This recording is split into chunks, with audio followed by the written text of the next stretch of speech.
welcome to Saturday stream. I hope everyone's having a wonderful Saturday. I hope y'all can hear me. I hope mic is crisp, everything crisp. Hold on. Let me make sure I'm on. Yeah, I'm on. Wait. Uh-oh. I might need to refresh this. Hold up a second. I'm in the wrong stream, y'all. Wait a dang on minute. What did I do? Okay, here we go. That's the stream. Okay, I'm here now.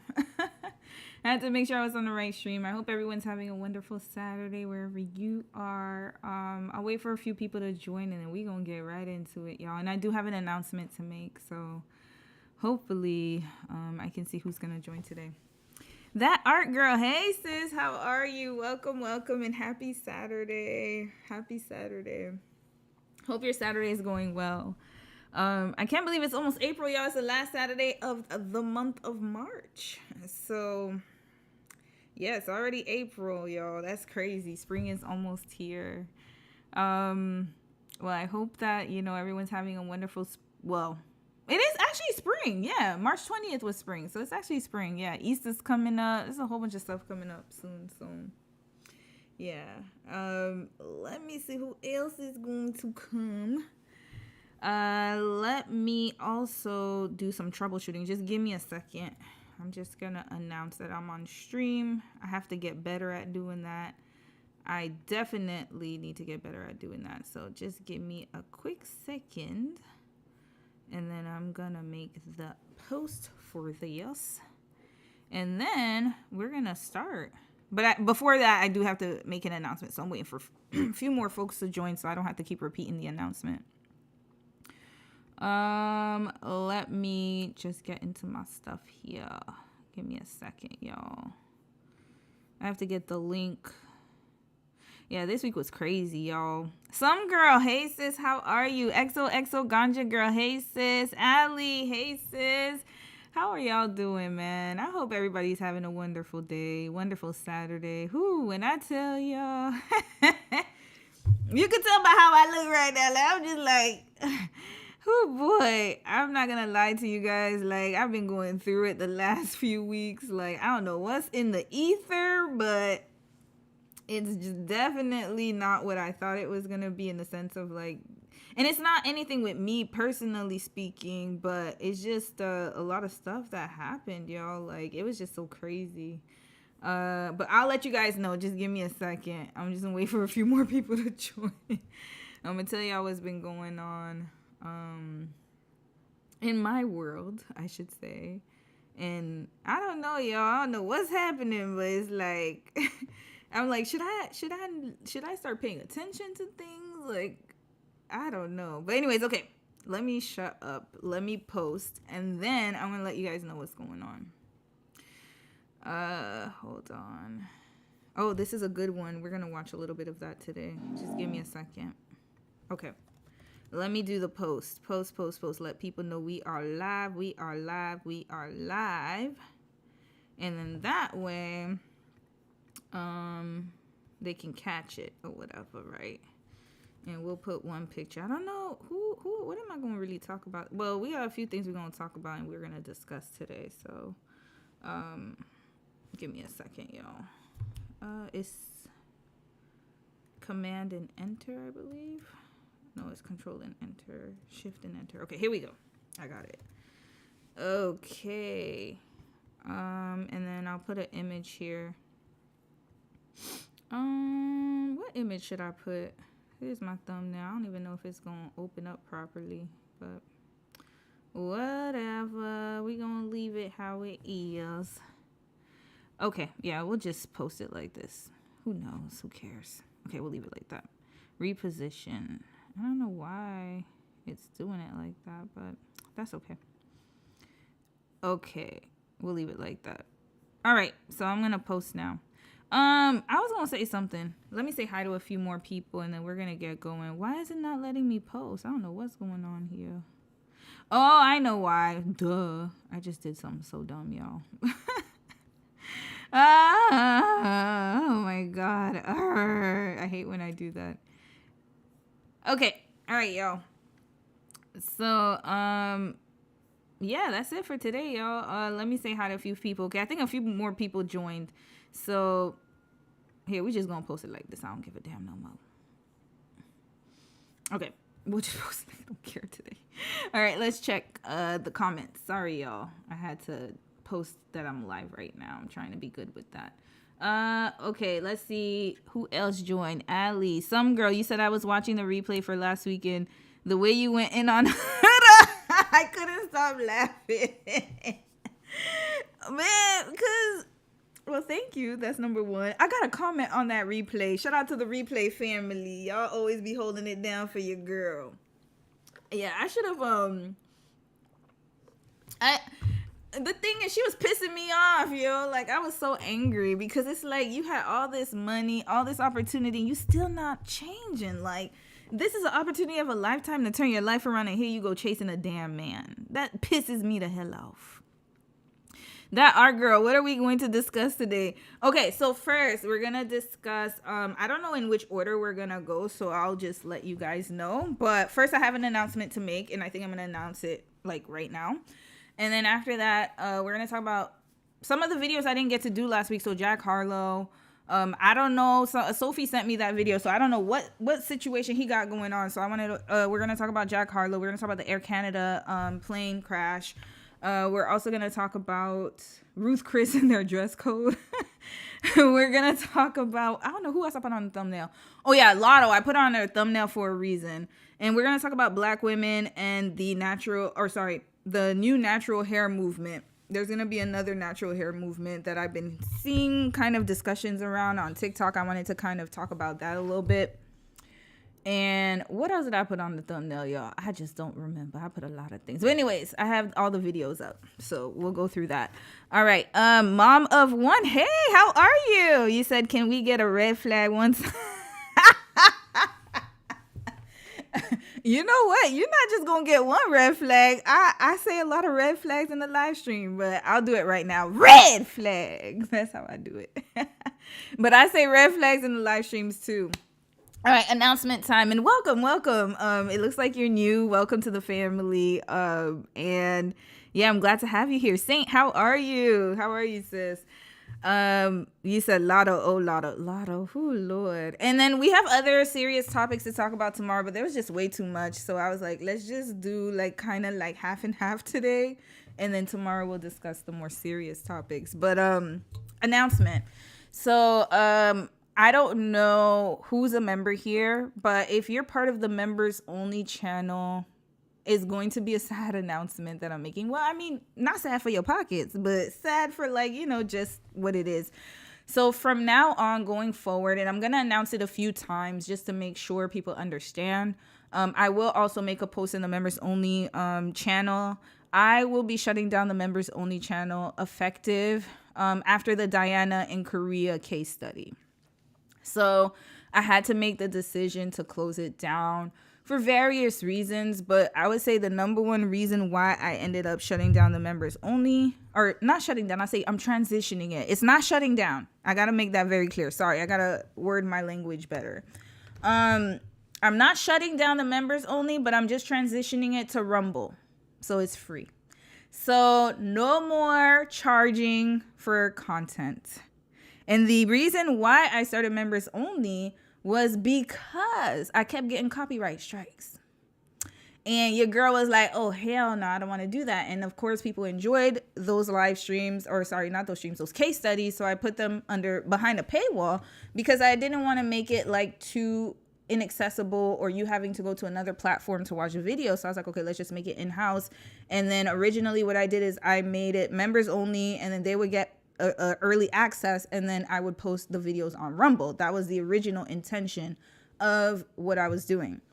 However, after I'm just realizing that I'm the type of person, like if I'm gonna charge for something, I really want to make sure I'm giving you your money's worth. And I just cannot balance everything at once. It's just really too hard to do a members only case study and also a regular live case study. And then also on top of that, like think about members only streams, regular live streams. And I kind of like the community we have here as well. I want to make it more inclusive. And yeah, so I decided to just get rid of the members only on YouTube. So I'm shutting it down after the Diana and Korea case study. I'm gonna literally breeze through it in the next like 48 hours. I promise y'all. So I'm gonna lock the members only channel. Please do not subscribe to members only. If you're already a member, you could stay until the end of the month. I'm gonna pump out the Diana and Korea videos there, the rest or the remaining part of it within the next few days. And then that's it. I'm shutting down the members only members only channel. And then I'm transitioning it over to Rumble. So if you have not followed me on Rumble yet, it's actually on my YouTube description, my channel description. But let me pop it in the chat real quick because I am known to forget. If this is your first time on this channel, I am a diagnosed ADHDer. I am not like, this is real diagnosis, y'all. This ain't no like, I take medication and everything. So I am known to forget very, very much. So let's just do it now. And then that way I can put the link in the chat right now. And then that way you guys can go follow Rumble if you're interested in the members, like what used to be the members only case studies. I will still be doing social media couples on Rumble because they be a little sensitive. So they like to copyright strike people. And I don't want those kind of problems on my channel. But if you're still interested in certain couples that are on social media, that's where all that content's gonna be over there. So I don't get copyright strike because they be liking to click like a mug. So let me do that right now. I'm gonna write it in the chat for y'all. And then if we want to do members only case study, like members only channel, like if I want to talk about something super serious, y'all, we just gonna be on the Discord. That's it. Like we don't even need to like make like, oh, like a live chat gonna be on Rumble or something. Nah, I'm just gonna do it on the Discord. So if you haven't joined the Discord yet, I highly recommend you do. Now, this is the thing though. I know we gotta be careful here because I gotta make sure, the community is very polite. We good right now. So I'm gonna test this right now. Okay. If I notice that there's a lot of riffraff going on, I'm going to definitely have to, bring down the gavel and kind of do like a cap. I'd have to cap how many people can be in and out. But for now, I think that, I think it's okay. If I give you guys the link to the Discord, I don't mind it. But, I'm not scared to block people. Just letting y'all know, in case you're new here. So I will give you guys a link to the Discord and then, yeah. And you can join the Discord if you guys want to have like more private conversations and stuff. And this will also allow me to keep up with the Friday chats that we used to have and also the monthly chats we used to have. I feel like kind of like consolidating everything is just going to be better. And eventually, the goal is to have a website, but unfortunately, your girl's not there yet. And also time is very much not my friend right now. And, working full time and then doing YouTube, doing the streams, which I love doing. I had to sacrifice something. And you know what? We can sacrifice the members only. That's how I feel about it. So I hope you guys can understand that. I put the Discord link here too, so you guys can join the Discord if you haven't already. All right, I'm going to read a few comments and then we're going to get started. We're going to get right into it. Mary, how are you, sis? Welcome. That art girl, you said that's fine. Oh, I'm glad to hear that. I feel like you were. I really enjoyed them. It's all good, Flores. Oh, how are you? And thank you. Amelia, hey, how are you? Yeah, so that's basically was my announcement. So now let's move on, y'all, because we're gonna get started. And the Beyonce case study, I have to say that part 4 is going to come out. I was just a little delayed because of certain situations. Y'all, when I tell y'all this week was crazy for me. Oh Lord. Let's just say that. I won't go into it too much, but yeah, part 4 of the Beyonce case study, I have not forgotten. It will be up probably tomorrow or no, don't say tomorrow. I ain't gonna say tomorrow. By Monday. Let me not say tomorrow because you can't hold me to it.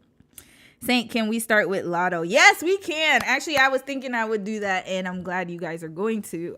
I'm glad that you wrote that. Let's start with Latto, y'all. So let me just put my stuff down. We're going to get right into it. Let me just make sure everything's working properly here. Let's put up the chat here. And then I'm going to put up my browser. Give me a second. It's about to come up right now. Oh, it's not up. Hold up. Oh, here he goes. Okay. Oh, my God. I was supposed to talk about Latto last week, but she got spared because Huda's situation was worse, in my opinion. So I was just like, okay, let's just do Huda, but Latto. Okay. Let's talk about Miss Latto, or Miss, who, formerly, the artist formerly known as Mulatto. That was her original name. She changed it to Latto because she got a lot of backlash for it.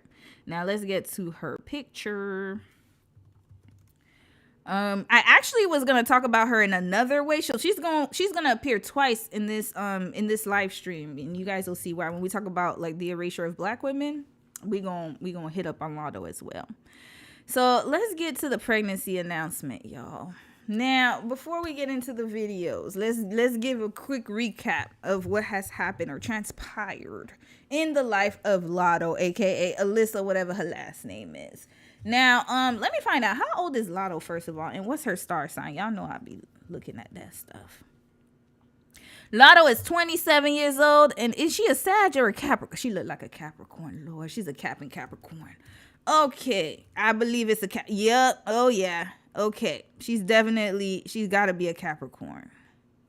Hold on, star sign. I believe it is Capricorn. Yes. Okay, because she's born a few days before my sister. Now, Latto is 27 years old, and she's, she's been rapping in the game for a long time. I remember she was on Jermaine Dupri's show. That's how she was discovered. And she didn't end up signing with him. She ended up going solo. Her dad was her manager for a long time. She's been, she's been around these ATL streets as far as a performer. I remember when her song, the big hit song came out, Bitch from the South. I mean, that's the name of the song, right? And she, she was running numbers from there on. And then she seemed like she was very much a hustler type of rapper, always like on her grind. Her and Glorilla, who Lord. We're going to talk about Glorilla in a minute.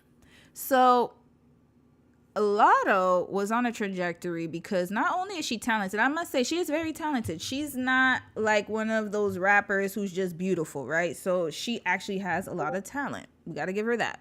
And another thing I love about Latto I like about her is that she's always on her grind. That's what it seemed like. Glorilla too. I was like, okay, you got two of them, two of the young girlies doing their thing. And lo and behold, she started talking about this man of hers and how her man buys her things. And, she started bragging about this man of hers. And then, fast forward, nobody knew who he was until everybody kind of figured out that it was 21 Savage. She even got his name tatted on her. Not his 21 Savage name, but his actual real government name. I don't even know what his name is, but she got his name tatted on her. And sis was just doing bird activities, right? Now, one thing to note about Mr. 21 is that he is a married man. So, y'all, this is crazy. So, 21 Savage used to date Amber Rose back in the day, right? And then, after he dated Amber Rose, I don't know if it was after or while he was dating Amber Rose, he got with his wife. And I'm assuming that they were together because the timelines, y'all gonna let me know the timelines. I don't really know too much of their lore. I just know he got 3 kids. He got 2 with the wife and 1 with somebody else.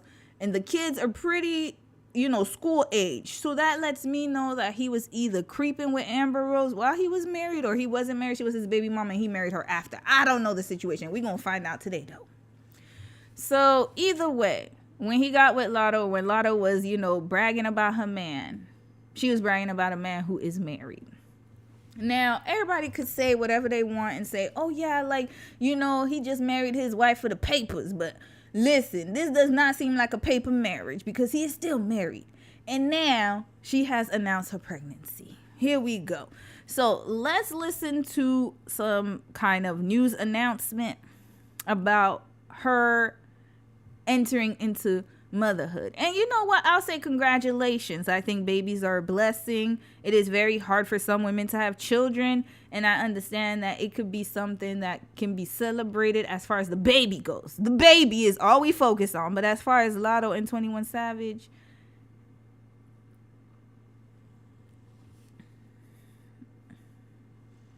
all I gotta say is good luck, sis. Good luck. Good luck. All right, so let's first watch the news. I mean, I'm going into this one a little blind too. We're gonna pick Tasha be a little loud. I love her though. We're gonna pick here we go. No, we're not playing her video. I want like a news article or something. Let me see if I can find something. I think somebody, here we go. Okay, B with the T. Maybe let's listen to B with the T. She be having some good takes. Room for T2. Okay, unwind with Tasha K. You know what? Let's listen to Tasha. Tasha be having some good commentary. All right, here we go. Did I lie? I gotta start saying did the wine. Hold on, let me read some comments because I know y'all about to go crazy in there. Prince, how are you, bro? You said Big Mama, one kid. We didn't even get to the lyrics yet. Did she say that for real? Big Mama, one kid. By a man who's married and she couldn't even show his face on the pregnancy announcement. His little hand was right on the belly. That's a red flag. Come on, man. Like, I'm very disappointed. I'm not gonna lie. I'm very disappointed in her. You know, when Carisha got pregnant, y'all know Young Miami, right? When Carisha got pregnant by Southside, I was not disappointed because I kind of expected it. I'm sorry. Young Miami, she always gave that, right? And I'm not saying it's because she looks a certain way or something. It's just Young Miami gives that. JT never gave that. That would be, actually, to be honest with you, if JT did that, I would be more disappointed in the fact that, damn, sis, like, you know, you were on your grind, you were doing what you were supposed to do, and then you getting pregnant by Uzi, right? But she, you know, she's doing her thing. I think I'm more disappointed because Latto has a lot of talent. Like, she really doesn't need to do this. Like, you know how some women get pregnant just to, you know, the child support, or, you know, they're trying to run the bag, trying to snag their next, you know, the next ball player like Andrea. That's, you know, it happens. But with Latto, it's like, sis, like, you have so much talent. Like, there's so much out there for you. And you think 21 Savage is the best you could do? Like, oh boy. But then again, she has problems with her daddy. So I could kind of see why she had this trajectory, to be quite honest with you. Some girl, you said I like Latto songs, but I didn't realize how much of a my man person she was. I like 21 Savage songs too, but yeah, and you know what? Some girl, like, you could like the songs and the artists will still disappoint you because they're human, right? Like, I'm doing the Beyonce case study. There are some songs of Jay-Z's that I'm like, okay, this is really deep. Like, you know what I'm saying? But then as a character, no, it's just not going to work. Chris Brown is another great example. He's a very talented artist. Trey Songz, but their characters, deplorable. Red flag. So, it, you know, 21 Savage is very talented. So is Latto. They're both talented. And I'm not saying that he's necessarily a bad person per se, but I'm just saying, like, he's married. Like, there could have been so many other, like, I feel like you're just cutting yourself short at this point. Prince, you said, I knew she'd end up pregnant by someone questionable. People don't talk that much ish about making better choices than everyone else unless they secretly a silly goose themselves. And you know what? You're right about that. I didn't know that she was bragging about, like, I don't know too much of her songs, to be quite honest with you. I really like the song that she did with, what song was that? Put It on the Floor with Cardi. I like that one. And she went toe-to-toe with Nicki Minaj. I respected her for that because I was like, yo, like, as a new girl, like, at the time she was, like, not, you know, obviously Nicki was a bigger star. And she basically, like, you know, she was, like, she went toe-to-toe with Nicki Minaj. That's why I was like, okay, she has a lot of potential. What was the song? The Bitch from the South. I like that song. There was another song that she had with Mellow Bucks or Mellow Racks. I forgot what the name song. Boom Boom. I like that song. Yeah. And then I liked her on the remix, the FNF remix. She's really good. She's very talented, y'all. Very talented. The song she has with Saucy Santana, she has some good music. And, you know, it's just very sad. It's very unfortunate. Yeah, she was bragging. I mean, but ain't that that's like the male identified rite of passage. You definitely got to show that you're better than other girls. You know, when she said what she said, she also said a lot of other male identified lyrics. I forgot which other one. Glorilla's another one too. We're gonna get right on her. We'll get right to her. Kyra, hey, you said, I believe he and Latto were seen together in 2020, the same year he married his wife. I wish she chose better for herself and a baby. He married his wife in 2020. Okay, let's listen to Tasha K, y'all, because I feel like Tasha got the tea. Harper Polo, wait, didn't Young Miami have other children, or was that her first? She had another son. She had a son with her high school sweetheart. And then rest in peace to her son's father. He passed away a few years ago. And then she had a baby with Southside while City Girls was at the height of their career. JT had just went to prison. Y'all want to know how I know? Because I watched a documentary. They had a whole documentary for, what's their label again? The guys. Oh, my God. Coach and P. I forgot what the name of the label is. The same label of Little Baby and all them and the Migos. But, yeah, they did this whole, like, documentary, and JT was in prison. And Young Miami was holding down the group, and then she got pregnant by Southside. Red flag. So that's why I was like, ugh. You know, it was right at the height of her career. Cardi B did the same thing.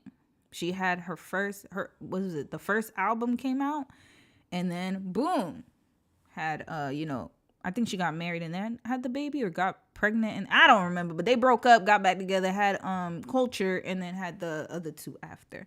So it's always, you know, it's a tale as old as time. Whitney Houston did the same thing with Bobby Brown. I mean, sometimes, you know, a man could be your, you know, he could help your career, and he could also help you with your downfall. But it happens so many times. All right, let's watch this, y'all. Lie. That's what I got to start saying. Did the winos lie? Didn't we tell you this heifer was out here light-skinned, devaluing her light-skinnedness, acting like the mulatto that she is, giving her belly stretch marks for a married man? Child. Did I say that right, Jasmine? She out here getting stretch marks. You can tell. I saw the video. She had it photoshopped. She got stretch marks. She ain't using no cocoa butter. Anytime your stomach itch when you're pregnant, black women, you know this. You know this.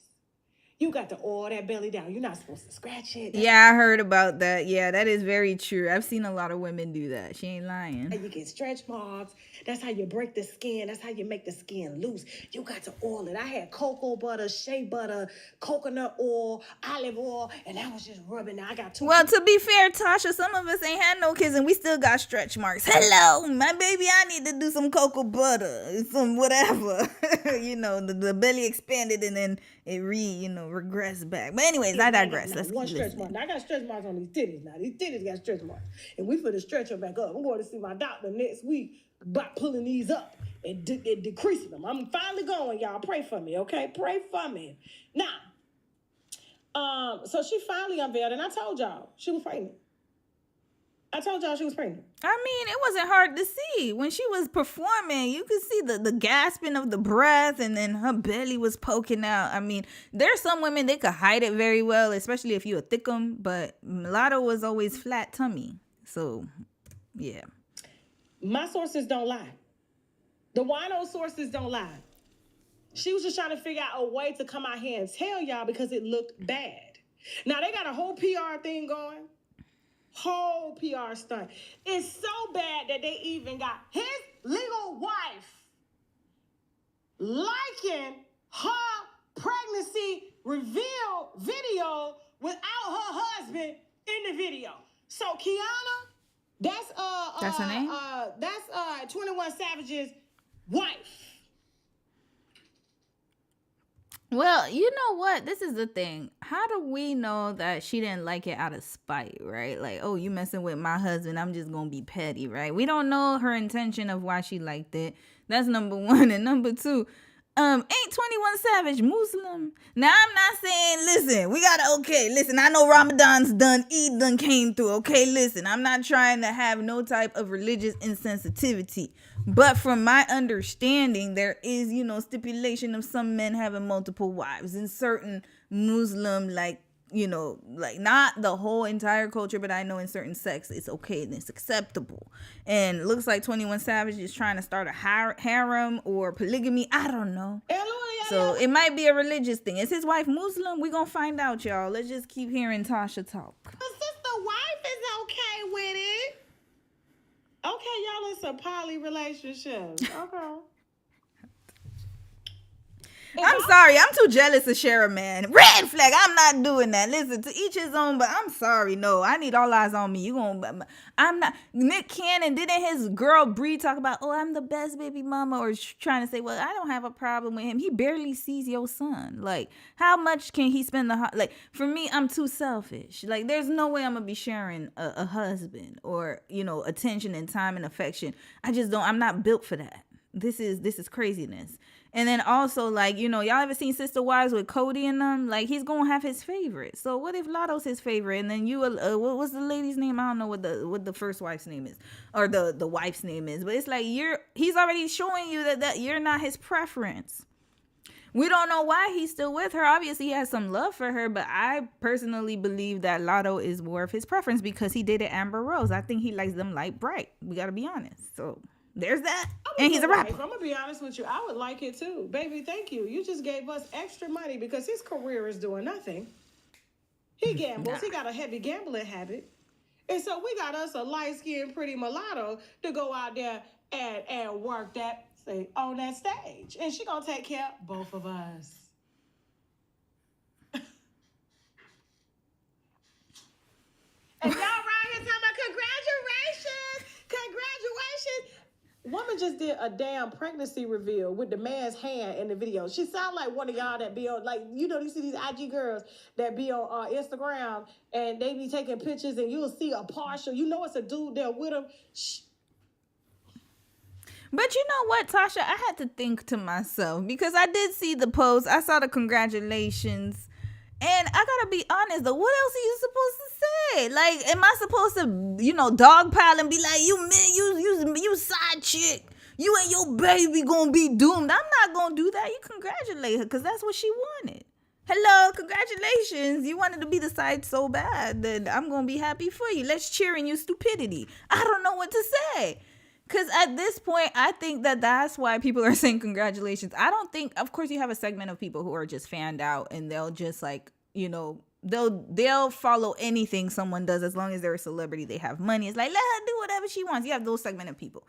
But then there are other people who know that something's off, but it's like, I get it. Like, I get why some people are saying congratulations. It might not necessarily be because she's with 21, but because, she's having a baby. She wanted to be a mama so bad and wanted to be one of the, they wanted to be on the side so bad. There you go. You got what you wanted. So, congrats. Like, they done got flown out to the Caribbean, but they can't reveal the men that they went because the men are just financiers of the trip. And y'all sitting there putting hand tattoos, but you know who he be outside with? His wife. The wife. Yeah. Mm-hmm. And if I were her, I would like it too. Baby, thank you so much. We up. Because 21 Savage's last album did nothing. He is not on tour. He's not bringing in any kind of income. The last I checked, he was scamming people on camera and had to give them their money back fast. He scammed. Hold up. Tasha, you talking too fast. Hold up. Okay, let's let Tasha finish. We're going to look up. Hold up. I don't want to forget. 21 Savage scam. And I'm going to read y'all comments, y'all. Hold on. Who is this? Is this Toya? Oh, Kendall Taylor. Okay, we're not going to talk about Fantasia right now. 21 Savage's wife. Okay. And then 21 Savage scamming.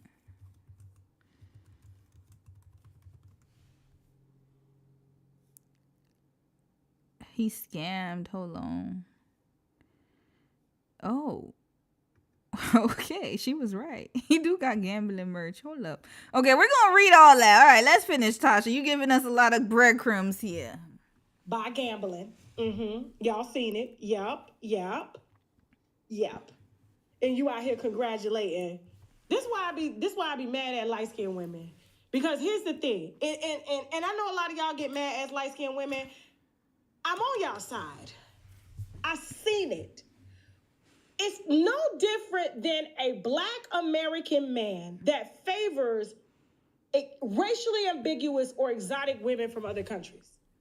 That's why you got these passport bros going over to the other country to get these women that are lighter complected because they think that y'all are slow and y'all are dumb. Y'all are sexually appealing, okay? Y'all are easier. Because, when you look at, now, dark-skinned women, now, we rock. Now, I ain't Hold on, why she said Black American men, though, sis? Red flag! Okay, so it's not just Black American men. It's all across the diaspora, sis. It's all across the diaspora. Trust me, where there's a will and there are options, there's a man ready to manipulate it. That's what it is. So I want to make that very clear. This is not just a problem that is within the Black American sect of the Black community. It's all across. Hell, we could even add Hispanic men. You see them going goo gaga over white women. Hispanic women got to deal with it too. Or light bright women too. We got to also talk about colorism in Asian culture. The lighter, the brighter, the better. Come on, man. Tasha, sis, we got to be a little bit more honest about that. It's not just Black American men. I know she's using it as an example, but it's I just got to make it very clear that this is across cultures. This is a cross-cultural issue whenever you're dealing with people of a melanated complexion. We're taught to hate ourselves, hate our skin, hate what we look like. We're going to talk about that very soon when we get to the natural hair segment of this live stream.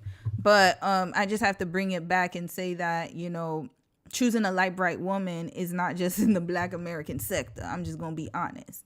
It's everywhere, the lighter, the brighter, the better. And even within the Black, if you look at your family members, just check. I mean, if you're going to do an honest assessment, go to your family, check who's married to who. It'll probably be, even if the woman is Black, she'd probably be a lighter skinned Black woman. It's very rare to see darker skinned women with Black men. I'm not saying it doesn't happen, but normally that's literally what it is. They'll marry a lighter skinned woman, period. It is what it is, y'all. But stereotypical wise, this is, light is bright, light is better, this. And I used to watch the athletes, the men in high school. I didn't like athletes. I like nerds. So don't even be talking about, you just jealous. First of all, I'm not finna reach up to nobody 7 feet tall and give them no. I'm not finna do that. And I'm not definitely finna be extra stretched out trying to ride somebody that's 7 feet tall. But I got to scoot all the way down to ride you and then scoot all the way up to kiss you. No. That's too much work, okay? Give me somebody just a little bit taller than me. That way we even on the kiss, both holes meet. You understand what I'm saying? The mouth to the mouth hit, and the hole to the hole hit. The hole to the pole hit. But you got somebody 7 feet, 9 feet tall. That's more working. I'm not. No. No. So. Tasha crazy. In high school, they would date the light-skinned women. Yeah. They was the ones in first. They get them pregnant first. They stretch marks show first. Okay? Then they want to come over after they don't use and abuse y'all to come over and throw that. After they done got all these baby mamas up over here in the light-skinned community to the dark-skinned community with that shit there. No. So I'm telling y'all, the only reason they play like that is because y'all do not stop them at the gate. You do not stop them from playing in your face. The same way he playing in Latto face right now. Names are very spiritual. Her name Latto, and she acting just like him. Just like him. But I mean, you know what? Latto's mom is white, if I'm not mistaken, and her daddy's Black. So I mean, if we gonna go to, and her mom had her young. I think her mom had her at 14. No, I lied. Maybe 15, 16, 17, around that age. Her mom had her mad young. So I mean, she just found a man like her dad. We don't know what her daddy was doing back in them streets in Atlanta. So there's that. But yeah, everything else she said, I mean, yeah. He ain't outside with her. No. Married to her. He got her liking it, so it don't look like she a mistress. Well, he actually posted a story. We'll get to that. And he posted like her album coming out. They're secret lovers. Yeah, that's what we are. But you know what? This is okay, guys. We gotta keep it real too. Okay, I'm gonna read some comments. Y'all know this is a tale as old as time. This is just a newer generation doing it. But hell, how many y'all? There's so many side chicks in my family. Side chicks galore. If I told y'all the stories. Pregnancy traps. Hello. He was dealing with another girl and then, oops, I'm pregnant. You gonna have to marry me now. That's how it was back in the day. It was a shakedown. This type of spirit has been living on for generations and generations, yo. Hell, I even had you know what? Let me not put too much people business out there. I might have some family, but they don't know who I'm talking about. But, cousins sleeping with other cousins, man, getting pregnant. This is normal. Cousin Faith from Soul Food. Y'all remember when she slept with Terry's husband? I still can't stand that heifer for that. After she done gave you a place to stay, your hobo ass, and the thing she gets is you sleep with her husband. Red flag. But yeah, there's always somebody out there who's willing to wait in the wings. They're just there. The side chick lore has been there since biblical times. Remember the lady at the well when she said she got through? No, but she wasn't a side chick. She had 3 husbands or 4 husbands. I don't know. She was just around. But this prostitution, side chick behavior. This was like Leah and Rachel in the Bible. Remember when Jacob, he got with Leah? He really wanted Leah. Leah was like his preference. And then her daddy made him work for all them years. And he was like, hey, you can get my daughter if you work for me for, I forgot how many years. He like, bet, I'm going to work that debt off. That man worked to the bone. Was it Jacob or Isaac? Jacob. Yeah, Jacob. Jacob? Yeah, Jacob.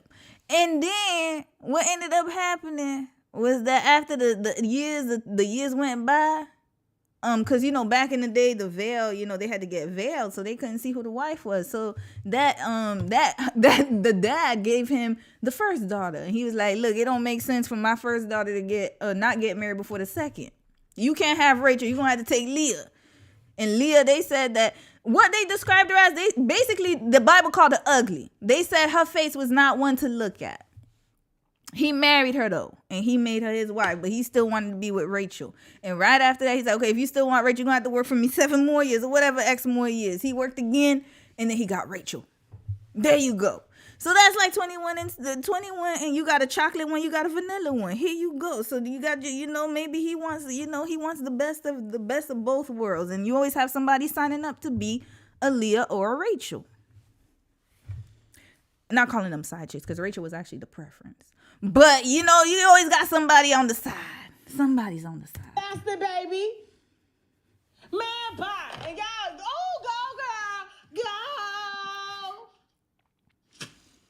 Shit, if it was me and I was him, I still run it through a DNA test because I personally heard from the security down there at her building, her condo building, that 21 Savage frequency that Stephon Diggs was down there digging allegedly too. Huh? No. Tasha, now you just making stuff up. Listen, Stephon Diggs with Latto? I don't think so, y'all. I don't think so. I don't buy this tea. This tea ain't piping, sis. It ain't piping. Latto's personality doesn't give me that. She's very much my man. Capricorns are very extremely loyal. They're just like Virgos. All these earth signs. Taurus, Virgo, Capricorn. Who else is an earth? I'm missing one. Hold up. Taurus. Wait, Capricorn. Taurus. Who else is an earth sign? Virgos. That's it. Whatever. I'm missing one. I don't give a damn. Listen. These earth signs, they not moving. They're very solid as a rock. They're not going to move. They're not swayed. They will stay on the same D forever and ever. You got to do something real bad for them to leave you. They're not like the air signs. I can believe it with an air sign. You see, Libras, Aquarius, I'm telling y'all, our signs that we're known to be wishy-washy, but them, they are not. They gonna be steady, rock steady on that D. So I'm not buying this tea right here. I'm not buying it. Not buying it at all. But you know what? Congratulations. She got, but you won't be able to come see your baby today. Now, you know, this is the wife's turn tonight. You know, you don't get Valentine's Day. You don't get Christmas. You don't get Thanksgiving. None of that. You get the day up. Look at Damn, you see, he even publicly, yeah. Look. That girl happy. She's talking about, way to go, baby. Way to lock in that bag. Yeah, but Tasha, the way they tell it is Latto goes on trips with him. So even though the wife has more of like the, I guess how can I say it? Even though he exposes her more and she seems like she has the title, but he's still taking a side chick on excursions. It looks like, you know, when he gets stressed at home, he has somebody that he could just let off steam with. And, you know, while the wife is taking care of the kids, he can go and have his playtime. That's what it looks like to me. Y'all talking about he married her for a green card. In that case, no, he didn't. He did not marry her for a green card. I don't believe so. They would have been divorced. Yeah. Latto is his home away from home. That's all that is. You know, a lot of men who have responsibilities, you know, he has money, he has too much time not enough time actually, but he's away from home a lot. And, you know, some men, they don't like to be lonely, just like women don't like to be lonely. They always got to have somebody next to them. And hell, she can't keep traveling with him with the kids. They got to be stable somewhere. So he's like, okay, look, like, you know, just let me do my thingy thing. I'm still going to come home to you. Still always going to be my wife. And then, you know, I don't know if he expected the side chick to get pregnant, but hell, who knows? He was being reckless. And here you go. There's the agreement. And then now, I think what it is Latto thinks like she finally snagged her man. But what she doesn't realize is he, just as quickly as he came, is as quickly as he's going to leave. Because he was only with you because the responsibility was not there. You were the fun girl. I got to be honest. So now that you're going to have responsibility, it's not going to be fun no more. 21 is that type of guy. That's what it looks like. He has the archetype of that type of man. So now he's going to find a new one to have fun with. Maybe Sweetie. We don't know. There's so many light-skinned girls in the rap industry. I don't know. Choose your pick. But either way, sis, you went for a rude awakening. And it's so crazy because, like, you don't have to go far to see this story play out in real time. Look at what happened to Cardi. I mean, you and Cardi, y'all did a song together. Y'all seem pretty okay and cool. You could have looked at her. As soon as you start being more responsible and it's not fun anymore, he's gone.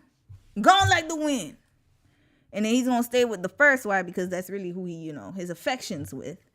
And that was, you know, his starter wife with the 2 kids. Like, look, this is my real family. You know, your baby going to come play with. Junior going to come to the house. And then he going to stay with her. And then you just going to be left in the dust bitter. Just like, y'all know, what's that baseball player? Thank you, Tasha, sis. We gonna have to speed this along. Tim Anderson. Oh, Lord. This one right here. He had I think he had 2 side chicks on his marriage, and they are still married. And matter of fact, wife just recently had a baby. Ask me how I know these things. I'm on Lipstick Alley way too much, y'all. Look, this man had he cheated on her twice. Not once, but had 2 side babies outside the marriage. And yet, here you go. She got pregnant and had another baby with him. She knows she's not going to give up that spot either, sis. Mrs. 21 Savage is not going to give it up. Now, let me read a few comments and we're going to continue on to his wife and his scamming ass ways. What's his wife's name? No, you see, they don't put partner. Red flag. Look at this. Wikipedia being messy. Did Latto fans change the Wikipedia? His name is Shaya Ben Abraham Joseph. Lord, another Libra. Is he a Libra or a Scorpio? No, I believe he's a Libra. Hold up. Is he Libra? I think he's in the cusp. I done told y'all about Libra, man. Let's see if he is a Libra, man. Oh, Lord. I done told y'all about, I've done many case studies about Libras. We don't even need to go into it today. Here we go. We got a whole article. Okay, before I do that, let me read a few comments, y'all, because we're going to dig into it. Hey, Super Nova, how are you, sis? You said nah, Taurus, Virgo. Wait. What y'all arguing about Virgos for? Hold up. Let me see. One thing Tasha gonna do is like, yeah, I don't believe the Stefan Diggs situation. Not with Latto. Now, don't be putting bodies on the girl. She is very much loyal to 21. Trust and believe me. She been waiting forever to have his baby. Prince, you said Tasha the type of lie look down as soon as they say they're wearing socks today. Be lying. Just you see, now I see why Cardi sued her ass. She talked too much. I know I talk a lot too, and I'm loud, but damn, I don't lie. Like, that's crazy. This, but I mean, maybe she did hear the rumors from somewhere, but I don't believe it's Latto though. I'll be honest. You said realize I was right the first time. Gotta stop taking the edible. What happened? Okay, I don't know what happened, Prince, but good luck, sir. We were just mentioning other earth signs. Oh, okay. It's Taurus. Did y'all tell me Virgo, Taurus? I'm missing one. He wanted Rachel, not Leah. Yeah, he ain't want Leah. Leah was not pretty. Hey, how are you, sis? He said my grandmother was trying to trap him with a kid who wasn't his. Yeah, this happens. When I tell y'all, this happens quite a lot. There's a lot of us great-grandmama's grandma. Matter of fact, my great-grandmama, rest in peace. My great-granddaddy, he had a whole side family. And then my great-grandmother, she raised them like they were her own. So much so that the other lady, I don't know if she kept having kids from my grandma, my great-grandmother raised them, but she raised them kids like her own. And, they're still included in our family functions. And they're like family. Like, back in the day, that's how it was. All my aunties are somebody's side dish on my mama's side. Got cousins who done been the side chick to married men. And then they were surprised they had to become single mothers. Hello.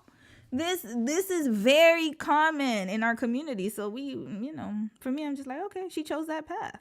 It is what it is. Oh, so it's just 3, Capricorn, Virgo, Taurus. Okay, thank you for clarifying that, because I felt like there was 4, but I was confused. Okay, that makes sense. Yeah, 3, 6, 9, 12. Yeah, that's true, because it's 12, so it has to be in a group of 3. But either way, they are stable. They're not the type to be cheating and stuff. I mean, theoretically speaking, I'm talking about the women. I don't know about these dog-ass men. But as far as Capricorn women, they're very much loyal, very loyal. How do I know? I know many Capricorns, and they will. Oh Lord! Oh my God, the Capricorns in my family. Sometimes I'm like, why? Like, you just stay. Cancers are the worst too. We'll stay with the. Y'all want to know who a Cancer? Look at Chloe and Tristan. That's the quintessential Cancer relationship with any type of man. They will never let it go. Years later, still chasing the same man. Red flag. And us air signs, Cardi B is the perfect example. We're not gonna tarry too long. The mourning period is but a little bit of time, and then we on to the next one. Oh yeah, remember him? Oh yeah, that's a thing of the past. We on to new and better things. Fire signs, I'm not sure about y'all. Y'all a little different. I think you guys are more like us. And then what's the other one? Yeah, water signs, please. There's no hope. There's no hope at all. So let's read this. 21 Savage's girlfriend Latto confirmed their relationship. Shout out to Capital Extra, by the way. In September 2025, they confirmed their relationship. Announcing she was pregnant in March 2026, but the rapper is also said to have a wife. No, it's not said. It is. The No Heart rapper was exposed back in 2019 for being British and was arrested by ICE for overstaying his visa. Yeah, I remember that time. They packed him right up out of there. 21 hadn't actually performed outside the U.S. up until he got his green card in 2023, which is interesting considering his global fan base by that point. I mean, he came to the U.S. as a young kid, if I'm not mistaken. Same situation as me. I came to the U.S. as a young kid too. It was reported in 2020 that he got married to qualify for a green card, but is this true? Now, is his wife Okay, I need to know the history of her. Okay. 21 Savage is reportedly married to one of his baby moms. Okay, so she was his baby mama first. Kiana Joseph. They have history, y'all. Latto, sis, you done lost. You already lost by being a side chick, because he's not going to respect you in that aspect. I'm just being honest. He met you, You still decided to be with him even though he was married. He already, like, this is the thing people don't understand. Like, well, I mean, a lot of women understand this, but I'm going to make it explicitly clear. How someone meets you is how they will always think of you. And unfortunately, Latto was young at the time, thinking that, oh yeah, I just got to change. You know, she got that bird brain mentality. I got to be honest. What somebody called it, a yam head? I like that term. She's not thinking properly. Hell, her frontal lobe just developed like 2 years ago. What she doesn't understand is that if you are willing to be a man's side chick, then while he's married, that already shows that you don't value yourself. I gotta be honest. You'd rather be on the side, and he's always going to treat you like a side. This is his priority right here. He married the baby mama, so they have history. That's another thing that you gotta be careful about. When somebody got history with the baby moms, you know how they be connected. They be tethered to them. Tethered, soul ties. They got married in 2020 shortly after his arrest, which is why some fans speculated the marriage may be business only. It might just be that, but remember, she's not just that. She's also his baby mama. Their relationship has been kept very discreet. However, it is thought they are childhood sweethearts. Here you go, Latto, you done lost. You lost. You lost. Already. Childhood sweethearts, you can't get in between that. You can't. You cannot compete with history, y'all. And unfortunately, it seems like she's just like the baby and Mimi. Y'all remember when the baby, oh my God, there's so many examples, y'all. The baby and Mimi. Remember he had a baby with Danny Lee? What happened? Y'all remember? Y'all remember? Look at this. Y'all remember them? Damn, they had a whole article for him too. Yeah. Y'all remember when Danny Lee was trying to be with the baby, and she thought that she would become the next woman. At the time he was very big, and yeah. And then now here we go. Who is he with? Look. He was with Danny Lee for a little bit of time, and then they had all that altercation. Y'all remember the social media back and forth. And now, he does what he has to do as a father. And he had a baby on Mimi too. He had Danny Lee and another baby mama. I don't remember who it was. But here we go. Didn't she say he was always going to be her? She was always going to be his boo, or he was always going to be her boo? Oh boy, Lord. Latto, you just setting yourself up, sis. Here we go. When was this? 5 years ago. Okay, we ain't got time to look at this. But anyways, Mimi was his preferred baby mother. Continuing. However, the London-born rapper has been linked to his current girlfriend Latto since 2020. Lord, he was just running a whole scheme and a scam. It has since been reported that his wife had filed for divorce back in 2023, followed increased speculation about the Big Mama rapper and her husband. However, this is unclear. On one of Kiana's recent Instagram posts where she celebrated her 32nd birthday, some fans believe the shadowy figure taking the photo was 21. However, this is just speculation. Okay. This would suggest that perhaps the couple is still married. How many kids does 21 Savage has? He has 3 children. Okay, 2 sons, and he has a daughter. Yes. So there's another baby mama. Kiana posts her boys proudly. The boys are clearly very loved by both parents. 21 pops out with his kids quite often, showing them off. Okay. As of March, the rapper's alleged girlfriend Latto shared that the couple is expecting their first child together.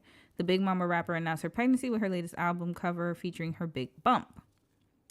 The latest arrival is anticipated to be born soon, with the 27-year-old keeping her pregnancy a secret. In the music video for her latest single, Business and Personal, the No Heart rapper can be seen holding her bump, only recognizable by his hand tattoos. Okay, now y'all know I'm nosy, so let's get into Kiana's Instagram. And it's public. Thank you, sis. Thank you. She owns House of Key. Okay, is she a realtor? Let's check. Check. What's House of Key? Okay, I don't know what that is. All right. Sis looks happy here. Let's see what she... Damn it, Instagram. I don't want to log in. She doesn't post that much, actually. Okay, sis. Sis is looking good. Happy birthday. Good luck. What's her star sign? That's what I need to know. Okay, we'll figure that out later. All right, let's watch another video. Didn't he scam somebody? Tasha said he was scamming, y'all. I don't know too much about these folks. I'll be honest. I just know their music. 21 Savage selling gambling merch after accusations of scamming Aiden. He scammed Aiden Ross. Okay, good for him. Next. I don't give a damn about no damn Aiden Ross. All right, so now 21 Savage's wife confronts Latto.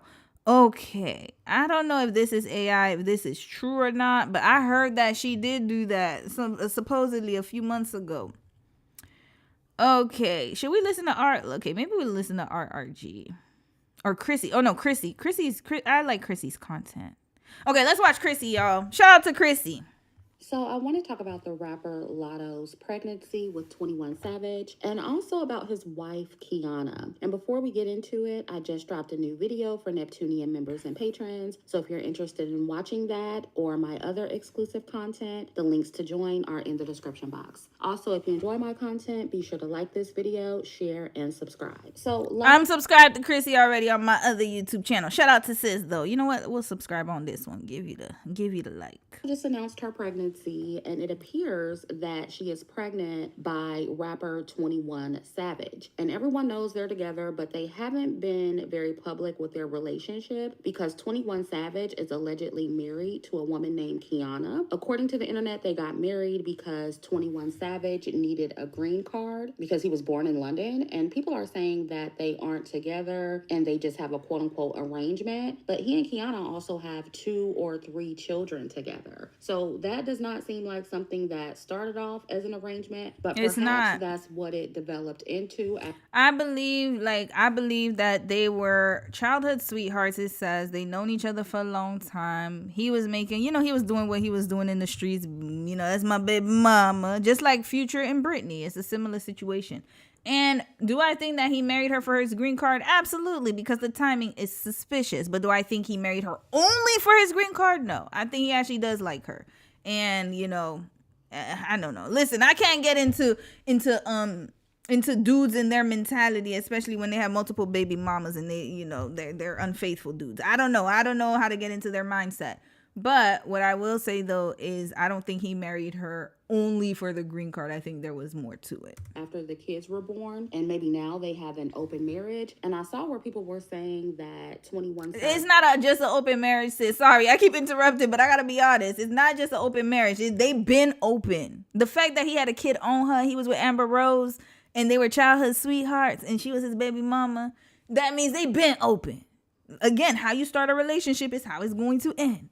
So she was okay with him creeping on her while she was a baby mom and she was a girlfriend, and he expected the same type of treatment when she became a wife. And that's it. Like, he's always going to be doing him. And that's why the way that you start a relationship is how it's going to end. If you were a side chick, you always going to be a side chick. You always going to be the side to his main. Who's his main? Right here. This is his main priority right here.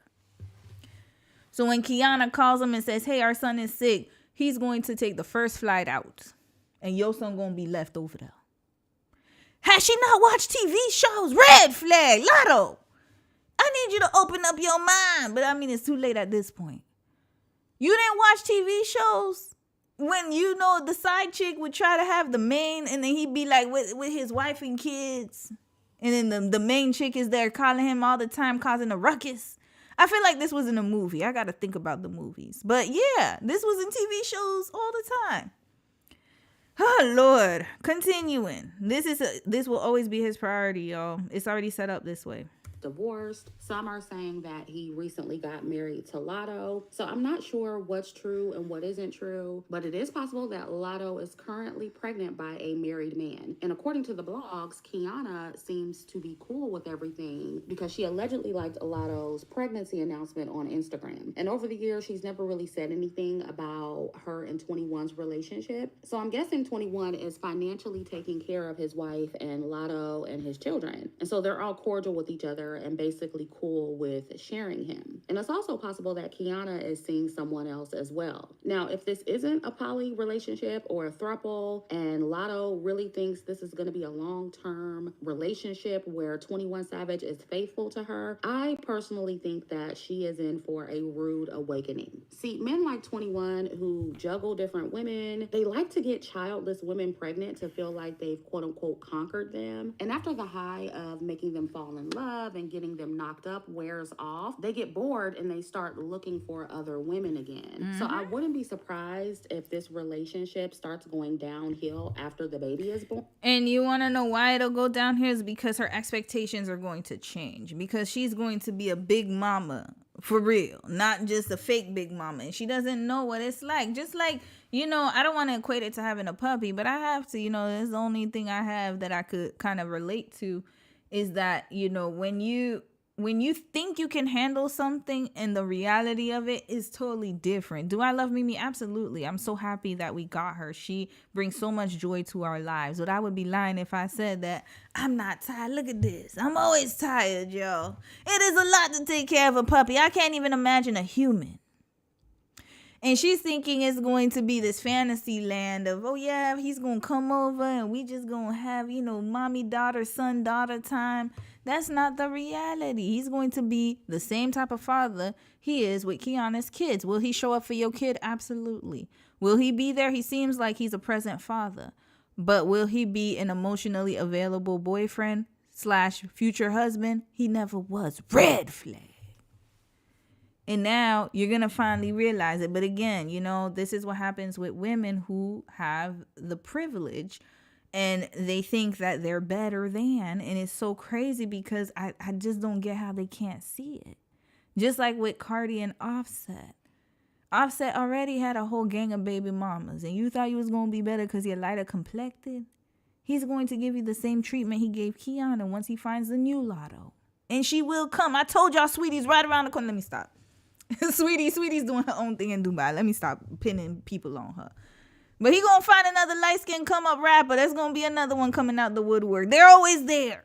And that's not me wishing anything bad on their relationship, but I'm just looking at patterns and what we see happen often with women who get themselves involved with married men who have children. It rarely ever ends well. And I mean, the fact that 21 has never officially claimed Latto and they haven't been able to fully go public with their relationship says it all. And I see people saying, oh, well, they just want to be private. But Latto put a whole pregnancy announcement up. So no, she doesn't actually want to be private. I think she's being forced to be more private than she wants to be. And I know somebody's going to say, oh, well, it was an album rollout too. Okay, and the album is centered around her pregnancy. So she obviously wants to be public with it. And I understand the strategy behind. And you know what's so crazy to me is his hand is on her belly.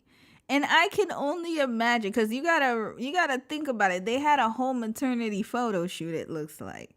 And he had to agree to what she could post on her Instagram.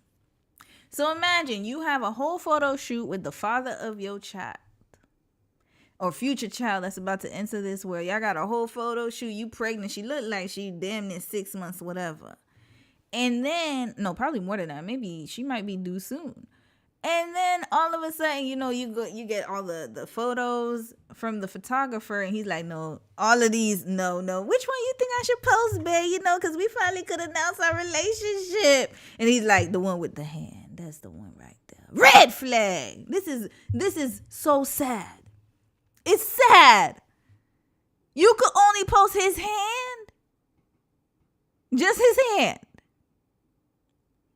You couldn't even do the whole Burberry. I need to see her baby shower because, you know, they love to come up with the Burberry baby showers.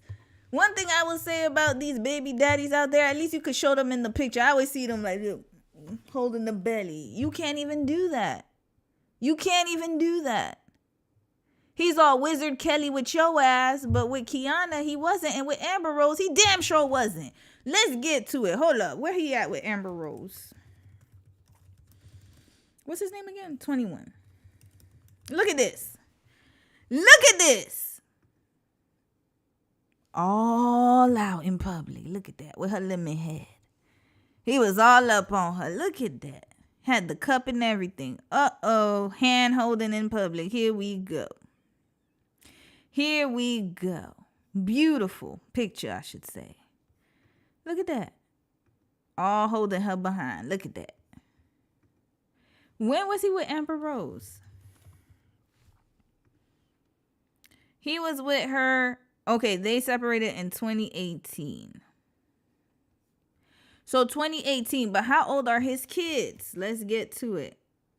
21 Savage's children. What are their ages again? Lord, I gotta get back into that. Hold on. So he had a son born in 2013, 2015 while he was with Amber Rose. And then had a daughter. So he had three kids on Amber Rose? Red flag. Hold up. Wait. When did they get together? When did they start their relationship? That's what I need to know. Is there a timeline? Here, comprehensive timeline. Thank you, Complex. You guys never let me down.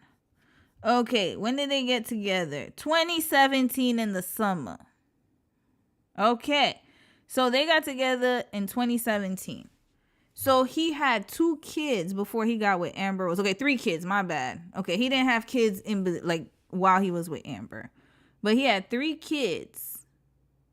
2013, 2015. He had 2 kids in 2015. Lord Jesus. Okay, 2013, he had 2 kids in 2015. He got with Amber when the 2 kids were 2 years old. And then that kid was 4 years old. And, you know, like I said, he was very public. Look at that. He even went to the slut walk. Let me see if that's enough. Let me see if the slut walk is in the. Let's see all they're full. Look at that. Look at these videos. Hold up. Let's look at this.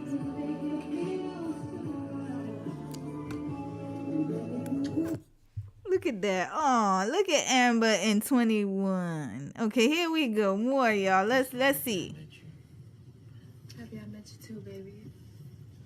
So happy I met you. You're beautiful, like even when you ain't trying to be. Even when you put on your little nerd glasses. Babe. Is that how he got Latto? Hold on, let's play this again. This is how he got Latto? With this? No, I don't want to sign up. Happy I met you too, baby. So happy I met you. You're beautiful, like even when you ain't trying to be. Even when you put on your little nerd glasses. Babe. Oh, Lord. Oh, my God. Okay, that's what got her reeled in. Then in 2017, it didn't take him that long. So, hold up. They met in the summer. They were spotted in June, and by July, he already claimed her. Very much so, even though he had 3 kids prior. And he was probably still creeping with his baby mama at the time. Here we go. They bought watches for each other. He has a pattern, y'all. We like spoiling each other. Yay, hooray. And then, hold up. Amber says she wants to marry 21. Okay. They attended the slut walk together. Look at that. Very much public. And then that's it. Okay, and then they broke up in 2018. Okay. So now let's get to Latto, y'all. Latto and 21. Let's look at their relationship timeline. Let's see if Complex has something for them. Okay, Complex, you have... Wait, what? Okay, I don't know who Le'Veon Mel. Okay. Latto confirms relationship with 21 Savage, calls him her husband. My man. Red flag! How could he be your husband when he's somebody else's husband, Latto? How does that make sense? Okay, the Sugar Honey Iced Tea rapper told TMZ on Monday, September 29th, that she was on her way to go have dinner with my husband in New York City. Y'all just claim anybody your husbands at this point. My goodness. He got a whole other woman, Latto. This is beyond sad. Like, what is going... Is she diagnosed with something that we need to know of? Sis, you got to tell us. You need to go see a psychologist or something. Clinical, I beg. This is another type of delusion I have never seen before. How could he be yours when he's somebody else's? Wait, are you so tired? Sorry. Wait, so you are tired of people asking about you know who? A photographer asked before she clarified that she meant 21 Savage. No, she replied politely before giving an enthusiastic, my man, my man, my man. Despite rumors of their romance swirling since December 2020, the couple has kept their relationship mostly private. Whoa, you say it ain't so. Okay, they had a song together, Big Willie. Later that year, Savage dismissed... Wait, let's read this. This is very important. In March 2022, Latto released her single Single Wheelie. I don't know why I said Big Wheelie. Featuring 21 Savage just days after her hit Big Energy entered the top 20 of Billboard's Hot 100 chart. Later that year, Savage dismissed any speculation of a romance between them during a Clubhouse session, saying, I don't got a celebrity girlfriend.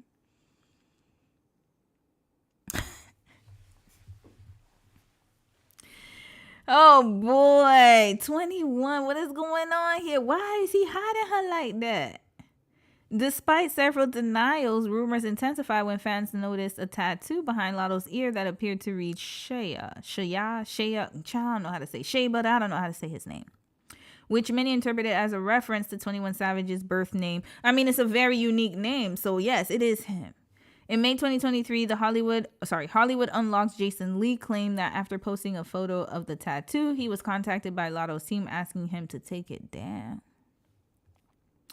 I thought it was a fake fan playing on my phone, Lee told Complex at the time, saying that his team eventually identified the number as Latto's publicist and refused to take down the post even after allegedly being offered money. And I'm glad he stood on business. Green flag Jason Lee, because stop playing around. She wanted to make it public and it looks like he's the one who said no. He's like, no, take that down. He also mentioned that he hadn't heard back from Latto, speculating that her silence may have had to do with with Savage's rumored marital status relating to his immigration case.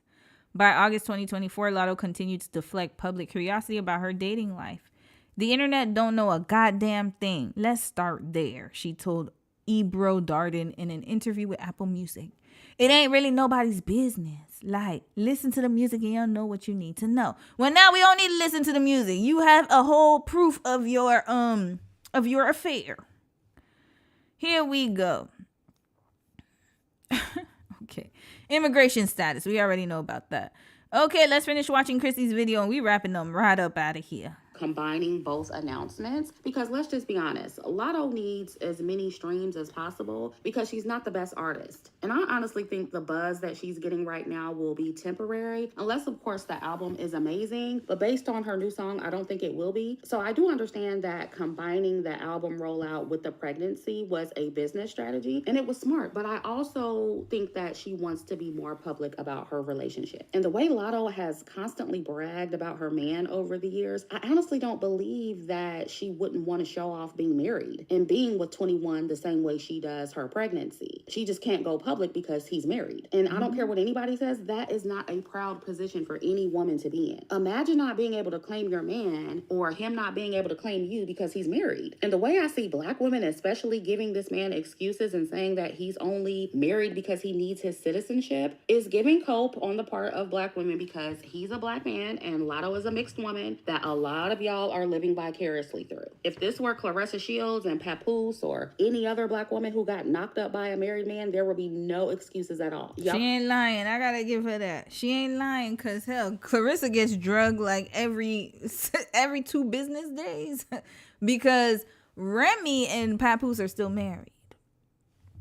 She's right. Will be dragging her for filth. And many women like Latto think that being the preference over the dark-skinned wife will suddenly make a man be faithful to them. But just like he got her when he was married, it'll be another preference waiting when or if he decides he wants to cheat on her, if he already hasn't. In most cases, the preferences don't get a better version of men like this. They just do the same thing to different women over and over again until, of course, they get old and they can't anymore. Then they end up like Clifton Powell on a nigga podcast somewhere talking about how they just learned how to love job at 70 years old. And it's because they need a hospice wife at that point. So this is starting out like every other story where the side piece or the mistress gets pregnant by a cheating man, and then several months or years later into the relationship, he does the same thing to her. And this is also the typical celebrity black love story where the unambiguous dark-skinned woman was the come-up woman to a black man, and he moved on to a mixed-race woman after becoming successful. And it's probably more preferences to come. And in this situation, the black woman, Kiana, is tolerating it because she's likely getting paid a lot. You want to know who else did that? Kevin Hart.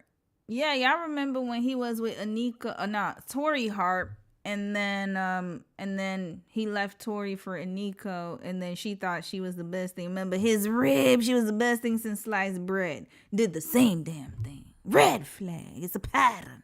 Now, let me go get my charger, y'all. I didn't realize that I didn't have my charger. Give me 1 second. A lot of money. It's similar to Anton Daniels and his wife. And like I said in my video about them, when you settle for being the come-up woman and you deal with black men when they don't have anything, this is what you potentially sign up for. You get a man who settled for you and then cheats on you with his real preference. Hold up. Anton Daniels cheated on his wife? Since when? Hold up. Not me finding this out today. Hold on. You see, I've been wondering because he do pander a little bit to the light bright folks. So I was kind of, taken aback. I thought his wife was white this whole time. I didn't know he had a black wife. Hold up. Hold on. Anton Daniels. Hold on. We're going to find that out. When he starts making good money. And if you have children with him, you're then stuck with having to navigate being single and dating with what other men will perceive as baggage. Not to mention you lose your dignity. It's just a bad deal in my opinion. And women like Kiana are best case scenario because at least she's potentially getting paid a large amount of money. But for the everyday black woman, they don't benefit at all when this happens. So this story is just another cautionary tale for black women on why you should never be the come up woman. And I'm going to keep using these examples to drive my point home. And I remember under my video about Anton Daniels and his wife, there were black women in the comment section saying, oh, well, as long as she's getting paid, what's the issue? But I wonder if black women would take that stance if she was married to a white man. And the same applies here. Could you imagine? As long as she's getting paid is so stupid. It's a dumb argument to me. Sorry, y'all. I'm just eating my fudge right now. It's the dumbest argument to me. Because she's getting paid, but she's not getting any type of respect. She's not getting any type of consideration. And not only that, but money isn't everything. You think money's going to solve the transgressions?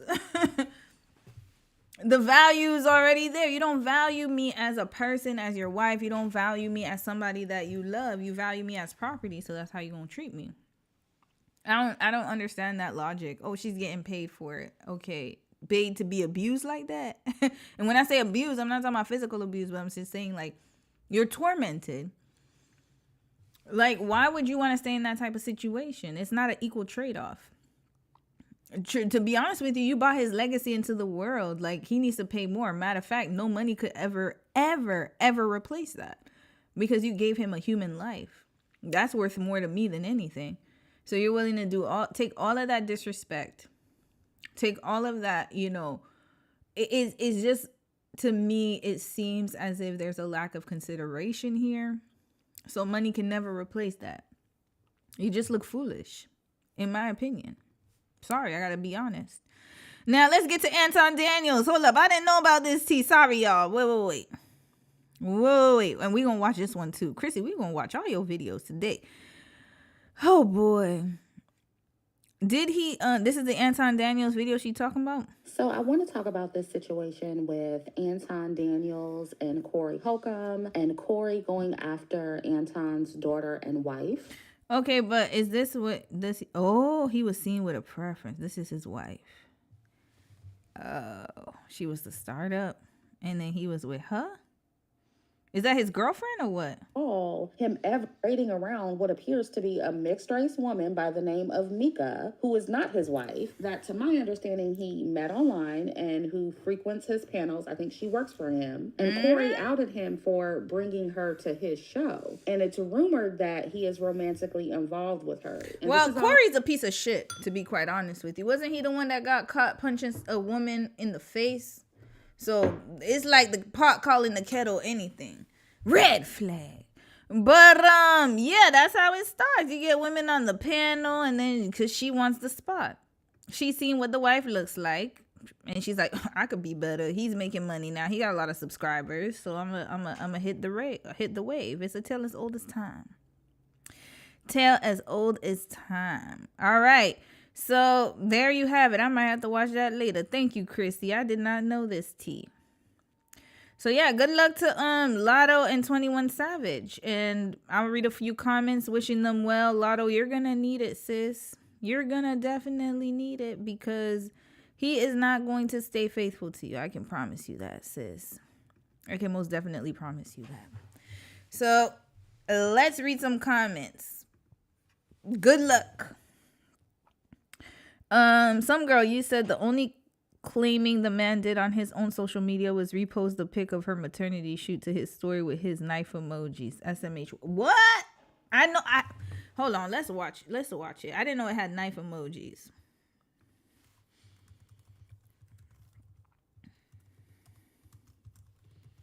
Let's see. Okay, wait, let's watch RRG. Her stuff is 10 minutes. It's not that long. Actually, hold on. Let's do this one here. Oh, sorry. Okay. This is what he did? Big mama, not the little one. Knife, knife, knife. That's the repost. The knife. Red flag. I thought he just reposted her album. Big mama, not the little one. He didn't even say, oh, my junior's coming. Nothing like that. Oh, Lord. Oh, my God. Okay, let's watch RRG. I be liking her content, too. Let's see what she got going on.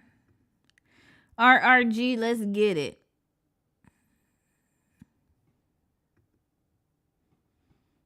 Okay, we might have to speed it up a little bit. Girl, who the hell is that? We don't know them people. Well, Auntie, you probably know them best by their stage names, Latto and 21 Savage. Now we done talked about this, girl. Why? And by the way, y'all, she was one of my inspirations. I'm not joking. When I did case studies, I used to love her content, and I was upset with her. Well, not upset because I love her channel, but her stuff was too short. Her and Lovely T, I really love watching them. And Tasha K, I love watching her too sometimes. I don't watch her that much, but I remember RRG, there were a lot of stories she would tell, and I'd be like, girl, you need to give more information. I don't know about these people. And boom.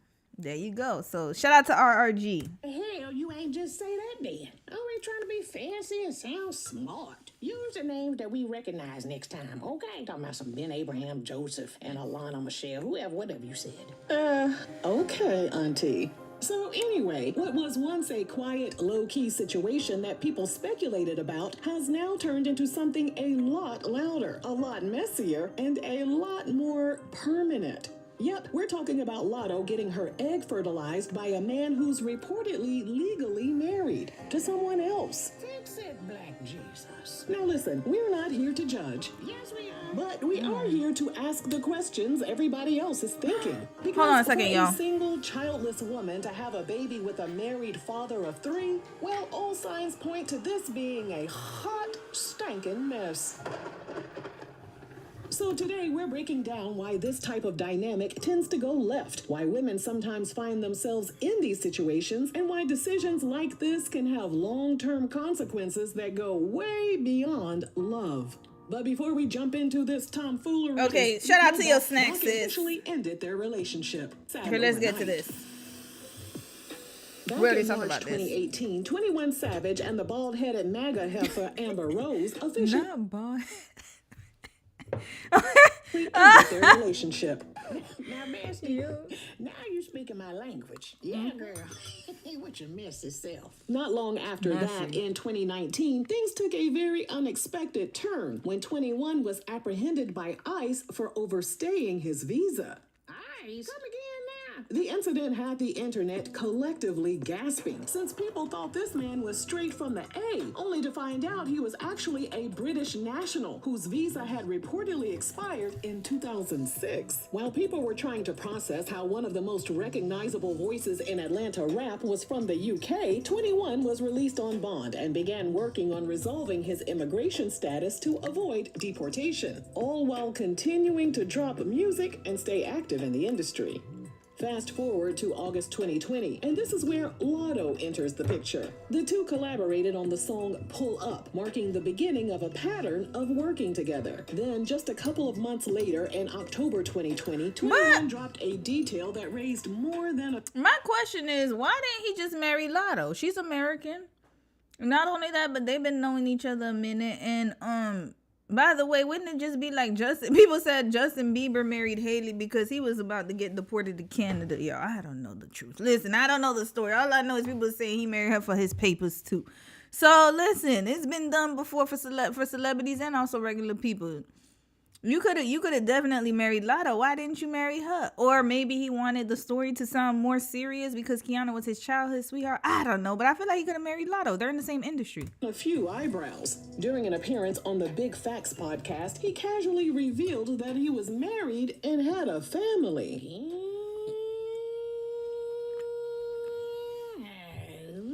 His wife was later identified as Kiana, someone he reportedly had a history with. According to her Instagram, she is a mother of 2, and 21 is presumed to be the father. As for 21 himself, he has stated in interviews that he has 3 children in total, although the identity of the 3rd child's mother has never been publicly confirmed. 21, can you do something for me? Can you have a baby mama reveal? Cause what you hiding her for? Is you ashamed? Is she ugly? What's the problem? She must be ugly. Is she? Nah, because Kiana's the man. We done told y'all that. Once that information hit the internet, the speculation didn't take long to follow. Some people began questioning whether the marriage to Kiana had anything to do with his immigration situation, suggesting it could have been for green card purposes. Now, to be clear, we can't confirm that, but the timing definitely gave people something to talk about.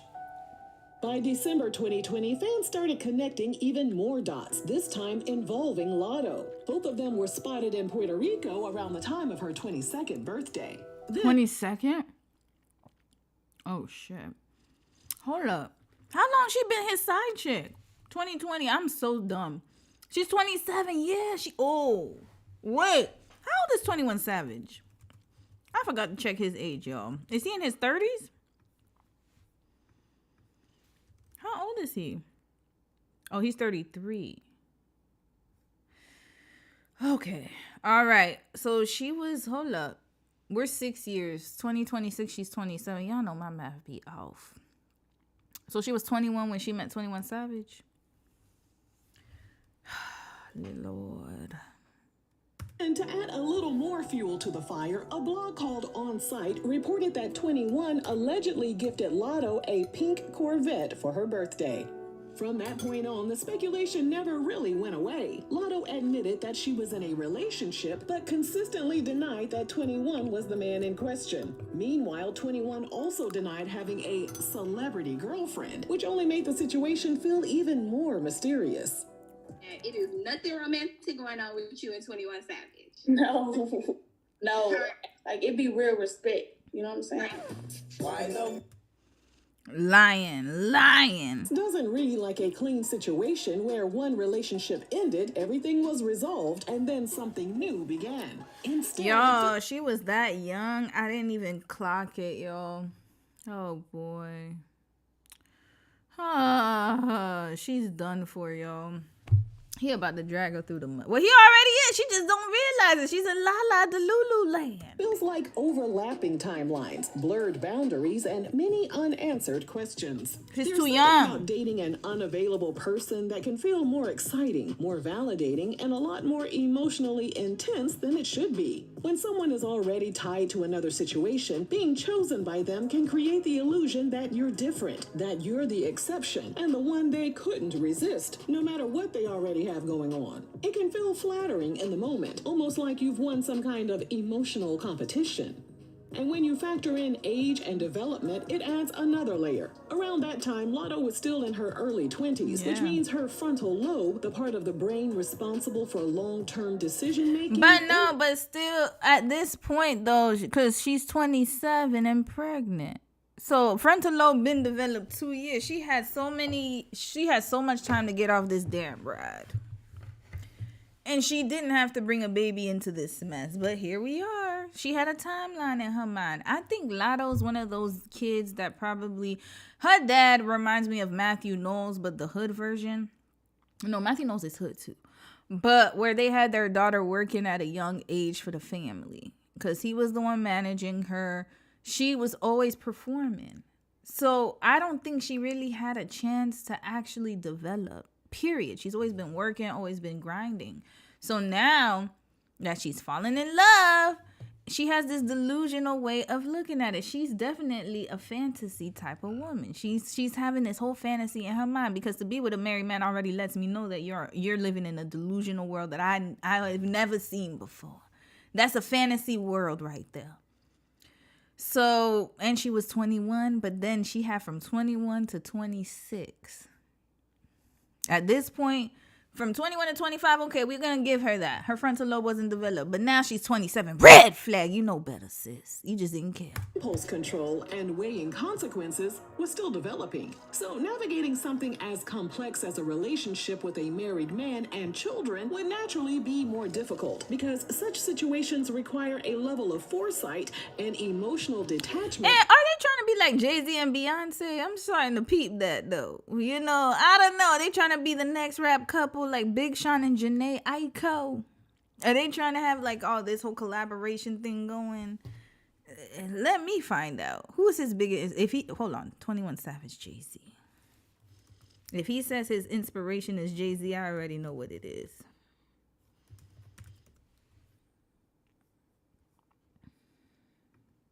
Why did you get deported? I ain't get deported. Well, I just got detained. Right, and they detained me because they said I had a felony conviction, but I didn't have. The felony conviction got dismissed, so that's why they detained me. And I called Meek while I was in jail and told Meek, like, bro, I just got locked up. Woo, woo, woo. And he called Jay-Z. Jay-Z put a lawyer on my case, type shit. Got you out of there. Oh, okay. He owed Jay-Z some money. Okay, say less, 21. Say less. You owe him money. I know you owe him money. Jay-Z's a very greedy man, y'all. Y'all gonna see in part 4 of the case study. He's a very greedy man. Okay, there we go. Because nobody helps somebody out for the free. There's always a price. Yeah, he played a role and get me out of there, yeah, for sure. It's dope to know that you can call somebody else on that level. No, it's not. Red flag. No, it's not. And didn't he have that prison organization? We had a live stream about that damn organization Meek Mill was part of. Okay, this makes a lot of sense, y'all. He owes a lot of money. I think Hove just wanted him. You gotta be a certain type nigga, though. He ain't just doing that shit for anybody just because you rap. It's like you gotta be from a certain cloth, and niggas gotta be able to know, like, look at you, hear about you, and know, like, okay, he like us, type shit. Cause I don't feel like he's just doing that for anybody. And I ain't Rock Nation or none of that shit. So he really did that shit just off the strength. Yeah, I ain't Rock Nation. Why did you get deported? Okay, we got the answer, y'all. Say less. Jay-Z's involved. That case closed. Case closed. I don't know who he owes, but he owes something. All right, we got it. We got the next Beyonce and Jay-Z right here. That often comes with more life experience. Girl, you broke that all the way down. So what you're trying to say is, out here in these streets, these frontal lobes ain't developed. That explains a lot. Sure do, yep. At the start of 2023, she was spotted with a tattoo of 21's legal name behind her ear. Not this chick getting somebody else's husband's name tattooed on her. Lord, how much? However, in May 2023, online users suspected their relationship was over after 21 was spotted enjoying a date night with his wife, Kiana. Yeah. 2 months later, Kiana wished 21's mom a happy birthday and called her the best mother-in-law a girl can ask for. Woo. Come on and fix it. She even got Ma Dukes into it. Oh, Lord. Fix it, Black Jesus. Come on and fix it now. And that brings us to August 2025. They were spotted on a tropical vacation. Was his wife there too? How about the kids? Was they on there? You know damn well they wasn't there. And in September 2025, a reporter with TMZ asked if she was tired of all the rumors surrounding her and 21. Latto responded, So you're not tired of hearing about 21? She was pregnant at the time, y'all. Yeah, she was pregnant. September. What are we? October, November, December, January, February, March. Yeah, she was pregnant. I'm hearing about 21. Once the video went viral, some people were happy that Latto was finally living her truth. Others were curious why a young and successful entertainer like herself would waste her time with a married father of 3. But not only that, 21 has made his feelings about women and relationships very clear, including during a 2021 chat with the $1 Million Worth of Game podcast, where he said if a woman cheats, she'll always be tainted in his eyes. However, for men, cheating is... Excuse me? Oh, we gotta add 21 to this case study list. My God. What did he say? A 2021 chat with the $1 Million Worth of Game podcast, where he said if a woman cheats, she'll always be tainted in his eyes. However, for men, cheating is more acceptable. Is this a case of one of them undeveloped frontal lobe issues? How old was he? No, he's just stupid. Red flag. Mr. 21. The men you speak of are also cheating with the women that you... This doesn't make logical sense. But of course, anything to absolve you and your conscience. Because you think that this is normal. You're trying to normalize you having this issue that you have. You can't keep your dick in your pants. No sexual discipline. Red flag. You're about to... Look at you. You're on a trajectory of future. Good luck. Sound like an undeveloped frontal lobe. And then in a December 2023 Rolling Stone interview, his friend asked why male artists don't serenade women like they used to. Well, 21 responded, y'all be some hoes now. Nobody's singing to y'all. Ain't nobody to sing for. Developed a frontal lobe. I have a lot to say, y'all. I have a lot to say. Oh, my God. Hold up a second. You know, I let it go a little bit. Was he in them Diddy parties? Okay, you know what? Let's find out real quick. I'm just writing him on the list. Okay. Let's find out. Was he in them Diddy parties?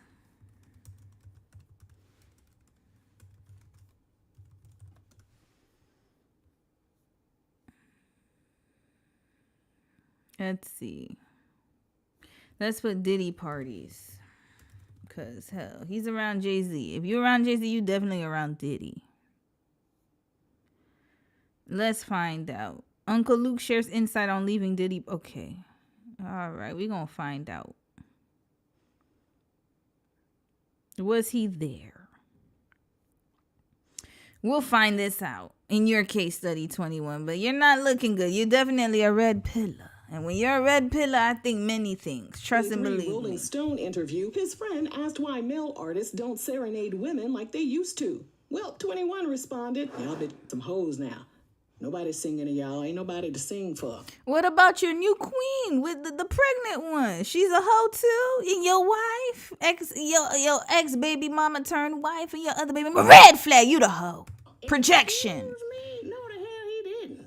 Toward the end of 2025, social media started buzzing with rumors that Latto was pregnant after she showed up to a holiday event in an oversized fur coat. Following that, she started posting less frequently on social media. And at public events, fans noticed that her face was a little fuller and that nose was spreading. It's giving knocked up. That nose will give it away every time. They In does. February 2026, she popped up on her Instagram story with a big, round belly. That was AI.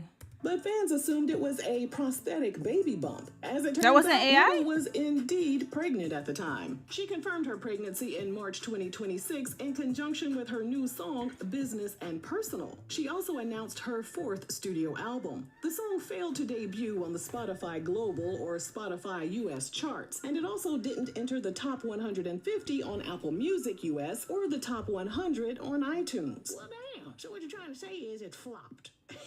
It's given flop. Sources have confirmed that she and 21 have sent out their baby shower invites, so he's definitely the baby's pappy. And how does Kiana feel about all of this?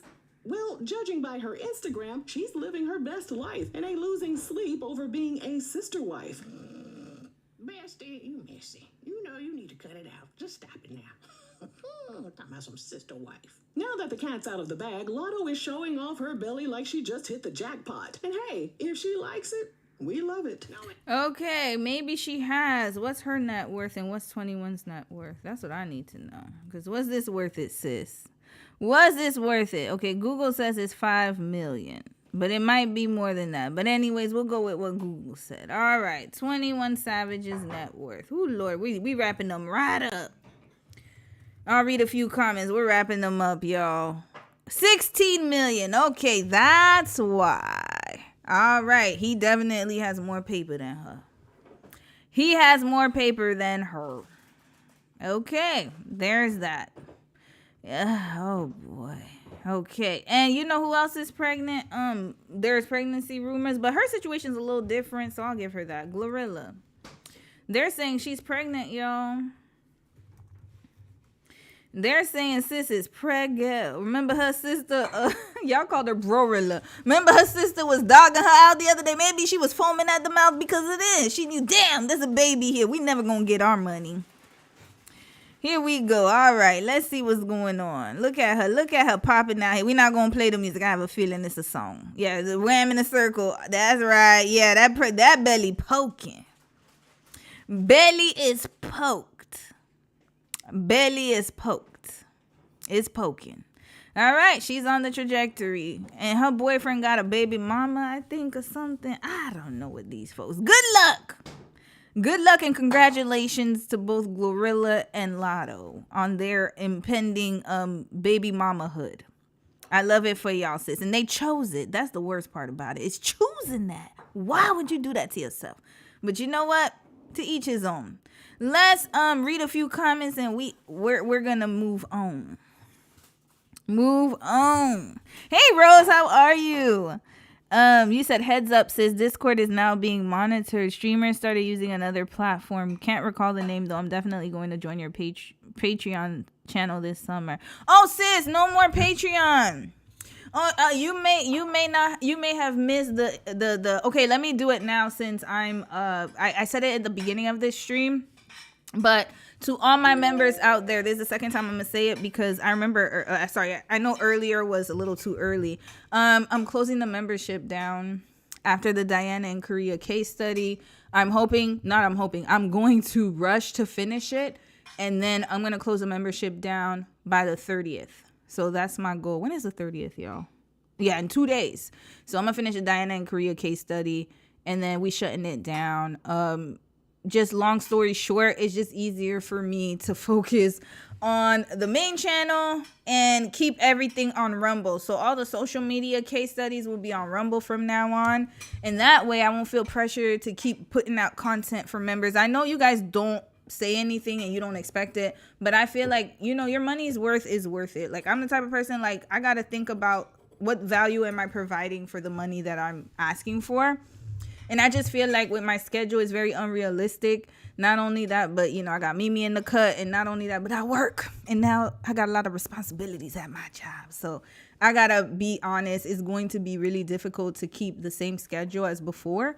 So I'm going to keep everything on Rumble. I'm going to transition everything over to Rumble. As soon as the Diana and Korea case study is over the next 2 days, I will shut the membership down. And if we have any private things to talk about, I know you said, sis, Discord is starting to crack down, so we might have to do live streams on Rumble, or I might have to find another way to do it.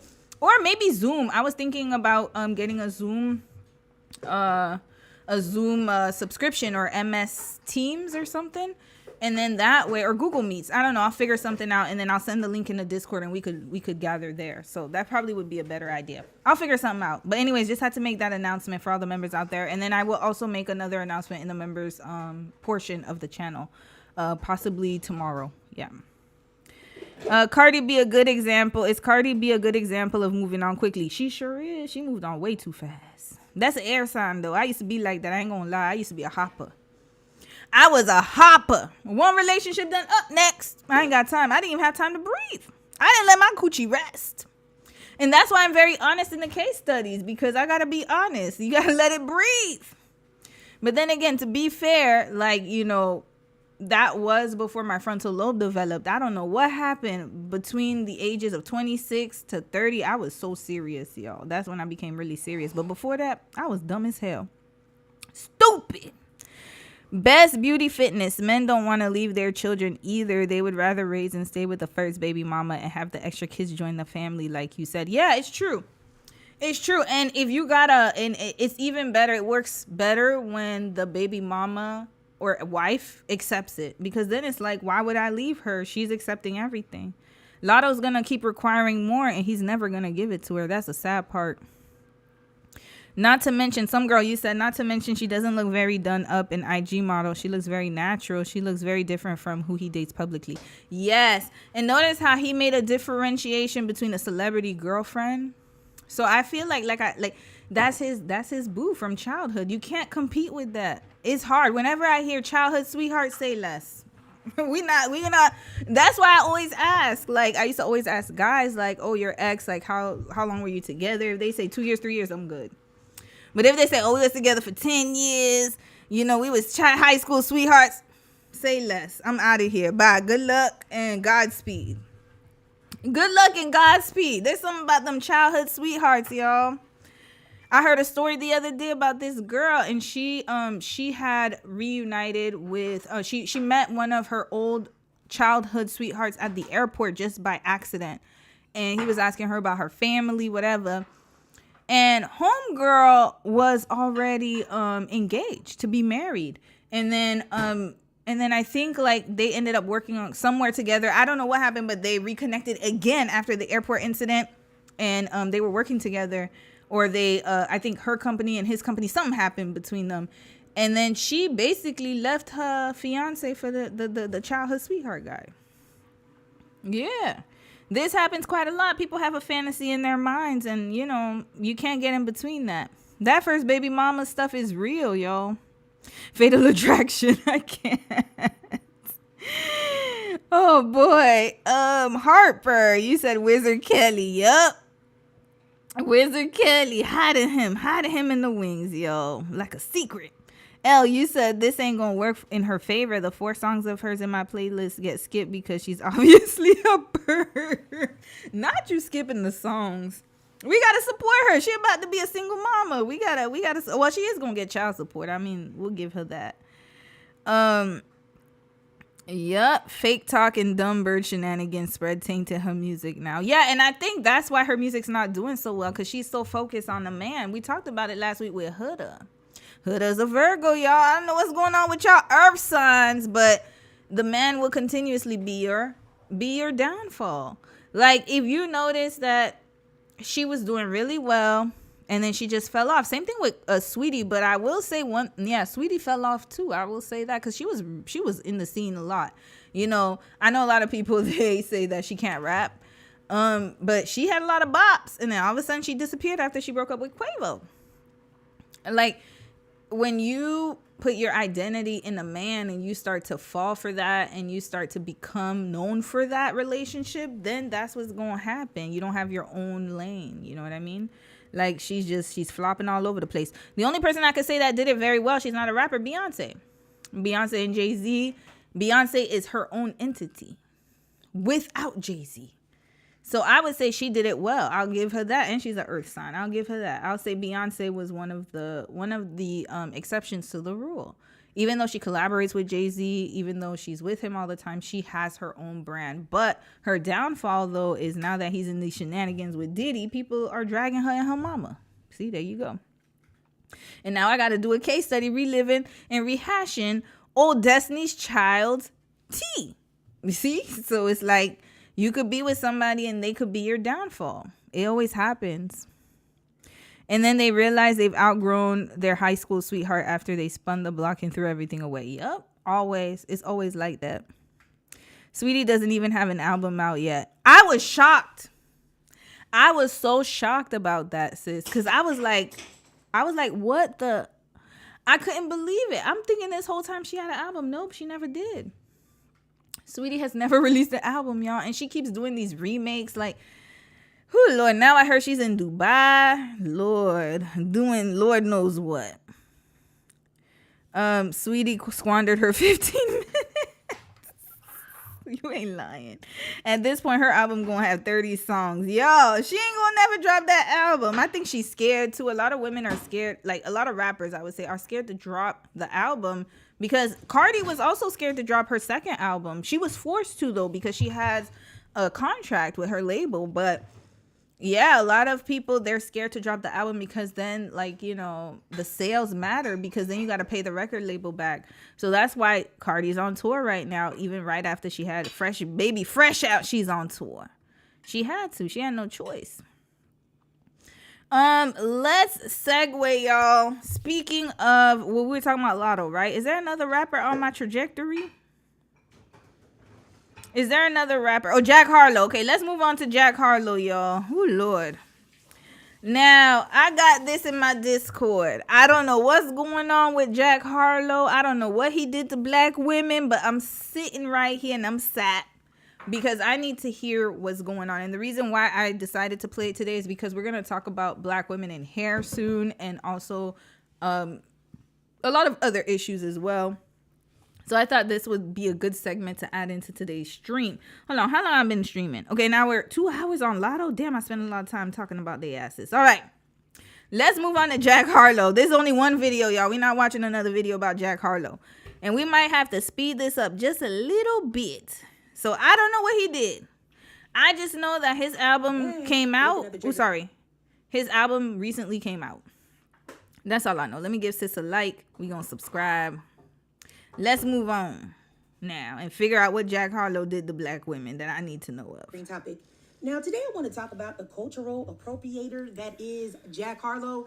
Now, I don't keep up with Jack Harlow. The last I heard of that man was hearing some lame song that he had about whips and chains, which really disturbed my spirit. But to my surprise, I see black people talking. Oh, is it that song? I don't need no whips and chains. You could hold me and put that money on me. You could put that money on me, baby. That's what he was saying?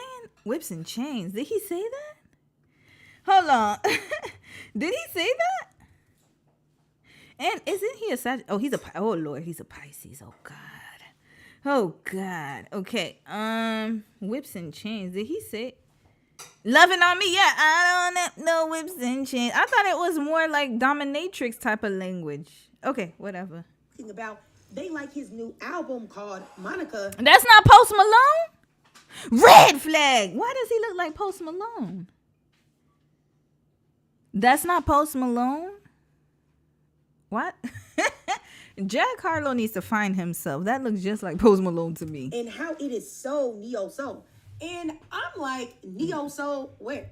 You mean Erykah Badu, D'Angelo, Music Soul Child, Jill Scott, Ladisi, neo-soul? So I looked this... Ladisi, ain't her name Ledisi? Okay, let's continue. And up on TikTok, and I see this. Rappers are afforded more freedom to change their genre. True or false? I might have to think about that. I'd like to hear your answer to Joe's question, but also then talk about what I feel is like the radical twist of what you have chosen. Well, I'll piggyback off what John's saying. John's saying you didn't retreat into a whiter genre. In fact, you arguably went deeper into... I got black music. Yeah. Deeper into blackness. Yeah. So... Now, my flabbers were completely gasted when I saw that clip because I'm like, in what world do you feel comfortable as a man from the Caucasus Mountains in 2026 saying that your music got blacker while interviewing with two as equally out of touch white men? And this is what being inviting, like black people oftentimes are, but never ever invited, get you. People playing in your freaking face. Your music, Mr. Harlow, could never get blacker.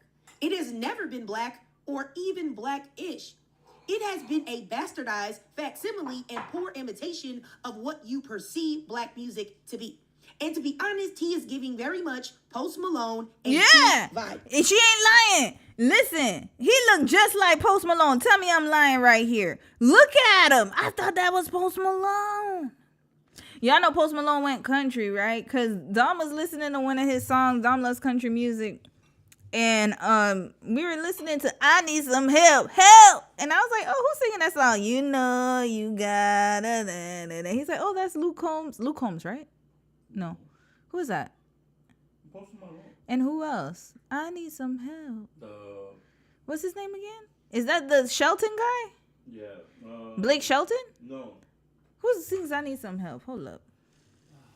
Oh my God. This is where you need your husband. Who? Morgan Wallen is I Need Some Help? Yeah. Okay, no, not that song. The other one. Drive. No. What song was that? The one I always like.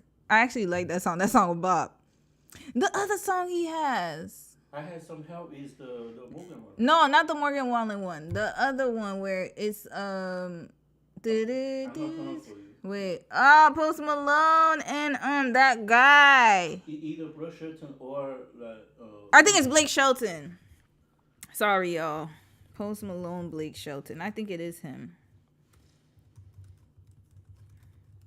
No, it's not Pour Me a Drink. It's another one. It's the he has a really good country song. Oh my gosh. Anyways, Post Malone went country, y'all. Oh, Luke Combs, Guy for That. And I ain't got a guy for that. Ain't got a guy. Yeah, that one. Yeah, that one. I ain't gonna lie. He bopping. He bop. That's a bop. And I ain't got a guy for that. That's what he should have stuck to. But he done finished pillaging the rap era and he went right back to country where his daddy was a producer. There you go. He got tired of being a vulture. But Jack Harlow is still on that. Look at his curly fried hair. Black music to be. Yo, okay, before we get in, sorry, y'all. Let's get into Justin Timberlake. This one was so funny, y'all. Hold on. I'm white. He had the whole DUI video. Not that that's funny. That's not funny. But look at this. This was hilarious. My partner here, I don't know the details, obviously. I wasn't the one to stop to. My partner here observed you, some kind of traffic violation, started a traffic stop, believed you had impairment, did a series of routine tests on you, right? Field sobriety tests, okay? You performed poorly on those, okay? Based off of his observations. Wait, hold on. Where he said he white? Here we go. I'm gonna reread. I hear you. Perfect. Okay, awesome. I hear you. Perfect. At this, No, I got point, you. I got you. At this point, Oh, it he asks for was initials. drunk. If you don't want an initial, you're not required to. You can't be forced to. And then I will read the rest of it. Okay. Will you initial or no? No. Okay. No. I'll read the rest of it. For you. Like. Now, do you consent or refuse to the chemical test? No, harm. We believe you to be under the influence of alcohol. But I don't mean twist the drink. Hold on. I'm not here to. You're doing that. Damn, where's when he said he white? I need that clip, man. I'm tired of these people playing the whole damn clip. Here we go. Always treat me like I'm a criminal. I don't like to call names, Mr. Timberlake, but it's the situation that we're in, unfortunately, okay? I'm trying my best to treat you like anybody else, okay? I appreciate your cooperation. Is this the normal process? Yeah, everything is pretty standard. Nothing of the ordinary. But it is for everyone that gets arrested for DWI. Is there anything specifically about it you are wondering, or? I appreciate you boys for doing your job. Follow my... Just look it over real quick before you Okay, is this where he says he's white?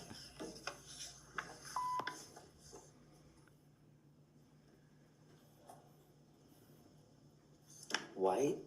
There we go. Okay, here we go. Let's go back. Hold on. We found it. This man was shocked he was white.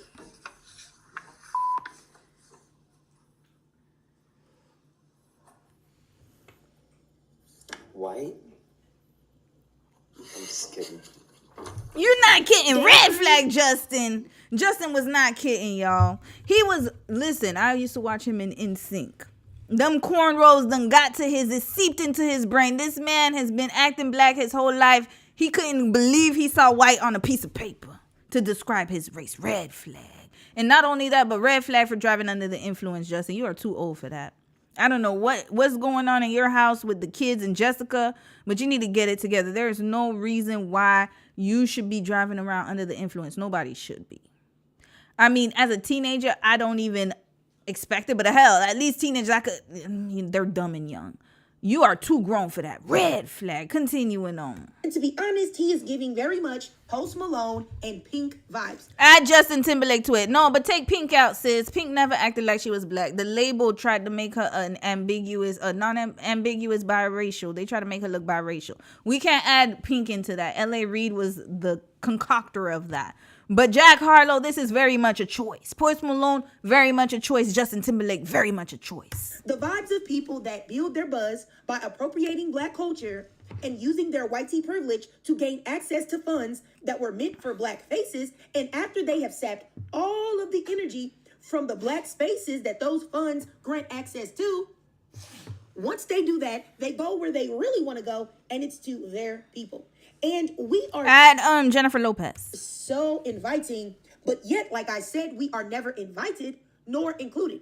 Just like with country music, which was started by Black Americans and overtaken by culture vultures, and then once the destiny swap was complete, those same culture vultures denied access to the originators. Look at what happened to Beyonce and how she was treated by the country music community. This insane behavior that black people continuously do by giving others free reign to appropriate our culture when we never, ever receive the same grace is really nuts. And keep in mind, the Jack Harlows, Post Malones, and Justin Timberlakes aren't the only ones. We have so many other artists, like for instance, K-pop artists, that do the same thing. And still, they receive so much grace and support from black people. And what even made me sicker was seeing so many black women offer their support, saying that Jack Harlow, he likes black women, he dates black women. And that's why the appropriation is okay, because he loves himself a black woman. And I'm thinking to myself, number one, why do black women like Jack Harlow? You really want a great value version and imitation of a whitey man trying to be his best impression of a black man? No, it's not that, sis. He look like Robin Thicke. That's why. He looks, there's always a special place for the white chocolates. I gotta be honest. Listen, I used white chocolate after the girl called Travis Kelce white chocolate. That's why I'm using that term, y'all. But there's a special affection. Remember John B? Then we had, who else? Eminem, nah, he was too reckless and he talked too much about his mama. And he was too scrawny. Nobody really messed with him like that. Only the dudes like Eminem, but not the girlies. The girlies didn't really like Eminem. He's a little too rough around the edges. But John B was number one. I remember them girls loved John B. Then Post Malone was never the one. And by the way, he left his Asian baby mama to go be with another one. She just freshly had the baby and he's already with his new girlfriend. Red flag. Post Malone always been a poser. But yeah, you got the Jack Harlow, Justin Timberlake, Travis Kelce's of the world. There were other guys out there. Vanilla Ice, I think around that time he was pretty major. Brian Austin Green, who knew he even dated black women? Remember he was doing his wiggity wiggity blah blah blah boombastic whatever the hell he was doing on that stage. He's another one too. It's the blue eyes, sis. It's the blue eyes. The blue eyes. And they all have blue eyes. Ain't that crazy? John B. Wait, what? Oh, Robin Thicke. I forgot about Robin Thicke. He was a big one too. When he did The Lost Without You, had everybody screaming their panties off. John B's eye color. Jonathan Buckner. I think that's his name. What's his eye color, yo? Not that John. John B, the singer. Oh, Lord. He always wearing sunglasses. I can't really see his eyes. Oh, Lord. He's a Scorpio? Oh, boy. Okay. Oh, he has dark eyes. Never mind. But the rest of them blue eyes. Where's Robin Thicke? Yeah, Robin Thicke got, look at him with his little blue eyes. The crooner. Look at his ass. Okay. Then we have, who else? Jack Harlow. We already looked at him here. Justin Timberlake. We just saw his drunken ass. All right, yeah, there's a few of them, y'all. Y'all could name them in the chat. Every era, there's a white chocolate that women, especially black women, have a certain affection for. And this era is Jack Harlow. Is he attractive because he has a beard or a goatee? Or he takes some pics like this with his hands crossed? It's the blue eyes, sis. Blue eyes and curly hair. Come on. Like Nas or Joey Badass? No, it's not the same. And this isn't to say, right, that you can't find white men attractive. If that's what you like, cool. But why be with someone who is copying off of someone else? Isn't that what black women say that they don't like? I agree. When black men get with white women, now they all of a sudden got baby hairs and feet in braids and long nails with rhinestones all over them, or whatever else the case that... do y'all get what I'm saying? And... not sis with the braids. The Viking braids. Not to mention, like I said earlier, the fact that black women are saying that they are cool with this appropriator because they think that he likes black women because they saw a video of this man supposedly kind of flirting with Sweetie, that means that he likes black women? Be for real. He was flirting with a biracial woman that looks nothing like 99% of monoracial black women. And no shade to Sweetie. There's no shade to Sweetie at all. She's a beautiful woman. But still, there's a huge difference from this to this or this. Wait, sis, you cooking, but I gotta make it a point because I have the picture, Jack Harlow's album. Look at this. Didn't he have a black woman on the... yeah, right here. Who's this, sis? This is why they're going going up in arms. Look at this black leg right here. This is a dark-skinned black woman right here. This is the leg right. He got the leg and the thigh all over here. I don't know who this is, but yeah, that's why they're going crazy. Like, oh, he like black women. He likes black women. That's why, right there. Okay, just had to clarify that. I really, really, really want black women to stop worshiping men who do not like them, who have literally just given them one crumb of attention. And not even a crumb. They just kind of given black women a drippity drip. Hold on. Where's the Jack Harlow's video? Let's see his videos. Does he feature black women? Let's put Jack Harlow. What's the whips and chain love on me? Wasn't he in the what's poppin' video? He was. Oh, we not playing that. I know y'all finna copyright me like a mug. Who he had in that? It's all men? Oh, here he... oh. What's going on in this video? Okay. I mean, I just see him with a puppy. There are black women right here. Okay. What's happening here? Where's he from? He seems like he loves his puppy. That's who he's really in love with, to be honest with you. Okay. All right. Oh, wait. Hold up.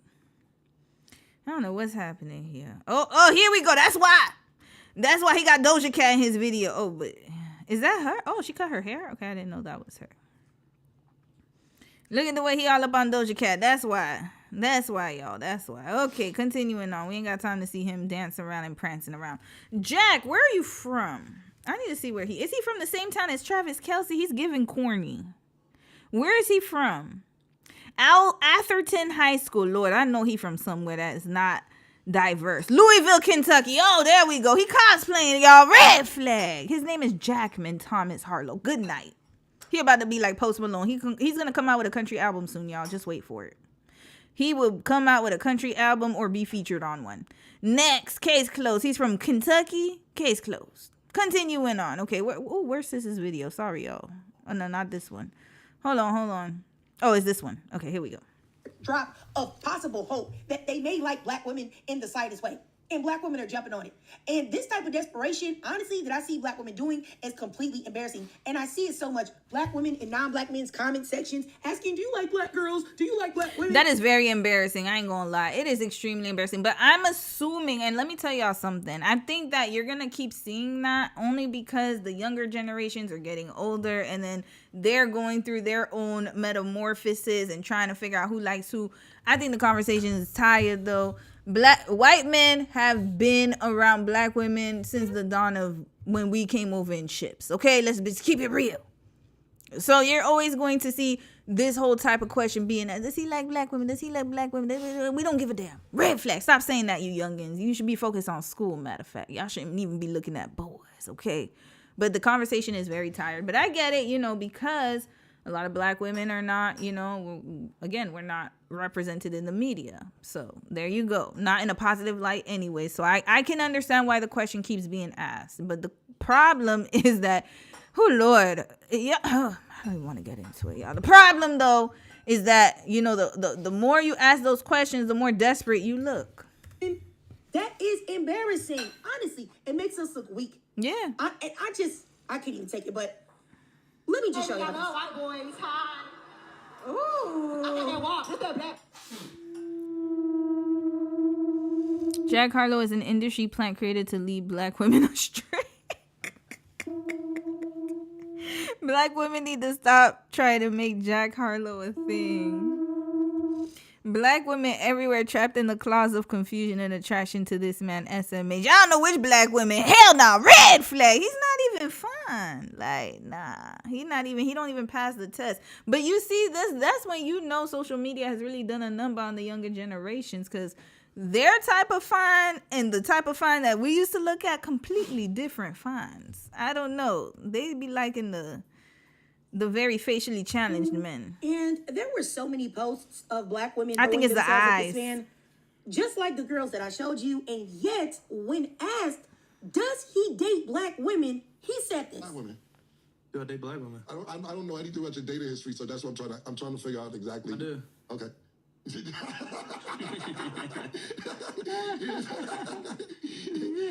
What race was your last girlfriend?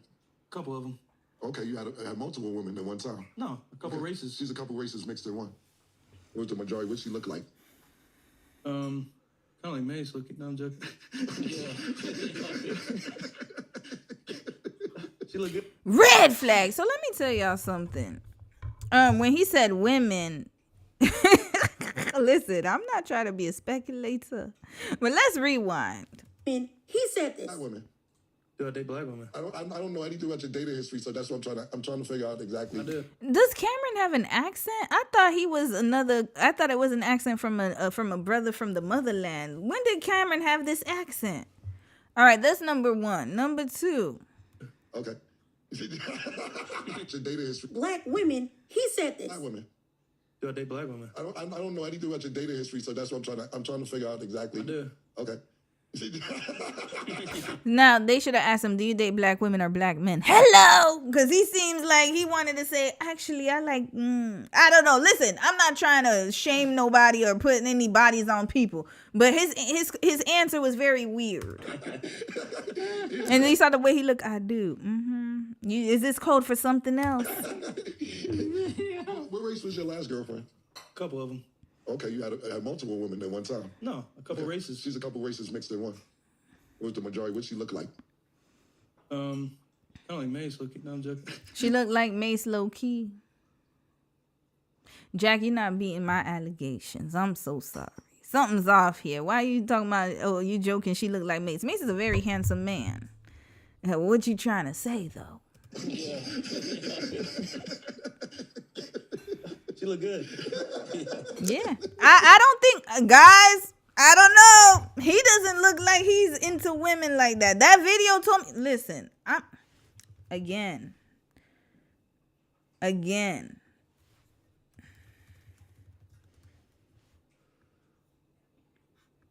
This video told me all of that. What is going on here? Listen, I didn't want to put that on him, but I was like, okay, maybe it's the arts.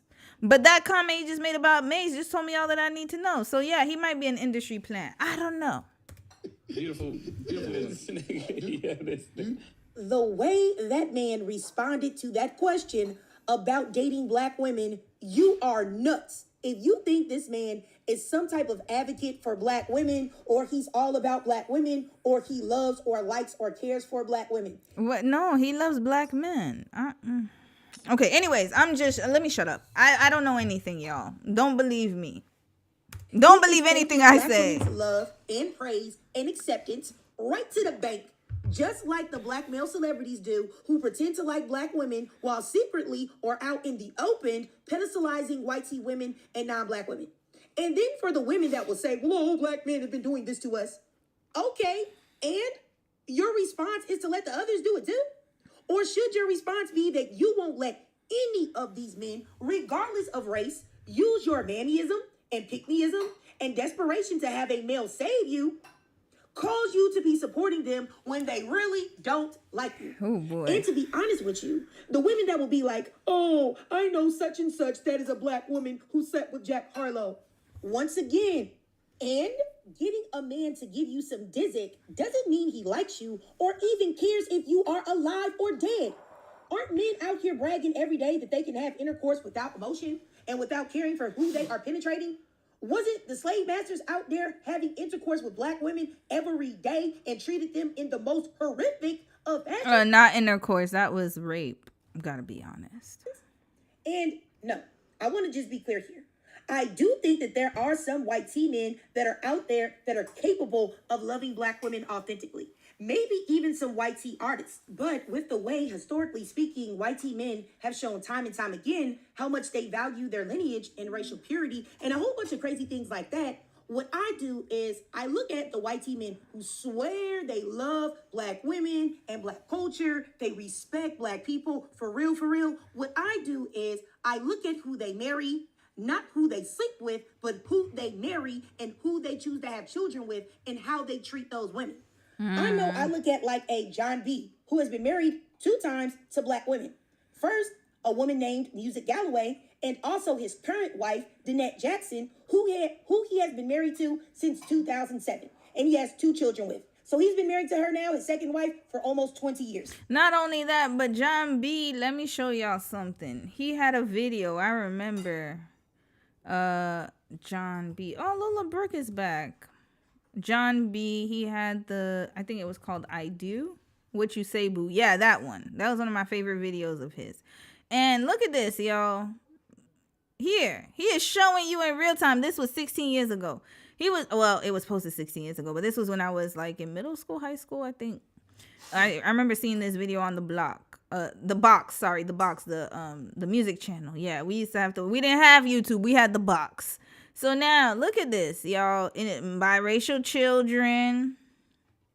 And then, he was meeting with his black wife here. Hold up. Didn't he meet the father or something?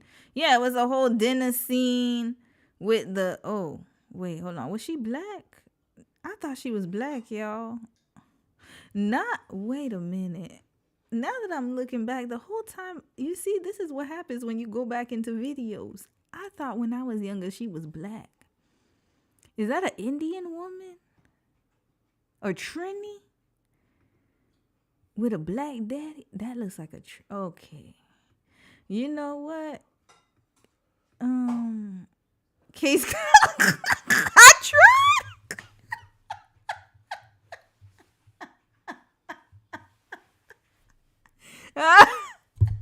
Not the plane in our faces, red flag.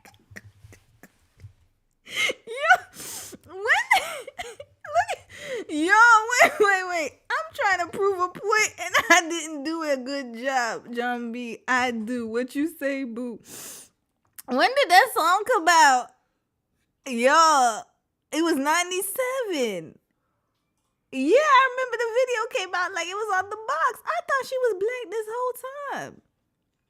Yeah, I needed glasses back then, y'all. Forgive me. Oh, yeah, there was a black woman. Wait, what? Hold up. Not him cosplaying. So it was a black dad, but the mama was light-skinned. Yo, this is diabolical, yo.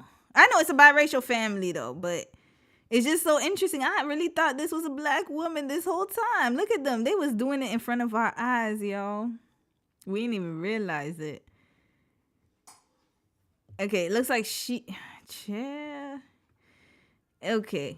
Yeah, well, anyways, he ended up with black women. Get Jack Harlow off my damn screen. Bye, Robin. Ooh, Lord, bye. Good night. Okay, let's continue watching. Hold up. Sorry, y'all. I need to do tabs. I know. Or someone like Paul Wall, who has been married to his black wife since 2005, and they have 2 children together. I don't look at the Justin Timberlakes who culturally appropriate and have even been linked to black women, like allegedly Janet Jackson and his co-star Alicia Wainwright, who was supposedly with him. It was a little scandal. They was on some type of little balcony holding Let me tell you something. The thing with Justin Timberlake, if he could be with a black woman, he would have. I promise you that. He's too chicken, though. Y'all saw him when he was on Punk'd. when Ashton Kutcher punked him and he cried and he looked like he was about to cry. He has a lot on the line, you know, the heavy weight of a white man's shoulders. You can't really be with who you want to be with. Let me tell you something. That man, you see that girl he's with right here? That's who he really want to be with. That's why he's going around doing DWIs and whatnot. He has a lot of problems, y'all. He's not living in his truth. But either way, he chose what he chose. Now, as far as Jack Harlow goes, I think he's going to go same trajectory. He's not, I don't know. To me, he seems like he's not attracted to women, in my opinion. I don't know. That's what it looks like. It looks like he's very fluid, and that's nothing wrong with that. But the way he was getting that mace and whatnot. But look at who he still chose to marry. He still chose to marry a very Wonder Bread type of woman named Jessica Biel. And wait, she's not Wonder Bread. She got a booty though. That's why. She you see, that's the thing though. Like, you gotta see who they get with. Like a Timothy Chalamet, when he's with Kylie, she's black enough. She's black adjacent. So she gives him the thrill of maybe, you know, she got a little booty. So when he doing, Jessica Biel has a butt. I remember back in the day they said she had a big booty. Hold on. I don't want to sexualize her, but we gotta look at her black. She has black, like I mean, that, you know, for white folks, this is enough, y'all. This is enough. This is more than enough. You see, she got a butt. She was known as the white girl with the booty. I remember her from Seventh Heaven. And she's very fit. So she keep her body tight, you know what I mean? And then she got, you know, she's not a flat. You see, she doesn't have thinner lips. Not saying all white women do, but I'm just saying she has like she has beautiful features. She's a very beautiful woman. And, you know, she has the voluptuousness. So, yeah, that could pass. There's nothing wrong with that. There's nothing wrong with him being with his own people. Nothing wrong with that at all. But there is something wrong with culturally appropriating black culture and using black women. And then once you're done playing with black women, you go to your people. And even with all of this isn't any guarantee of any of these men loving black women authentically. All I'm saying is, because I don't know none of these men, John B., Paul Wall, Justin Timberlake, none of them. But you know, this is another thing. We might have to dive into that because there's a whole psychological component to it too, and cultural expectations. You cannot compare a Paul Wall and a John B. to a Justin Timberlake and a Jack Harlow. You gotta it depends on how white are they outside of the spectrum. So, for example, Paul Wall grew up in Texas. Hold on, we're still tipping. You see, this is why we gotta have conversations like this. It's a whole nother bracket, still tipping. Here we go. Look at this video, y'all. Hold on, we're not playing. Oh, that's one of my favorite songs too, by the way. I used to love that song. Look at where Paul Wall is. Paul Wall's deep in the trenches of Houston. Look at them. They even got the girl dancing in front of the trap house. Like, this is where he's from. He is a legit hood dude. He's not no regular white boy. Look at this. He's in there. Eminem is similar to that, but Eminem was in the trailer park. He grew up in a trailer park. He said it in 8 Mile. So for him, he's around white folks all the time. So for him, like, you know, Eminem, you're not going to see him with a black woman. We already knew from the beginning when he got with Kim, his baby mama white. But look at this. Look at this man. Look at this man.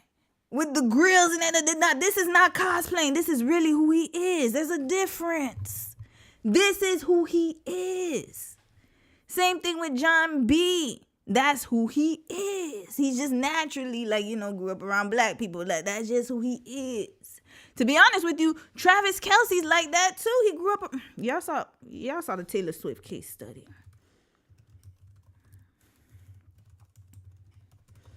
Look at this. Look at this right here. Hold up, not interested. Don't give me that. Look at him with his sports team. Hold on. Where the brothers at? Where the brothers at? He had a whole picture with them brothers. Where he at? Taylor must have scrubbed it off the internet. Here we go. But that's his foundation. Hold up. Where's his basketball team? Not high school. I think it was middle school. Yeah, it was middle school basketball team pictures. That man with all them damn brothers. I have it in my case study. It's somewhere in there. But yeah, he grew up around Travis Kelce. But the difference with Travis Kelce, though, is that, again, sometimes it depends on who you are around in your environment, yo. This man was around black folks his whole life. Whole entire life. And same thing with Paul Wall, but Paul Wall really lives that life. And that's the thing, like, I have to be honest. I think it really is about, like, you know, when you are from a white family, especially like Justin Timberlake, he's not around black people like that. So that's why he was cosplaying. And he was definitely attracted to black women, was attracted to the black lifestyle. But if you look at all his friends, all his family members, everybody he was around, he's from Memphis. I'm pretty sure he didn't go to the other side of Memphis. So there you go. He's not a Paul Wall. So even if he wanted to be with a black woman internally, it would be too much headache for him. And he was one of the heartthrobs of NSYNC. There's no way them fans was going to let that go. There's no way them fans was going to let that go. There's not no Nick and Alandria. Nick is from Jacksonville. Jacksonville? I think so. South Florida, wherever. Somewhere in Florida. He don't give a damn. But Justin Timberlake, it's all about image, y'all. You got to be honest. Like, if you show up with a black woman, it's going to tank you.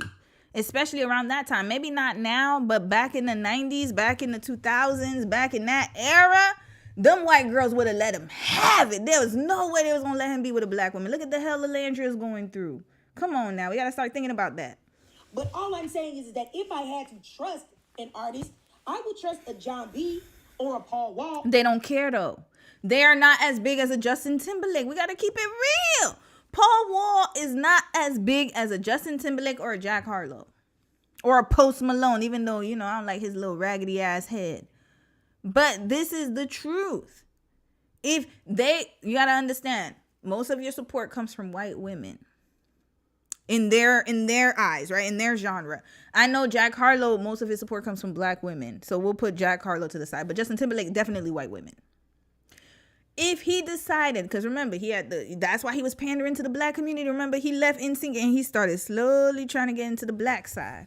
But then, you know, you don't know what his family's like. Maybe they was like, listen, you can't do it. It's not good for your image. It's not going to be good for your opportunities. It's not going to be good for whatever you got going on in the future. You're the heartthrob from NSYNC. You have to be with a woman who looks like you, because then that's going to give them the fantasy. They want to see their representation ending up with a fine man like you. They want to see themselves in Jessica Biel.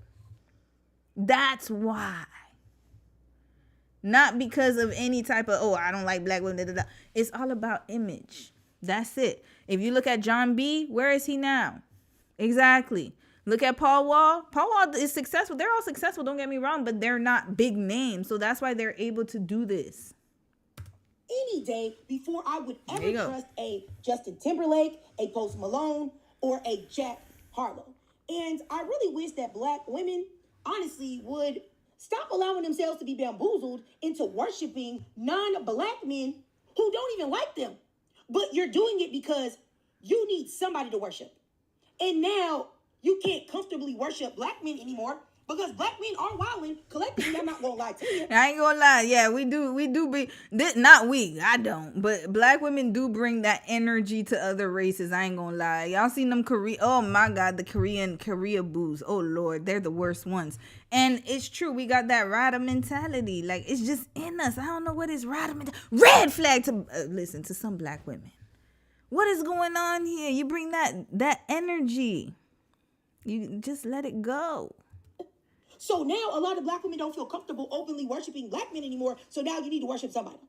Stop that. No, they still worship black men. None of these men. And I really want black women to understand something else. The world sees the power that the love of black women will get you. It will get you uplifted, upbuilt, riches, power, clout, whatever your heart could desire.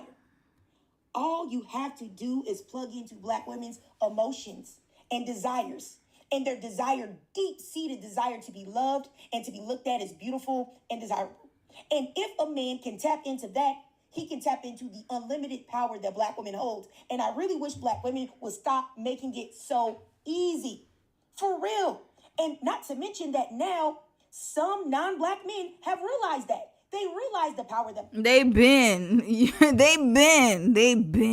black women hold. Or I think they've always realized it, But before, they weren't able to get that worship from black women that were giving it to black men. They weren't able to do that. But now they can because black men have squandered it away.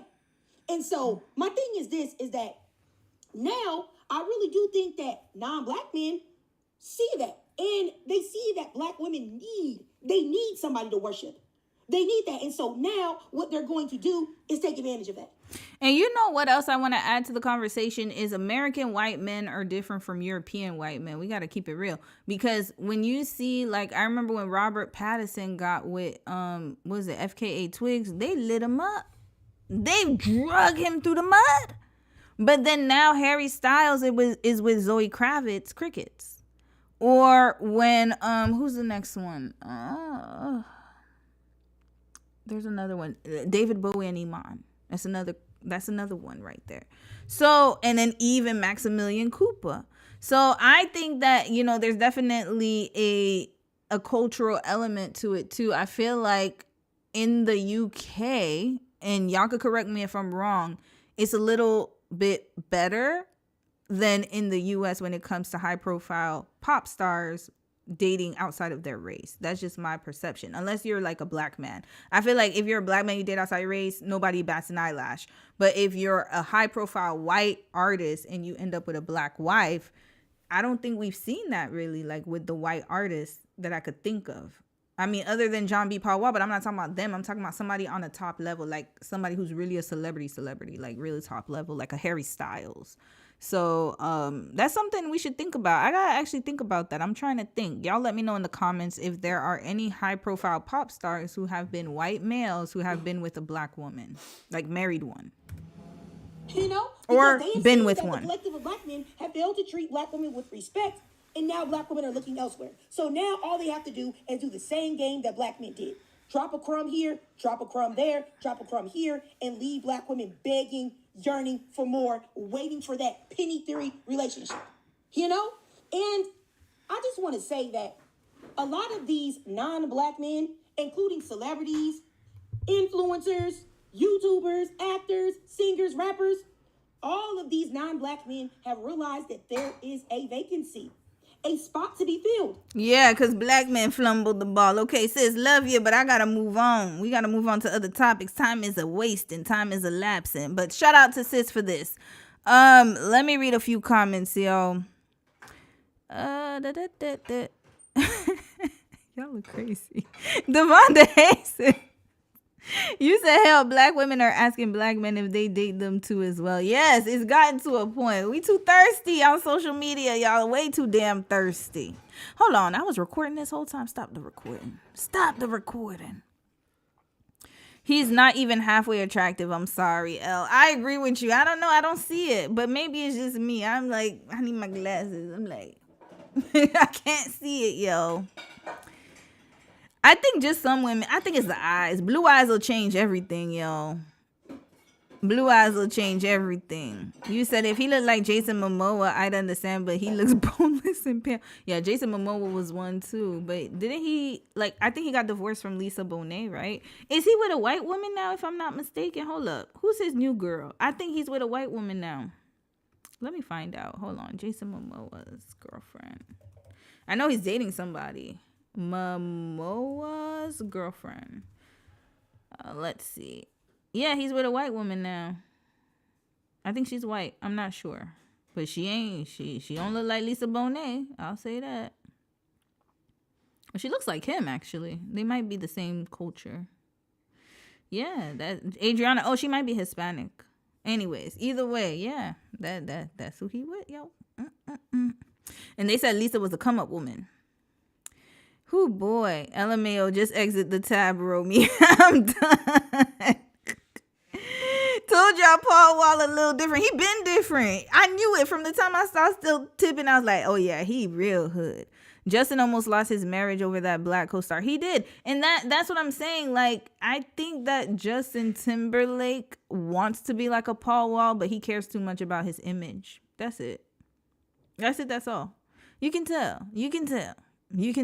If there was a way that he could be with somebody that he really wanted to be with, whether it be black, whatever, but if there was a way he could be with who he really wanted to be with, and there was no like limit on what he could do, and also like he wouldn't have this like kind of like situation. Because remember, Janet Jackson, y'all gotta remember when the whole Super Bowl situation happened, he almost lost his career too. So he's even more on guard, and they were probably like, you already had controversy with a black woman like Janet. Oh no, you better stay in your lane. He's thinking about his pockets. That's it. Why do JT and Jessica look related? And they probably do, y'all. And honestly, they had a very he got with her, I believe he got with her after Cameron Diaz, if I'm not mistaken. And not only that, but yeah, he dogged her out, y'all. He dogged Jessica out. She was waiting for him, y'all. He was doing whatever he was doing, and then he finally was like, oh, I'm ready to get married. He dogged her out real bad. You could tell she wasn't his first choice. I'll just say that. And it's sad. She's a very beautiful girl, very beautiful woman, but he got with her like kind of like a here, damn, okay, I'm ready to be a faithful man now. Now I'm gonna get married. Like it was part of the plan, but it's not who he really wanted to be with. You could already tell that. You said Paul Wall looks much healthier than back in the day. Yeah, that was all that lean and whatever they was doing, still tipping. Some girl, you said in the UK, I've heard that class difference matters more in these relationships, not to mention racism is experienced differently. I believe so. And I think it's just different. Yeah, because Harry Styles being with a Zoe Kravitz to me was like, oh, okay. I was like, oh, she could get with a Harry Styles because he's like, you know, if you look at One Direction, they're a pretty big band, right? Or were. And he's still a lot of girls liked him, right? He even dated Taylor Swift. So in my eyes, I was like, okay, the fact that this could happen, I could tell that it was definitely a different situation. Oh, she's Puerto Rican. Thanks for that, Prince. Yeah, I figured that. I saw her name Adriana, so I was like, okay, either she's Polynesian or Hispanic. I don't remember anyone coming from Justin after that Super Bowl incident. They did. No, so what happened was they mostly went after Janet, to be honest with you. But his name was attached to that. That's the problem. So I think that it gave him a lot of bad publicity. That was the problem. But yeah, he threw Janet under the bus. He sure did. And then notice how he cleaned up his image right after that. After that, he's like, oh, I'm tired of being black. Okay, let's get back. Let's get out of the suit and tie phase. Oh, no, I lied. He did suit and tie afterwards. He was still doing it, but he changed his, like, you know, the cornrows and all that stuff. He started to present himself a little differently. But yeah, you're right. He didn't face initial backlash, but his name was still connected to her. So anytime people looked up Justin Timberlake, that Super Bowl situation was so bad. I watched it live, by the way, y'all. We all saw the nipple, y'all. We all saw the titty. That was a wild ass time. I think I was in high school at the time when that happened. But yeah, so they got fined by the FCC for like millions of dollars. Like she lost brand deals. Her career took a big dive, y'all. She only recovered like when she did It Doesn't Matter. It doesn't matter. And even then people were like making her the villain. It was crazy. You found what? Joey and Mark. Who are you looking at? Zoe and Marco? You asked me why man with the black lady. But she's not with him anymore, honey. She's with Harry Styles now. You're talking about... Oh, Zoe Saldana. No, I was talking about Zoe Kravitz. Oh, he's so sweet. And Dom looked up Zoe Saldana and her man. because he's staying with that lady. Oh, okay. But yeah, that's a good one actually. Yeah. No, but he's not really a celebrity though. He's a very famous person. Marco Perrigo? Who is he? Okay, let's look him up. Hold on. Dom's helping me, y'all. Hold up. Who's Marco Perrigo? But she's not black, honey. She's Dominican. Black. You see how black. Let me tell y'all, it's so interesting how race is perceived. You think she's black? She's completely black. To you, she's black. Yeah. You think Zoe is black? She looks like American black. No, she's not. And who is he? I don't know who this guy is. Y'all, so Don was showing me Zoe Saldana and her man. And he said that this guy is very famous. I didn't know that. Is he like artist or something? He's an artist or something. I don't know him. But he said, you know what's so funny is he thinks Zoe Saldana is black. Interesting. I mean, she's Afro-Latina, so it is true. She is black. But to me, she would be multiracial. I don't see her as a black woman, but I see her as she is Afro-Latina. But to him, she's black. Like, he thinks she's American. That's so interesting how race is perceived, yo. Because to us, she is not a fully, like, people would look at her and be like, okay, she's Afro-Latina. He's a producer, but he's not. When I'm talking about famous, I'm talking about like Harry Styles or like, you know, like one of those celebrities. Kind of like if BTS, let's say if like Jin got with a black woman or something like that, or even a white woman. Yeah, it's a little different. Yeah, she's Afro-Latina, so she is black. Does she claim that she's black? Hold on. Afro-Latina be on some different stuff though. Hold on a second. Zoe Saldana. What does she claim herself as? Let's see. Because I know she's Afro-Latina. I mean, she is black, but her dad's Dominican, mom, she's Lebanese and Haitian. Okay, let's see what she calls herself. And the Oscar goes to Zoe Saldana. She got an Oscar? That's amazing.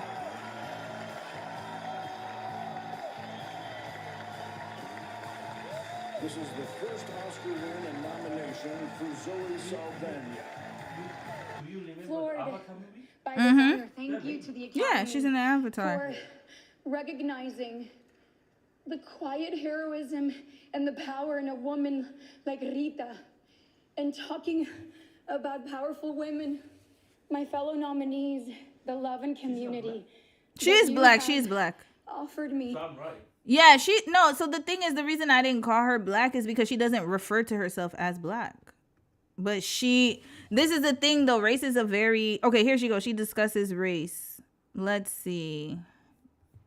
Let me see if I can find a video of her. Okay, let's fast forward. How does she refer to herself? That's the most important part.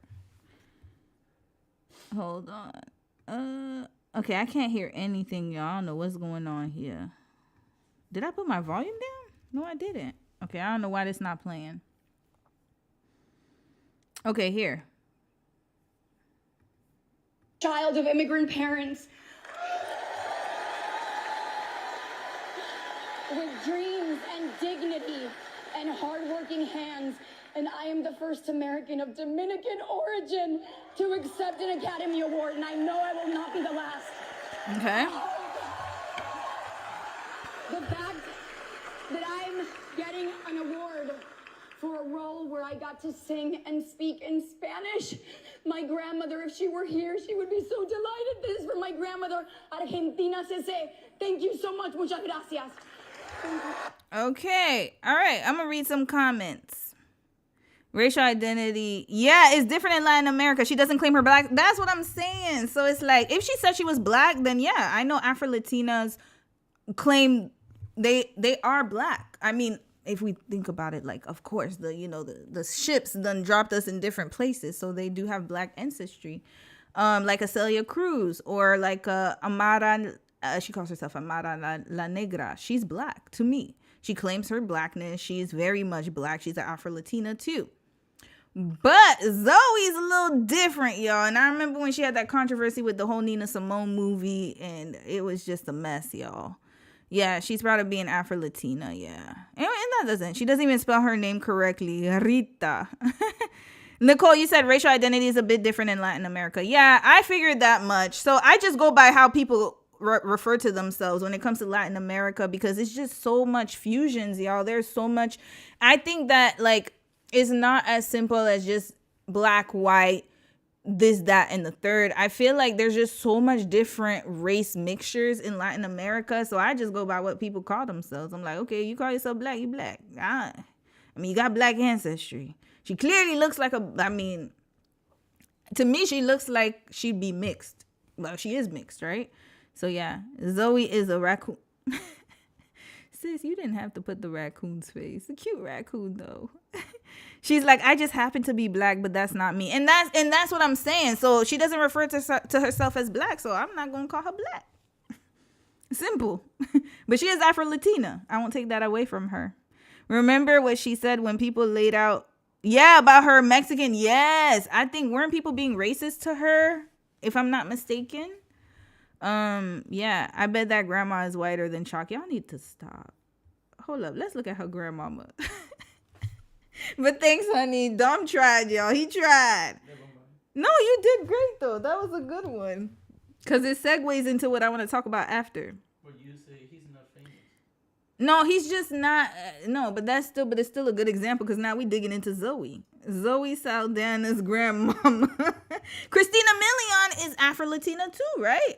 She would be, to me, like, does she refer to herself as black? Let's find out. Let's see her grandmama. She got pictures of the grandma. Y'all ain't shit. But you know what? I'm curious. Is that her grandmama? No, that's... Hold up. Who's her grandmama? Wait, her grandmama name was Argentina? Hold up a second. Wait. Did she say Argentina's her grandmama? Yeah, Argentina. Argentina, don't cry for me, Argentina. I used to love that song. Okay, where Argentina at? Where you at, grandmama?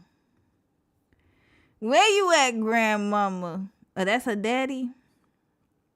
That's her mama. Yeah. Oh, okay. So, interesting. Is it similar to Mariah Carey? Because Mariah Carey, her dad was Afro-Cuban, if I'm not mistaken. Oh, yeah. Okay. I could see it. That's her mama? Oh, okay. Her daddy passed away. So her daddy was the darker one. That's what I'm seeing here. Because her mama looked Filipino to me, y'all. It's so crazy how race definitely, like, I feel like Hispanic, well, I mean, obviously, Spain and, the Philippines, they have Spanish origins. But it's so funny how Asians and Latin Americans look very similar to me, to be quite honest with you sometimes. Sometimes I can't tell the difference. I'll be like, oh, where are you from? Yeah, race is a very, very different thing in Latin America. You are correct, sis. All right, Zoe doesn't claim herself as black, so we're going to call her multiracial. A multiracial Afro-Latina. All right, y'all, let's move on. Oh, Lord, I got so many topics. This won't take too long. We'll save the Air Canada one after. I think we need something lighter. No, you know what? Let's do Air Canada real quick. I'm not going to talk too much about it because I'll reserve it for another stream. My brain is hurting with this whole Iran situation or Iran situation. I got to tap out for a little bit. But I wanted to bring this up because we talked about the TSA agents last week. And remember, I said, if you were at the stream last week, I said they need to shut the airports down. And this is exactly why. Just literally like a day or two after the live stream, look at what happened, y'all. This is very tragic. I'm going to go to the news for this. 2 Air Canada pilots lost their lives, y'all, due to human error at LaGuardia Airport. So we're going to check that out. We're not going to watch the full scene. It's very sad. But let's see what transpired. Crash at LaGuardia Airport, the deadly collision on the runway, an Air Canada Express passenger jet slamming into a fire truck. That fire truck had been given the okay to cross the runway.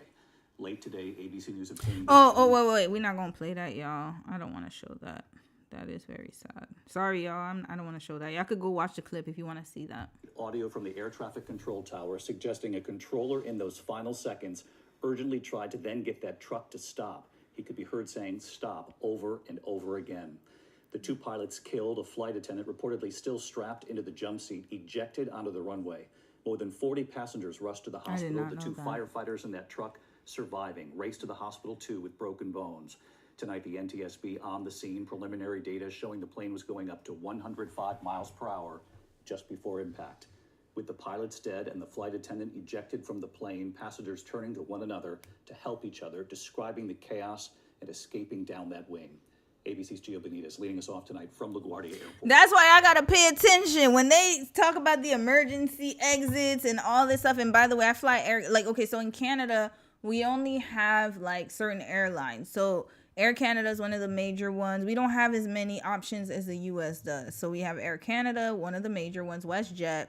Then you have Transat, and then you have smaller regional ones like Porter or what's the other one? I think that one. One of them went bankrupt. I forgot which one. But yeah. So Air Canada is one of the major airlines that we used to travel, where I used to travel everywhere. So this is scary. And I do go to last time when I came from Korea, I went to JFK. No, I went to LaGuardia. I did go to LaGuardia. Yeah, it was JFK. JFK Airport. But usually when we fly to New York, of course, there's two major airports, LaGuardia or JFK, if you're flying to New York City. And this flight happens every day. So it's very scary when you think about it, because it was human error. It wasn't even like a technical issue. It wasn't even like a issue of like, sometimes landing gear doesn't go off or something like that. This was overworked, underpaid. What was it? The flight, FAA, I think is the flight, if I'm not mistaken. The people in the what do they call them? Y'all let me know in the chat. It's escaping my name, my head. But yeah, the people who are in charge of directing and routing the airplanes, they were not getting paid at the time, if I'm not mistaken. They should have been shut them airports down. And it's very sad that two young pilots lost their lives off of this nonsense. And now all of a sudden I heard that they want to pay the TSA agents and all of these things. They're going to try to find a way to do a relief package, but it's a little too late.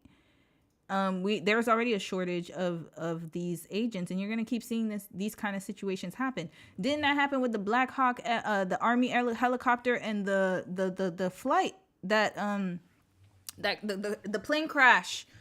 I forgot where it was. Wasn't it in Washington, I think? Like a year ago with the kids. The kids that were ice skating, the ice skating teams. I forgot where it was over. I think it was in Washington, if I'm not, DC. But yeah, this is going to happen frequently. And also the budget was removed from those flight, what do they call those folks? You know what I'm talking about. Yeah. This is going to happen a lot. It's very sad. Let's continue watching. Tonight, horrifying surveillance footage. Dang, they gotta play it twice. Come on now. Y'all are too much. LaGuardia Airport. The NTSB now on the scene, poring over the mangled wreckage of the first deadly crash at LaGuardia in more than 30 years. It happened at around 11:40 p.m. after authorities say air traffic controllers granted a Port Authority fire truck permission to cross runway 4 to respond to a separate incident, a United Airlines plane reporting an odor in the cabin. Listen to Truck 1 talking with the tower. Truck 1 and Company, LaGuardia Tower requesting to cross 4 at Delta. Truck 1 and Company, cross 4 at Delta. Truck 1 and Company crossing 4 at Delta. But at that very moment, Air Canada Express Flight 8646 from Montreal was coming in for a landing on that very same runway. Listen to the controller trying to tell the truck to stop. Before we get to that part, I'm wondering, do they not have like they don't have like a bulletin of the flights that are coming in? Like, this is egregious at this point, because how could you not know a flight was coming in? It's scheduled. This is daily. This is not like a random occurrence where it's an emergency landing because there's like some type of mechanical issue on the plane. This is planned these flights go back and forth every day. Same flight. The same exact flight. They make their runs, drop their load, come back, drop the load, come back, different pilots, the clock in, different flights. And then they go to the hotel. This is a daily flight. Why? And how did they not know this? They don't have a bulletin. So this is my problem with this whole situation. It doesn't make sense. Now, I understand that the person who did it was very like, I don't know. I heard rumors it was a retiree came back to go help relief out. I don't know. The person was working on, I don't know. And we're going to find out. But my point is, these are daily flights. This is not like the schedule changed or something like that. Was there a delay that they didn't know about? I'm just not understanding how you don't know that flight was going to land at that time. Don't they land around the same time every day? Y'all let me know in the comments. Maybe I don't know. But I would think so. It's like a truck. And them Amazon drivers, they do their little routes every day. I know at this time, the Canada Post lady right outside, I'm telling y'all, every week, the mail lady, she comes at the same damn time. She comes at our building the same. I see her every time when I'm about to walk Mimi for lunch. I say, hey, how are you? And then Mimi, Mimi used to bark at her. I felt so bad, but now she likes her. She's like, hey. I'm like, hey. Every day around 12:30, I know I'm going to see that lady.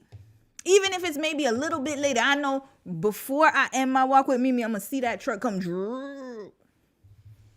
She comes at the same time every day. Garbage truck, same thing. Every day, same time. Same time, garbage and recycling. Every Tuesday and Friday, they wake me up causing a damn ruckus, red flag, all that damn noise. Right outside the window. Do, boom. They're there. I can expect them every day. Flight, same thing. It's the same route. Every day. How you not know that, Mr. Flight control? Stop, truck one, stop. Stop, truck one, stop. But it was too late. Of course. As that surveillance video posted to X shows, there was no time for the plane to stop or abort the landing. Preliminary data from Flight Radar 24 shows that the plane was traveling between 93 and 105 miles an hour. Not only that, but it looks like it was raining. Why does the ground look so wet? Or is that the reflection of the sirens? I don't know. Moment of impact. We were honestly sleeping and then landing. And yeah, it was raining. Yep, and it was raining. Please, there's no way they could have stopped it. If they might have been able to stop, and it goes so fast, y'all know when you land, it goes so fast, and then all of a sudden, the brake, and then they tell you to say, ding, seatbelts on, ding, ding, ding, until it goes off, and then you get to the tarmac, you wait a little bit for them to do that whole thing, and then, ding. And then you start seeing people get up. There's no way they could have stopped that, especially in the rain. Boom, woke up in shock. We were a couple rows behind first class, and it was... everything at the front of the plane was pretty messed up. Jet 646, I see you collide with vehicle here. Just hold position. I know you can't move. The vehicles are responding to you now. Passenger Jack Cabot shooting these video clips as passengers climb down off the wings. And in this short selfie video, you can see the moment the nose of the plane tipped upward. Watch again closely as the passengers move to the rear of the cabin to escape. One flight attendant was reportedly found outside the plane, alive and still strapped in their jump seat. Authorities confirming the pilot and co-pilot did not survive. I want to extend my sympathies to the families of the two pilots. These were two young men at the start of their careers. 41 of the 72 passengers were taken to area hospitals, and inside that fire truck, 2 Port Authority officers surviving as well, taken to the hospital with broken bones.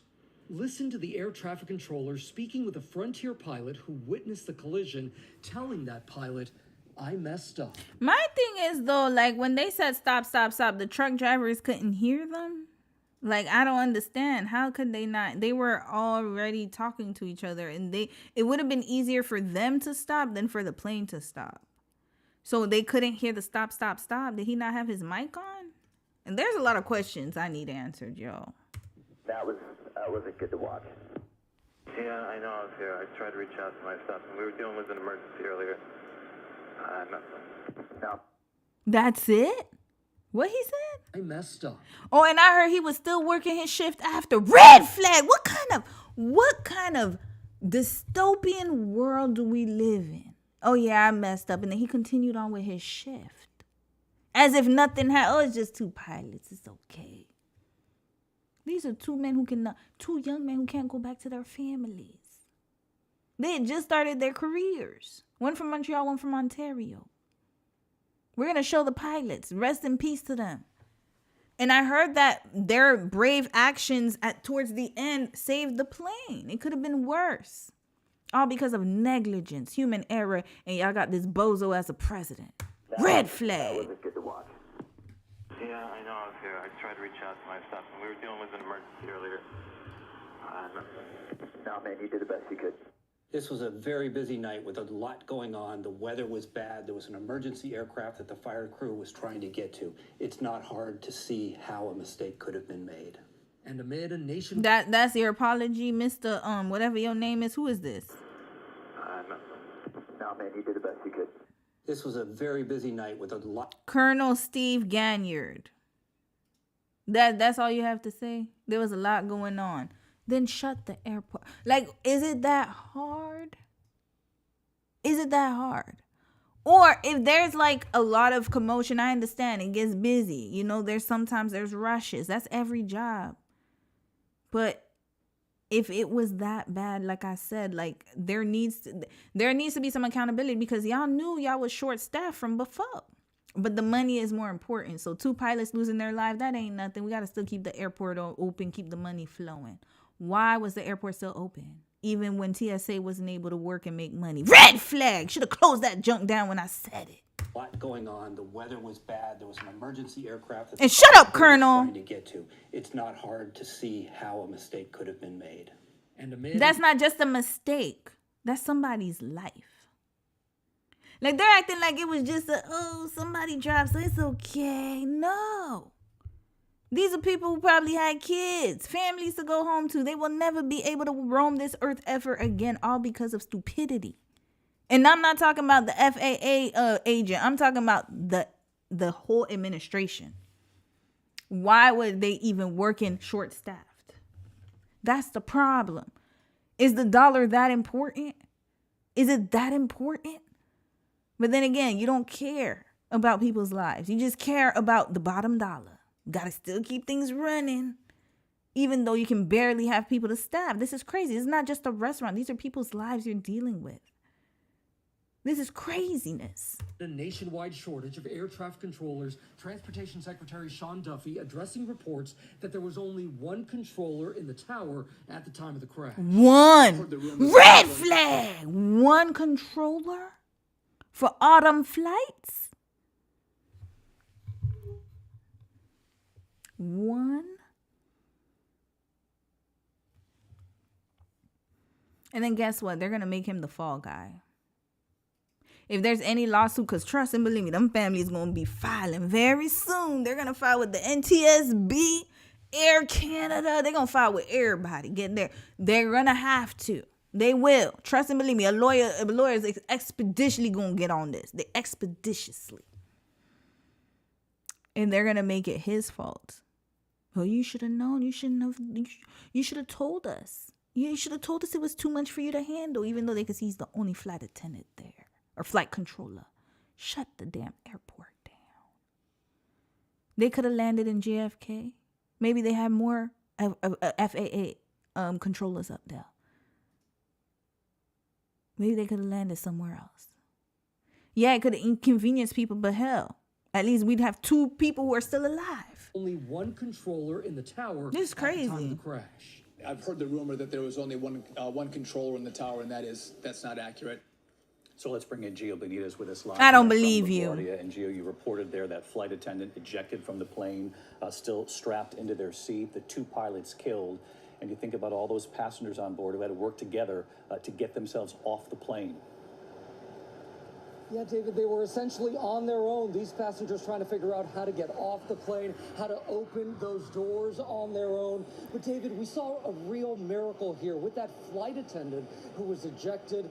Apparently, we're told she's going to be okay. Good for her. That is good news. We're thinking about the families of those pilots and everyone on board, and the 2 firefighters as well in that truck. It wasn't her time to go, y'all. Okay, one more, y'all. We'll see it from a Canadian perspective, because Canada got a lot to say about this. I'll tell y'all that.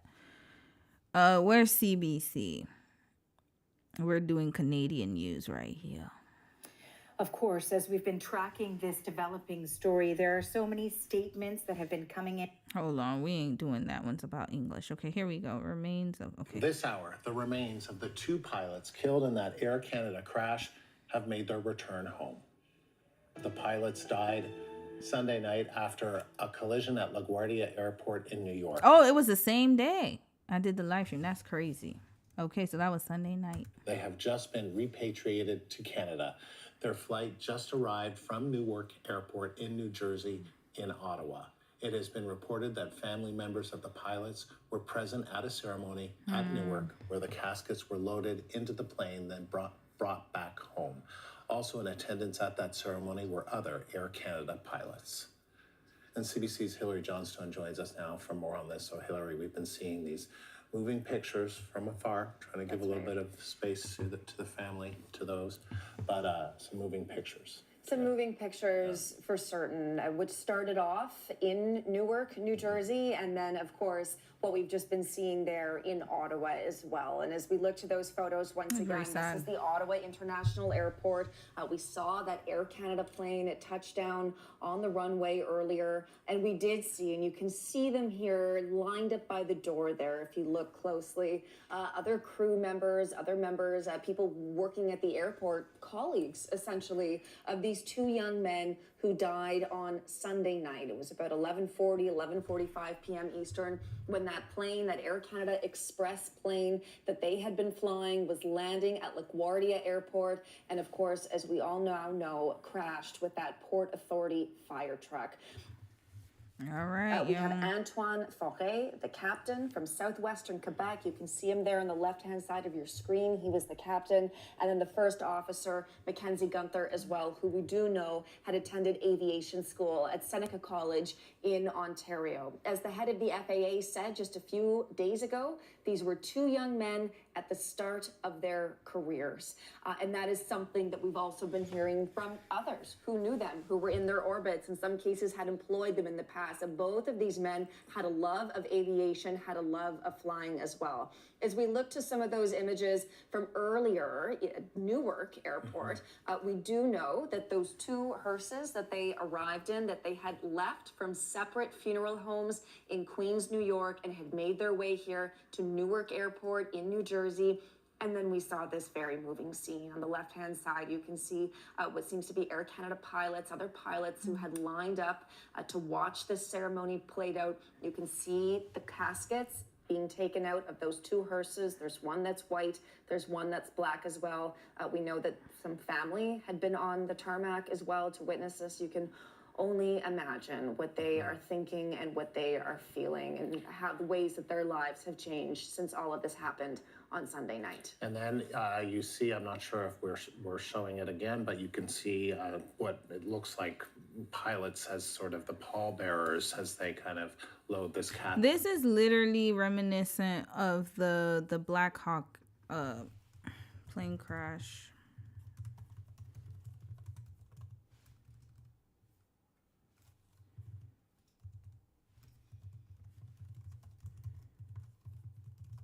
Yeah, I remember when they had the procession. That wasn't it. It was the yeah, it was that one. It was January 2025. Hold on. Here we go. This one. Let's start with the moment of impact. We're not gonna watch the whole thing, y'all, but yeah, that was this one. Yep, the American Eagle one. That was so sad, y'all, when they did that whole procession for them too. This is very unfortunate, y'all. Yeah, it is. It's a wrap, yo. I ain't traveling. I'm not until that Cheeto man is gone. Hell no. There's no way. It's just really unrealistic, y'all.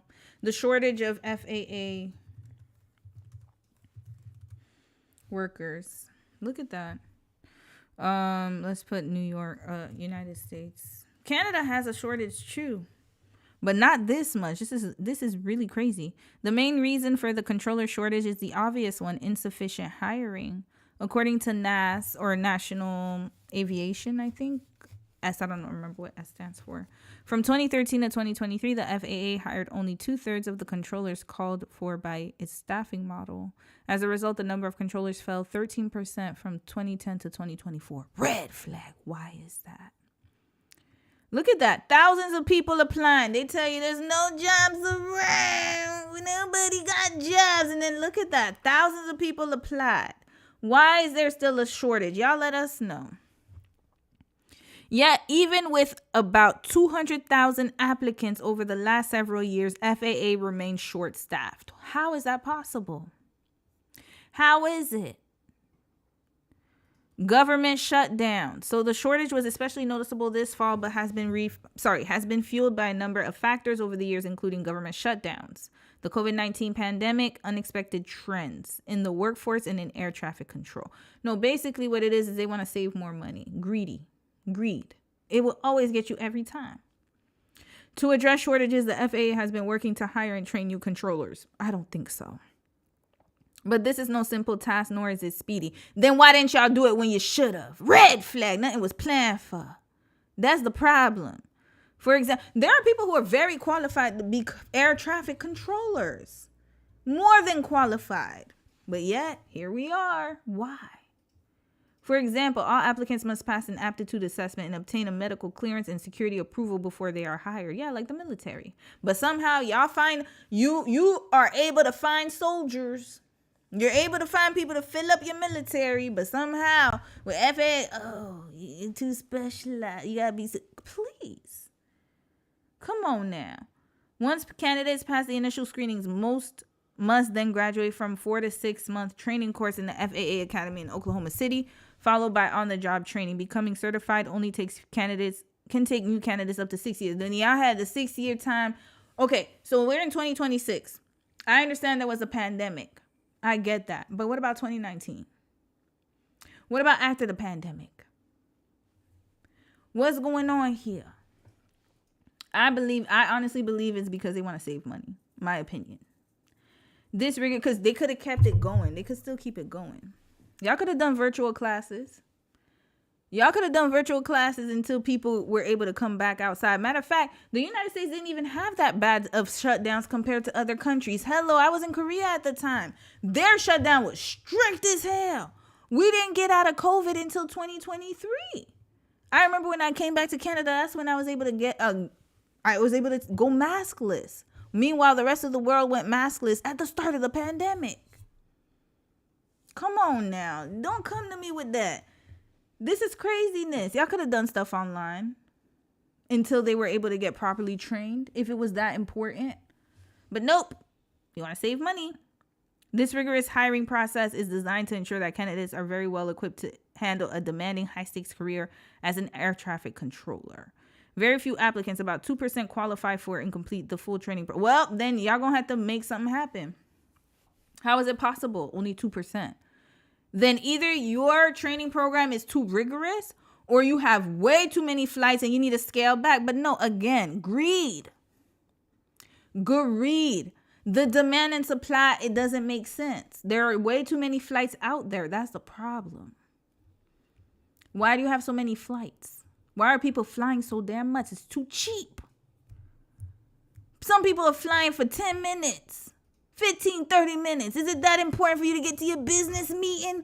Go online, damn it. I don't need to see you face to face sometimes. Less meetings. Nope. They want to do it the regular old way. But remember, hold on, we're going to check that out. We're wrapping this right up. This might be a continuous conversation. Because I need to figure this out. Air travel trends in the last 20 years. Within the last 20 years. That's what I was supposed to say. The long-term U.S. trend has been one of increasing capacity and passenger traffic. Oh, say it ain't so. Say it ain't so. Of course it is. Shows an increase in revenue passenger enplanements, including passengers flying to frequent flyer awards from 677 million in 2000 to 931 million in 2019. That was 2019. Look at this. Look at this. Scale back. What is the problem? What is the problem? Travel 2045. Allow. Leave. Damn it. What the last 20 years reveal about the next 20 and the 10 bets shaping travel's AI future. Okay, we're going to figure this out. We're not reading all this, sir. How online booking flipped the travel industry. Yes, because now we can book it. Before you used to have to go to a travel agent. Now, look at that. So this was prior. Hold on. What's the white? Offline, online. Okay, that's just offline, online. What are we talking about here? Okay, we don't care about none of that. We don't care about none of that. Okay, this is all about AI. I ain't trying to see no damn AI. Here, how travel is... I'm not going to no damn LinkedIn. Okay, air passenger. This is better. This is the international... it's a UN agency. I forgot what it's called. International Aviation something. Okay, let's check here. Let's go to North America. Oh, well, let's start in Asia.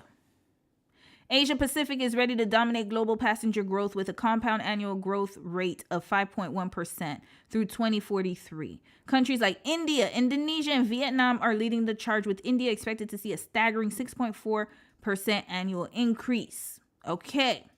Africa's air travel market will expand rapidly with a projected CAGR of 4.2%. Nigeria and Ethiopia are standout performers, driven by significant population growth and improving economic conditions. By 2043, Africa will account for a significant share of new global travelers, highlighting its potential as a future aviation powerhouse. Here we go. North America and Europe. North America and Europe will see slower growth compared to emerging markets, with the CAGRs of 3.0 and 2.5 respectively. The U.S. remains a major player with a net passenger increase of 3.1% annually. However, mature markets will focus more on enhancing infrastructure and sustainable travel rather than sheer volume growth. Latin America, 3.3%. Middle East, 4.1%. So they are saying that emerging markets with younger populations, such as those in Africa and South Asia, are poised to see the largest increases in air travel demand. For example, Nigeria is projected to add 115 million potential flyers by 2043.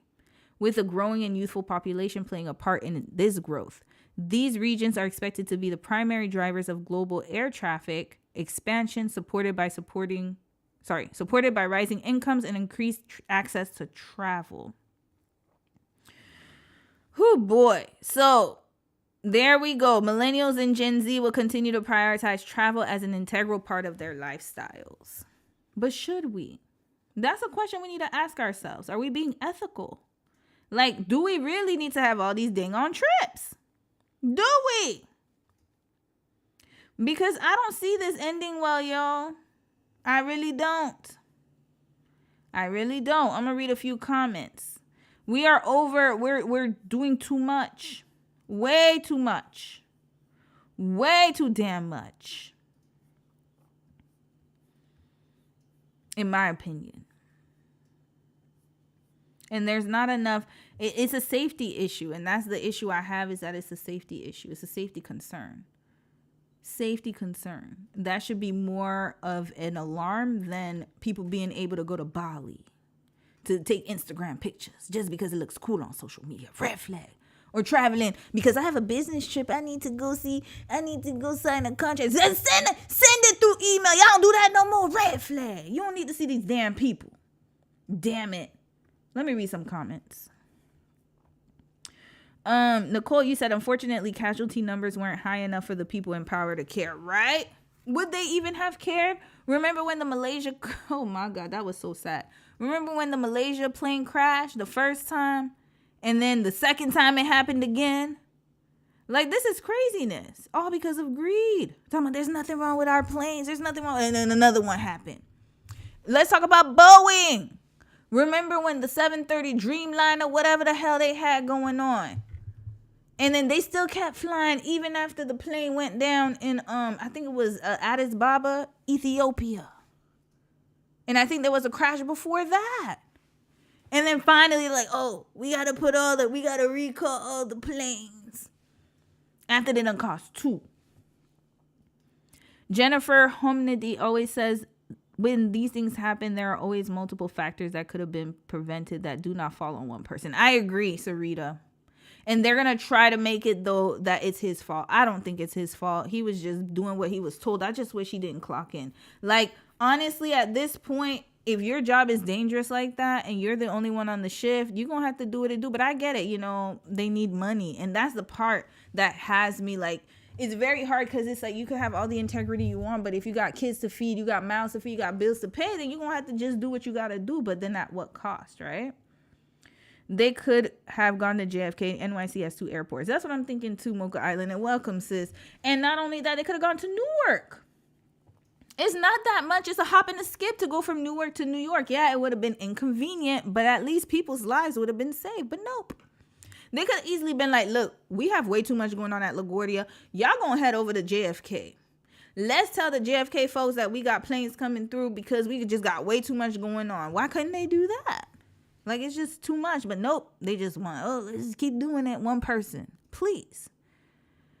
These companies are so corrupt. If they hire more people and pay them well, a lot of things could have been prevented. I agree, Unknown Feather. They don't want to, though. And even if they say, oh, it's so hard to hire. It is very hard to hire nurses. But yet we have a lot of nurses.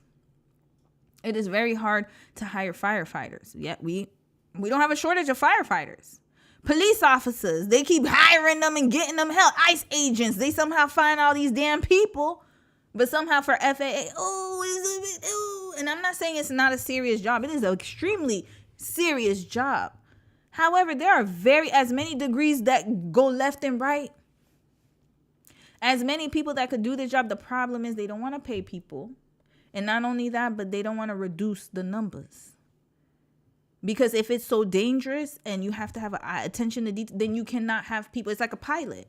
You cannot have them overworking. It's just in that industry, you can't have them working like they're working at a restaurant. They acting like it's like a restaurant. These are human lives. And even a restaurant is dangerous too. If you have the chef overworking and he accidentally put some seafood, shellfish in your food or something, and you told him you were allergic to it, they're not cleaning things properly, you can get salmonella and pass away, or a parasite. So every industry that's high in demand, yes, you're going to need to have measures and safety measures. This is unacceptable. Unacceptable. And it's sad that those 2 young men lost their lives for nothing. Oh, Lord. Plus, the equipment to maintain all the commercial planes are purposely faulty as investors are stepping back over the last 10 years. Yeah, we're going to do a special case study on that, not a live stream, because Boeing was one of them. It took too long to get the Dreamliner out, so they, again, contracted people and did these little, you don't need to go full out. Just do what you can. Put a little tape over it. You're going to be straight. And then meanwhile, crashes. There you go. I saw that they only had one air traffic controller at the time of the accident, one at one of the biggest airports in the U.S. Sylvie, right. And hey, sis, I agree. And that's why when that guy was like, oh, well, that's not true. I don't believe it. I believe the reports that came out. It was one. It had to be one to make a mistake like this. Either there was one or there were only 2. Anyways, regardless, they were understaffed for the amount of planes that were coming in, and the weather's bad. And there's just so many things that went wrong that night. So many things. And then the truck drivers couldn't hear them. The Port Authority drivers, the firefighters couldn't hear them. That's a lot of problems here. There's so many contributing factors, like sis said. We're going to have to wait until the investigation's done, but it's just all we know now is this was very negligent. That's it. It should have never happened. And when something like this could have been prevented, it makes me it's even more infuriating, because you could have stopped it. But yet money was just so much more important. And I think that's the saddest part about this, is that they don't care. It's like, 2 bodies, who cares? To them, it's nothing. That's the sad part. Nicole, you said academia is guilty as heck of unnecessary travel to collaborate. I'm being ping-ponged all over this year, but most is domestic travel that I'm doing via train. Nicole, you ain't lying. Academia, so many unnecessary meetings. Oh, we got to meet with this person just to have lunch with them. Do you have to? Y'all can't eat together on Zoom? Like, is it really that necessary for you to take these business trips? Because they get the expenses, if you have a business, you can get the expenses reimbursed. That's why they taking all these damn trips and using the company car, because there's just going to be a write-off to them. But then at the same time, it's like, do you really need to go visit that client? Do you really have to do it, especially at this time? Is it that necessary when TSA agents, they're not getting paid? FAA agents, there's a shortage. Like, is it that? You see what I'm saying? It's like priorities. But nope, they don't care. They don't care.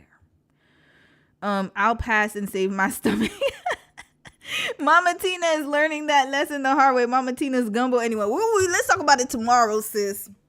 Stick a pin in it. I was going to talk about it in the Beyonce case study, but let's talk about it tomorrow, because she was making gumbo offsite, y'all, and storing it. And it was such a health nightmare. Oh, my God. Oh, Lord. Oh, Lord. We're going to save this Pokemon story for tomorrow, too. And this one too, the TSA. There's an update of this couple. We'll do that here. Whew, we'll do that tomorrow. This is sad, y'all. Okay, so now we got all the crazy news. Well, it's not crazy, but the sad news and also Latto and the stuff out the way. We got 2 more stories to cover. I think that's 2 more on my thumbnail. Let's talk about Ruth Chris and their dress code, and then we're gonna move on to natural hair. That's very important, and then we're gonna wrap it up with a palate cleanser. Ruth Chris. Yo, this is craziness. Okay, so I thought that Ruth Chris already had a dress code. In my opinion, I've never been to Ruth Chris before. I've just heard that it's one of the best steak houses. Y'all let me know. Because if you've been to Ruth Chris, let me know how their food is. I have never been to Ruth Chris. I don't even know if Ruth Chris existed when I was in the States. I don't remember. Wait, when did Ruth Chris come about? Maybe I just never knew about it, but I don't recall Ruth Chris being there. Ruth Chris. It's from Seattle, okay. Oh, we have Ruth Chris in Canada? I didn't know that. Interesting. There's one in Toronto. Okay, you know what? Let's save it. Let's save this because I'm going to go to Toronto soon. I'm going to save this. I actually want to eat there. I'm going to try the one in Toronto. Oh, there's one in downtown Toronto too. Okay, bet. Damn, they're all in Ontario. Red flag. How come y'all ain't got one in BC? This is craziness. Okay. Yeah, I don't remember Ruth Chris being there. I know Outback. Outback was there when I was a kid. Outback, but maybe I just wasn't grown enough. So there's that. All right, y'all. So Ruth Chris has a dress code. Now let's hear what's going on. I feel like they already did and they probably revamped it again. And, you know, Ruth Chris is one of those places that, you know, a lot of folks like to go, especially a lot of melanated folks. So let's see why and hear why they had to implement a dress code. That has some searing mad. I cannot. It's the dining debate that has some searing mad. I cannot stand restaurants with dress codes. Dress up to go out for dinner or keep it casual. I just feel like restaurants should have dress codes. It comes as one popular chain is getting heat for its dress code. Ruth's Chris Steakhouse, reminding restaurant goers on its website that gym wear, pool attire, tank tops, and revealing clothing or exposed undergarments are all banned from its dining room. Gym wear, pool attire, tank tops, clothing with offensive graphics or language, revealing clothing or exposed undergarments. That sounds normal to me. Red flag. Why are people mad? First of all, when I was a youngin', we had dress codes when I would go to restaurants. We couldn't go to certain places without looking presentable. Like, you would get sent right back. Gym wear is for the gym. Pool attire is for the pool. Tank tops. Do you have a cardigan over it? You just wearing a tank top. Who would do that anyways? I've never worn a tank top outside unless there's something covering my tank top. Or I'm at the pool somewhere. I'm laid out at the beach. There's a time and a place. Do people not understand this? The problem is, Ruth Chris, is it too affordable? I think it's too affordable. Clothing with offensive graphics or language. I remember when I was in school, them teachers used to hem us right up. It didn't even have offensive graphics. But if it was like, I remember one boy had a marijuana plant on his shirt. Oh, they made him take that off quickly. And back in the day in middle school, they used to have like these like extra clothes. So if you were caught with like clothes that you shouldn't wear, you had to wear one of the school shirts or something. It was so embarrassing, y'all. It was so embarrassing. I've seen so many people have to go through that. So I think there should be a dress code. There's a time and place for everything. Bonnets at the airport. No, you will never catch me outside wearing a bonnet. That's just not me. I am so sorry. That's for sleeping. You wear it when you're sleeping and you cover your hair in the house, trying to protect it. But outside, no. If you wear your bonnet out, I'm sorry. To me, it's like wearing a muumuu. Why? Revealing clothing. Yeah, why do we need to subject ourselves to that and expose undergarment? I don't want to see your underwear. Why I need to see that? And I know some people like, well, it's just it's the white mindset. No, it's just being presentable, y'all. This is the thing. I don't understand. And maybe I'm too old to understand. But I'm thinking to myself, like, do we not have decorum anymore? Like, Do we not understand there's a time and a place anymore? Do people not get that? And I'm not talking about wearing jeans and a t-shirt. Like, that's whatever. I'm just talking about just looking They didn't say don't wear jeans. They didn't say don't wear cardigans. They just said look presentable. Like you going some damn where. Because this is an establishment. Because the problem is when you start letting people come in with gym attire, they're going to start treating it like a gym. Like a hangout spot. This is not a hangout spot. If you want to go hang out and wear your gym attire, go to McDonald's. Go to McDonald's or Popeyes. It's fast food. You go in there, get your food, you get out. This is an in-dining establishment. There's a culture. Like, is it that hard to understand? Let me see what their menu is. I think they're not expensive enough. They're not expensive enough. They're going to have to increase them prices, yo. Even I've never seen people wear that kind of clothing at Red Lobster. Imagine. I've been to a lot of restaurants, even lower and higher end, and I've never seen people wear gym attire. So I don't know if this is a new generational thing, but whenever I go to the restaurant, I never see people dressed in the most, like, I don't see that. Like, I don't know. Am I living in an alternate universe? Y'all let me know, because I never see it. But then again, I don't be frequenting places where people wear gym clothes at the restaurants. That's just weird to me. Let's check it. Wait, why is it showing me Canada? No, Ruth Chris America. I don't care about Canada. I love you, Canada, but no, we got to get to the bottom of this. USA. Let's see the US one. Yes, that's what I want to see. Yes, this is how it's done. Yeah, that's what I want to see. I want to see the Canadian one. Okay. What's your price metrics? We need to see. Online order. This looks like a regular, I don't even think it's fine dining. This looks like what we have. We have Jack Astor's. No, we don't even have that in BC's. We have NBC. We have Moxie's. This looks like Moxie's to me. I don't understand why. Oh boy, this is like Outback. Okay, where the prices at? You ain't got no prices? Hold on, let me order. Order online. I'm trying to. Okay, Alabama. Let's order from Cali. Okay, we'll be nice. No, Cali's too expensive. Yeah, well, let's order from Anaheim. No, New York, because we were just talking about New York. We're going to go all the way to New York right now. No, actually, you know what? Florida, Fort Lauderdale. You know, that's where I'm from. Okay, that's where I was raised, I should say.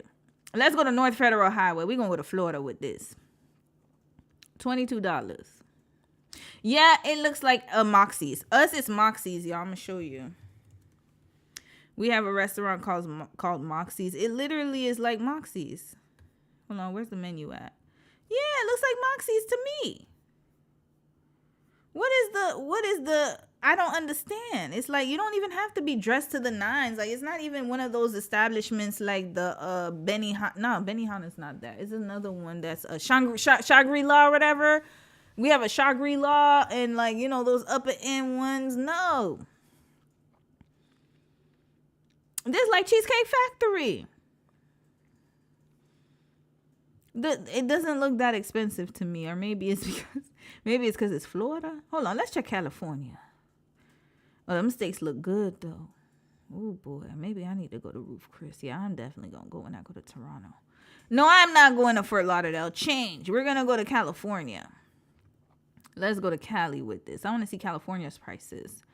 Let's go to Long Beach, San Diego. No, Sacramento. No. Pasadena. Okay, we're gonna go there. What's y'all menu like? Why do they keep showing me that? Whatever. Anyways, point is, it's not even that high end to me. It looks like a regular steak restaurant, and they can't even get dressed properly for this. This is ridiculous. Let's finish watching the news story. This is craziness. Like, you can't even dress up one day of your life, like, dress appropriately. Like, are people that raggedy? Like, I don't get it. They cracking down on a whole lot of stuff. And telling visitors to kindly remove all hats or dine in the bar lounge. Oh, that's what got people up in arms. Because, you know, y'all ever seen the Drewski skit? We gonna talk about the Erica Kirkwood tomorrow. Y'all ever saw the Drewski skit where he was doing the hat fishing? Oh, that's what got people mad, because we know women don't wear baseball hats. Not usually anyways. We do, but not like that. It's the men. They don't want us to see their bald-headedness or yeah, that's what it is. It's the hats. Okay. To kindly remove all hats or dine in the bar lounge. The policy reminiscent of a certain mob boss. Take your hat off. Excuse me? They don't sell hot dogs here. But, I mean, in school, we weren't allowed to wear hats either. So I don't know why people are acting like this is such a new... Like, you're not allowed to wear hats in school. Like, this is not a novel concept. But experts say the effort to class up the joint is nothing new. If you were looking to project an image as an establishment that is all about fine dining, and scattered throughout the restaurant are people who look like they just came from the gym, it's going to detract from that image. One recent survey found diners want elevated and even Instagrammable outings, with 74% of consumers saying they have or plan to return to restaurants with a unique experience. Yeah. Still, Ruth's Chris's dress code policy has started a food fight online. Why don't we just normalize? Hold on, that man got a pressing curl. I just remembered. Oh, his blowout is clean. He got a nice little blowout. Okay, what people gotta say? Ruth's Chris's dress code policy has started a food fight online. Why don't we just normalize wearing regular clothes to these types of restaurants? Piling on. What did she say? Policy has started a food fight online. Why don't we just normalize wearing regular clothes? No, why don't we just normalize wearing regular clothes at McDonald's? How about you do that? There's a time and a place. Go to Popeyes. Go to a restaurant where you want. Why don't we wear regular clothes? What clothes we talking about? You can't get dressed up for a day in your life to go eat somewhere. You ain't got no damn home training. No, we're not going to do that, because we've seen how that plays out. Anytime you start to decrease the requirements, then you got the riffraff coming in. No, increase it. And matter of fact, add a suit and tie to it, please. Add the bow ties. I want to be able to go to an establishment and eat in peace. I don't want riffraff around me. You one of the riffraffs, ma'am. I don't need your behavior, because I know what comes with it. Matter of fact, have them wear the ties. The men wear the ties. Have the women wear dresses. I don't know how far y'all want to take it. We could take it up a notch. Hell, don't let this fool you. I got dresses right up in here. If ever I had to go to a fine dining restaurant, I promise you I could dress to the nines if I wanted to. There's a time and a place. No. Have them wear the bow ties or whatever, like they used to back in the day. Regular wear, normalized wear. Go wear that wherever. There's so many restaurants where you can wear regular clothes. You could go to Subway. You could go to Red Lobster. You could go to freaking so many other places. You could go to your local Vietnamese shop. Go sit down there. You could go to any fried chicken, KFC. Go sit there in your regular clothes. That's what it's there for. Go there. Why we gotta? No, we're not gonna decrease it. No, I'm tired of that. Because this is what happens. Oh, let people pass. Stop trying to have requirements on these kids. It's too hard for them. And then look at what's going on. Look at what's going on. When you drop the requirements, when you start dropping standards, then that's when you're going to have the riffraffs coming in. No. Stop it. To these types of restaurants. Piling on, casual dining competitor Chili's trolling the chain online, posting, the only dress code at Chili's is that you have to be dressed. There, go to Chili's then. Chili's is, you can wear regular clothes at Chili's. Chili's done told y'all, it don't matter. Go there and go eat in peace. Go there. Go over there. You can go. You know, we have this place. I'm going to show y'all the Impress Hotel Victoria. They have high tea, y'all. It's at the Fairmont. They have high tea. Let me show y'all the dress code in the high tea. They got a whole dress code. I was looking at it because I was like, well, I want to do high tea one day. No tank tops, beachwear, or athleisure wear permitted. No flip-flops or bare feet permitted. Exceptions are elegant sandals. No clothing with explicit or offensive wording or graphics permitted. Guests who arrive in unsuitable attire may be politely declined. Thank you for your understanding. Green flag. You want to know why? Because they have, like, these people dress like it's high tea time. You can wear your gloves, your dress. They have a certain dress code. And you got to respect it. That's it. I'm not going to dress like this and expect to have people cater to me. No, I'm going to take my ass to freaking Moxie's. Not Moxie's. Moxie's, you got to dress up a little bit. I'm going to take my ass to Fisherman's Wharf. Go to Fish and Chips or something. I could dress how I want to. Go to McDonald's, Burger King. Choose your pick. Go to Chili's. They done told you they'll accept you. You can go anywhere you want. No, but people are trying to impose their requirements on other people. I will never agree with that. Never, ever. Ever. Unless then when it's like something like a racial situation, that's different. But this just sounds like they just want a higher standard of dress code. I don't think it's that egregious to ask for that, especially when you're dining in. It's not a big ask. It's not like they're asking you to be suited up. Come on now. It's craziness. While at a slightly more upscale eatery, the Cheesecake Factory, patrons are told to come as you are. Go to Cheesecake. You see, you got options here. But nope, they always want the place. And this is like dating, guys, by the way. They want you to lower your high standards so you can meet them where they are. In the lowness. No, you go to Cheesecake Factory. Go find the other options. You want a girl who's going to let you cheat around like Latto and be the side baby, side chick, mama, baby mama, big mama, whatever. Go to Cheesecake Factory. Go to Chili's. They will welcome you with open arms. Go there. Dress regular as you want to. Dress with your flip-flop, your tank tops, with your ass cheeks hanging out. Go over there. They're going to let you do that. But not at Ruth Chris. Have higher standards for yourself. Good night. That is it. Still, some requirements leave room for interpretation, like the dreaded smart casual. I don't know if you're dressed smart. How do you know if you're dressed smart? That's the Susan, you're dumb. Smart casual just means like business casual, basically. That just means like you are going to the office. Do you not know what that means? Do they not work? I could never show up in the office with flip-flops and with shorts on like I'm going to the damn beach. You can't even, unless you work at, okay, that's the thing. Let's talk about it. We're going to talk about it. Smart casual is like this. It's like you dress up at work. You going to work. That's it. Y'all don't got jobs? You cannot go to work in a tank top. Unless you work at a beach shop or you work by the pool somewhere. But if you work in corporate or government, that's a hell no. When you go to a meeting, you're going to have to be dressed up. Nobody is exempt. You can't have colorful hair like that. If you want to, then you probably not front facing. If you're front facing, they have standards for everything. Military, you can't even have a full beard. Your hair can't be a certain length. They're going to cut that junk right off. Like, I understand that there are some I remember they had natural hair conversations. That is different. But what I'm talking about is is simple. Don't wear gym clothes. Don't wear pool. I don't think there's anything egregious about that. Would you go to the gym wearing a suit? No. It would look weird. Imagine Dom going to the gym, lifting weights and wearing a full-ass suit. It doesn't make sense.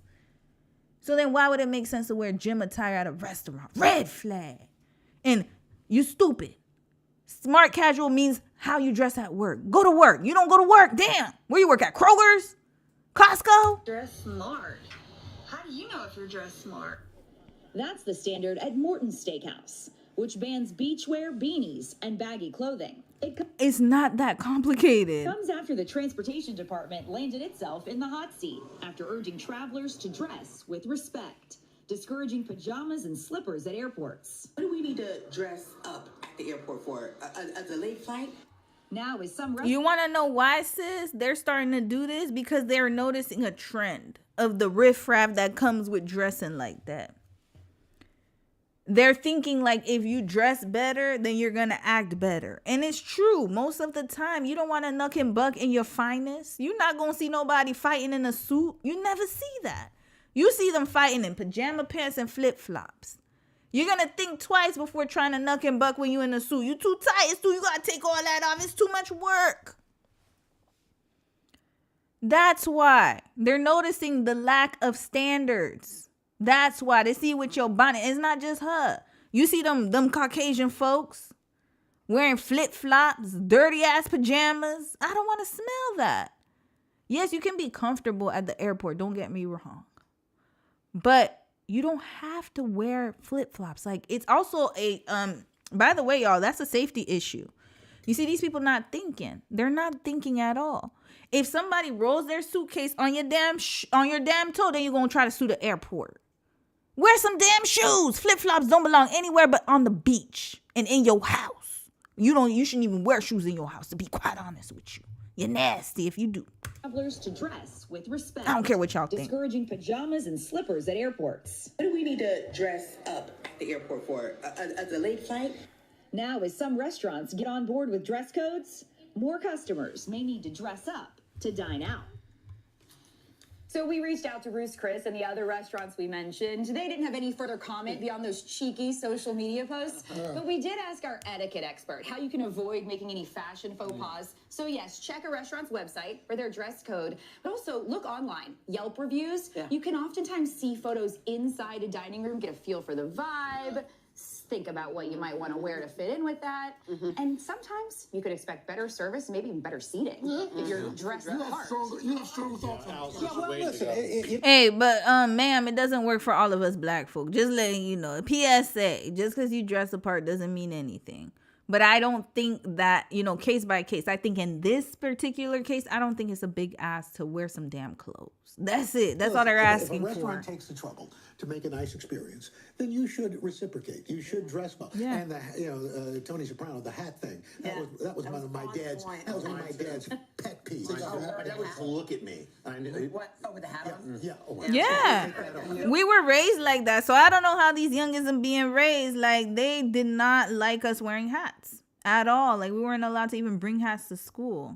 Words needed. I'm with Elle on this. I just feel like, if you're going to a nice restaurant, you should dress the part. If you want to dress down, go to a fast food place. Here's what bothers me, though. What's that? If I've got my kids with me, sometimes people are wearing, like, T-shirts or, like, they have print that is not appropriate. Exactly. In public. Like, don't do that either. Yeah. I said to a guy, I said, your mom's Wait. Nah, I'm not with you there, brother. In public, you could dress how you damn well please. That's none of my concern. I'm talking about in an establishment. Public is outside. You cannot enforce a dress code out in the wild. Like, just have clothes on. But as long as somebody's not nude, you cannot police what people wear in the wild, in the public, right? As far as not in a private establishment. So if your kids see that, well, then you need to guard their eyes. Then I'm not gonna sit here trying to appease to your children with what I'm wearing. But at the same time, though, there is a decency to it, too. You're not going to have your titties hanging out. That's craziness. I'd be so proud. You're that guy, huh? Yeah, I'm that guy. These dress codes are nothing new. My dad took my mom on their first date to Ruth's Chris about 1980, and he was definitely trying to impress her with the experience. The problem is they don't enforce it anymore because of entitlement. They're trying to. I think that the customer is just entitled to everything. Well, I chose your establishment, therefore I wear whatever I want. I have the money. It shouldn't work that way. That's what I said to Hoda earlier. If they put that out, can you imagine some of the things they must have been seeing coming out? Exactly. There's a reason. Trust and believe me. I know what it is, but I'm not gonna say it. I'll just say it. They don't want low class behavior in what they consider a higher end restaurant. That's all that is. To them, they think it's low class. Like lower class. And not saying it's derogatory, but it's just not, it doesn't fit with the image that they're trying to have. That's like you showing up at a Louis store with a bikini on. Like, you wouldn't do that. So why would you do that to Ruth Chris? You get what I mean? Like, people are just being entitled. That's all. They want the access to everything, but they don't want to have to meet your standards. Red flag. A whole bunch of selfish narkies. Raised by selfish narkies. Continuing. Let me read a few comments. I'm not worried about how other people are dressed at the restaurant, Sarita said. Listen, that's you, sis. I do care because the behavior comes with it. The behavior comes with it, unfortunately. But do I care? No, I don't really care. But if the restaurant has an established rule, then you got to follow it. You can't just think that you're going to wear whatever you want to wear. It's just not going to work. Well, for me, everyone to each his own, right? If you are spending stupid amounts of money eating out, at least dress up. They might as well order delivery. That's what I'm saying. It's like you have to know your lane. That's what I'm saying. Like, if you want to dress regular, go to a regular restaurant. Why are you trying to fit yourself into somewhere that doesn't want you, or you don't fit the requirements? That's like me expecting, like, it's like people are so entitled to me. Like, why would you expect them to bend to you? That's their establishment. And the people who want to frequent there, go there. And the people who don't want to dress up, go to Outback. Go somewhere else. There's so many other places. Like, why I gotta wear a button up just to get a nice steak? Nah, man. Me and you are not. Nope. You gotta dress up. Because for me, it's like, I don't think of it as just clothing. It's the behavior that comes with it. That's what I'm talking about. So it's more so like, when you're in a corporate environment, people are gonna act corporate. When you're in if I go to a mechanic shop, I'm not going to expect them to wear suits. That doesn't make sense. They're fixing my car, right? But then if I'm going to be around people or like-minded people, I want to have a good time, I want to chill, I want to rest. Like I said, the behavior. I think it's the behavior more than the dress code. I think they notice that, okay, if you come in with your gym clothes on and you are sitting there, you stick out like a sore thumb. It just doesn't match. It doesn't match the aesthetic. I'm sorry. I'm with it. I'm with it. I'm with it. I'm all the way with it. I'm all the way with it. I am someone who's always dressed up, but some dress codes are weird. They only apply to some people. Yeah, it depends, but I don't think they're asking a big ask. Tank tops, no profanity or whatever, no gym clothes. I don't think that's a big ask. And no hats. Ain't nothing wrong with that. I love high tea and I dress to the nines, but I don't care how other people are dressed. I don't know. I personally like to dress up, but I don't see other people. I'm here for the tea and the crumpets. You just here for the food. I guess so. But then you got to remember, you're experiencing it for a short amount of time. The people who are serving are the ones who have to take the brunt of everything. I used to work in customer service, y'all, and I'm going to tell y'all, there's definitely an archetype, and it transcends race. That's all I'm going to say. So when I used to work in customer service, and I worked in customer service for a long time, front facing and on the phone. And I noticed that, you notice the type of behavior. That's what I'm saying. So it's like the people who have to sit there all day long, which are the owners and the wait staff, they're noticing some things. They're noticing things, and they have to deal with it day in and day out. And they don't even get paid enough to deal with the abhorrent behavior. You said I'm naming all the old guard jobs. What guard jobs? I don't remember that. What guard jobs? Y'all gonna let me know. Tell them in 2010s fashion with the stripper heels. Oh, the smart casual, right? Yo, we used to have to dress up to go to the club. I remember that time. When I was in university, I remember the first, before I dropped out, and then I went back again, got my degrees, whatever. Y'all know the story. But when I first got to university and I went clubbing, they used to make us dress up, y'all. They made us dress up. You couldn't go to the club any type of way. You had to look presentable. They did not play with our asses. They did not play with our asses. I work weddings and people do not care what they're wearing when fighting. Listen, I don't know what weddings you were at. But you know what? You're right. I ain't gonna lie. Yeah, people don't care. They just be throwing bows. But you know what? I'll say that it might be a little less percentage. Yeah, you ain't lying. You know what? I'll take that back. That is true. People don't care. They'll knuck and buck in the suit. That's true. They'll take their church shoes off. I remember there was a boy in church. He fought with his church clothes on. That is true. People be beefing at weddings. You wouldn't believe it. There's so many fights. Hey, Irie, how are you, sis? It's been a long time. Welcome. Finally catching a live. Hope everyone is doing well in these crazy times. I hope you're doing well too, sis. I'll read a few more comments and then I gotta move on to the next one. Sasha, you said I'm with it too. I understand. Yeah, it's more, to be honest with you, I don't like policing what people wear, but at the same time, I've seen it, y'all. I've seen it in full effect. And I have noticed it, and I hate to say it, but it is true. And it's not just black people. I want to make that very clear. I've seen some very trashy other races too. wearing, and it's the same type of, I don't know, it's just the behavior. And for me, it's like, even when I was younger, I used to be the same way. People would be like, oh, why you think you're so bougie? You think you're better? And no, I'm not. I don't think I'm better than anyone. It's just, there's a time and place. That's it. We like, people think that it's such a big ask, and I'm like, it really isn't, because you're not going to show up to, I bet you if that girl talking about, can we just normalize wearing that regular? Because I bet you if she had to go on a date with a man, she would dress up. If she had to go meet her favorite celebrity, she would dress up. I promise you that. But then when it's like other things, oh, I want to be the exception. No, you shouldn't have this role. It gets really weird. You said you're from London. Nicole, I didn't know you were from London. You can easily identify problematic people by their attire. Roadmen love to wear puffer jackets in any weather. It's like a uniform clothes matter. Yeah, they do. Trust me. I don't want to say it too much, but they have a look to them. I'm telling you, a lot of people have a look to them. And it's not about race. I promise you. I live in one of the most, like, I would say the majority of people in the city are Caucasian. And we're, minorities are a certain percentage, but I see what they wear. I see them, especially, let me tell you, the pickup trucks. Oh, Lord. If they have a pickup truck, I know there's trouble. It be the big ones too, them big ass Rams. I already know what kind of, they're the worst. The pickup truck ones.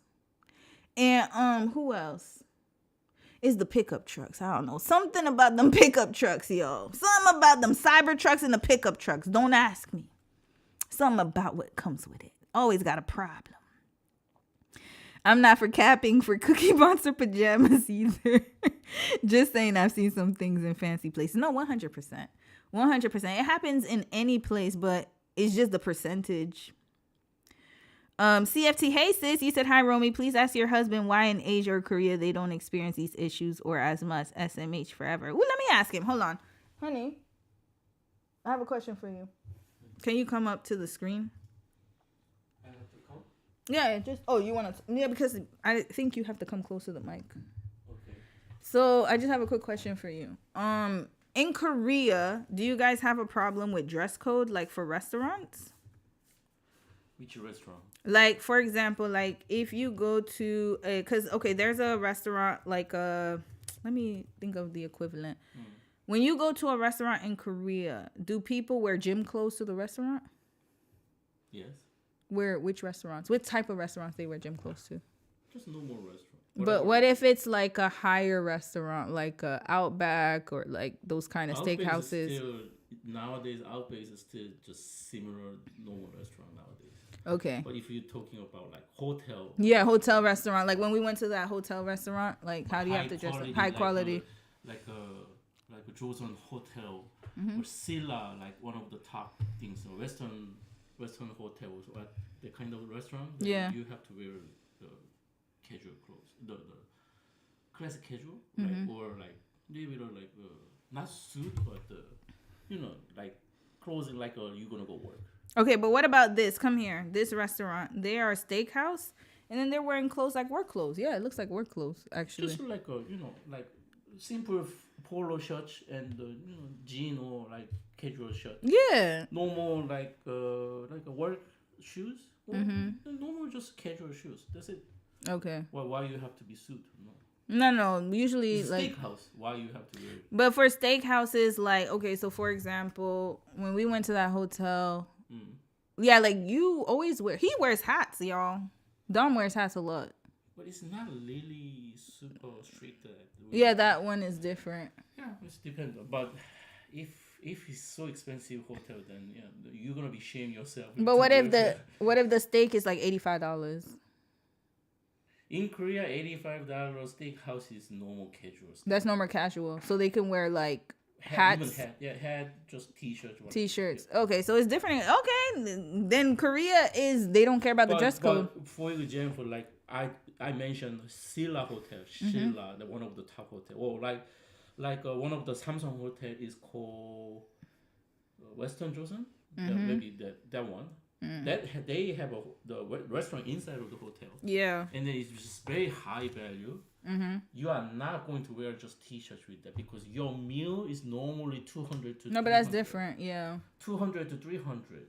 so it's very high value. Like many, like business people going there, like they have a business meeting regularly inside of the hotel restaurant, and then some people even having like wedding meeting, like parents is meeting each other. Meeting each other. Yeah. So then you're not going to wear just t-shirts, right? Yeah, like when we went to when your parents met my parents and my when family. we had to dress up. Yeah, we had to dress up really nicely. Wear t-shirts. No, absolutely that's not. Really weird, right? So we just, but it's not super heavy. Like we don't have to wear like suit. We don't have to wear like really heavy like clothes, but it's just regular working clothes. So what do you think about like if like let's say Outback, because they have Outback in Korea. T-shirts, let's say if but let's say Outback said we no longer want t-shirt and hats. You guys are gonna wear. Oh, you guys are not gonna go. So you're just like, so would you go to Outback Steakhouse? I'm not going to go. Why are you so uncomfortable?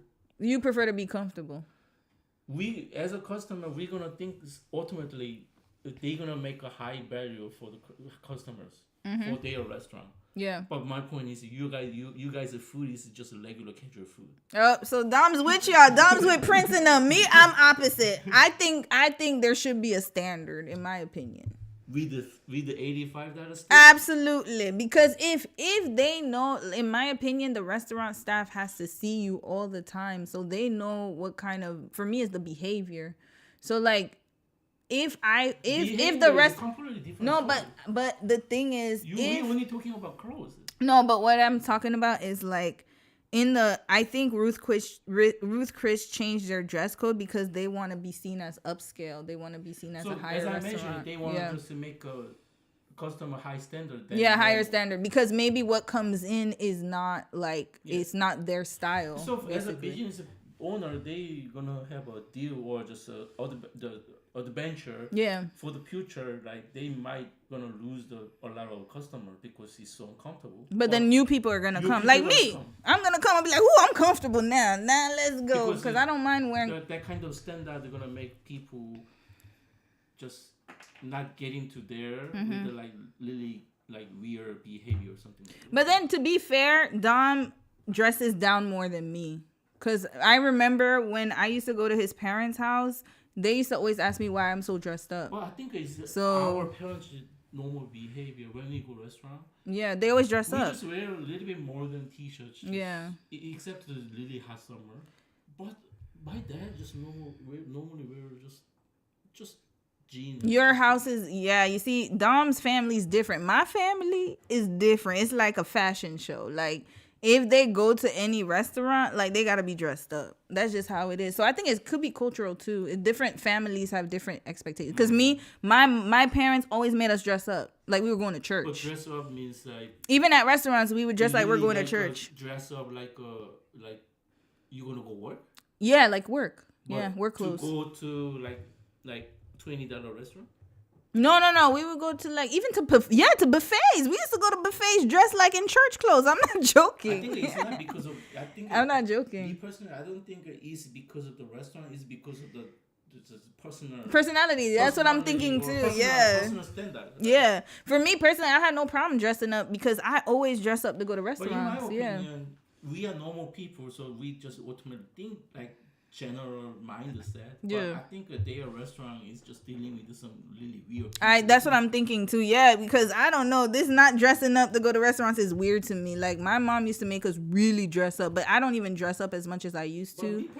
But just t-shirts and pants, general pants. I think that's what's too. Yeah. Well, okay, y'all heard Dom's opinion. Here we go. All right, we gonna move on, y'all. Let me read 2 more comments and we gone. My Haitian friends do dress up, Sasha. Yeah, I think it's a Haitian thing, y'all. It's a Haitian. Our parents, y'all should see. Hold up. I'm going to show y'all okay, tomorrow I'll show you guys my school pictures. I used to wear dresses all the time, y'all. My mom made us dress in dresses. Like, we had to be with the panties. And when I say panties, I'm sorry, the stockings. Oh, Lord, I hated them damn things. The white, red flag to my mama for that. Them things used to be so itchy. Like, I hated wearing them, but my mom did not let us go outside without stockings on. She said it was very weird. Like, she didn't like when our legs were exposed.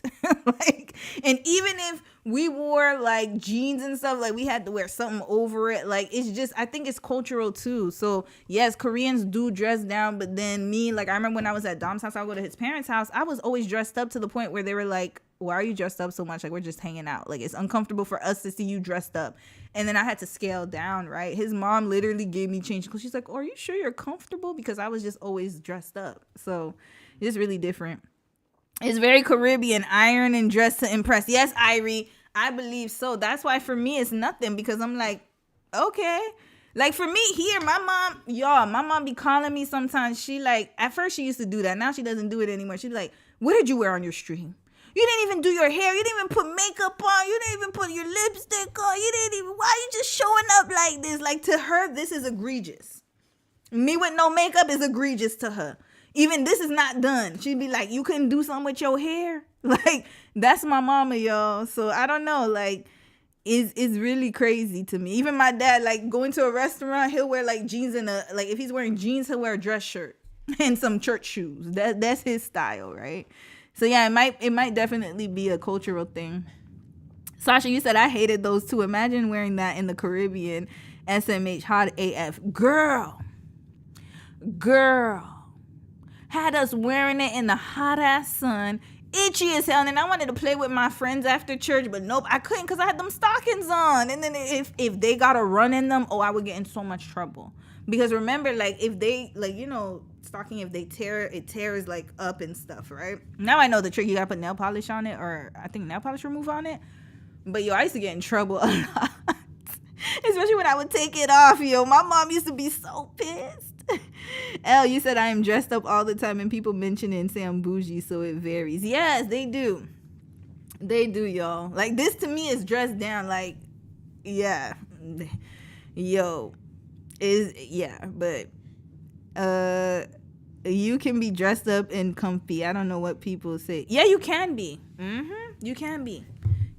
I think it's just people have different requirements, and also he's right, like, it's a personality thing too. Me personally speaking, I don't mind it, but some people, they care.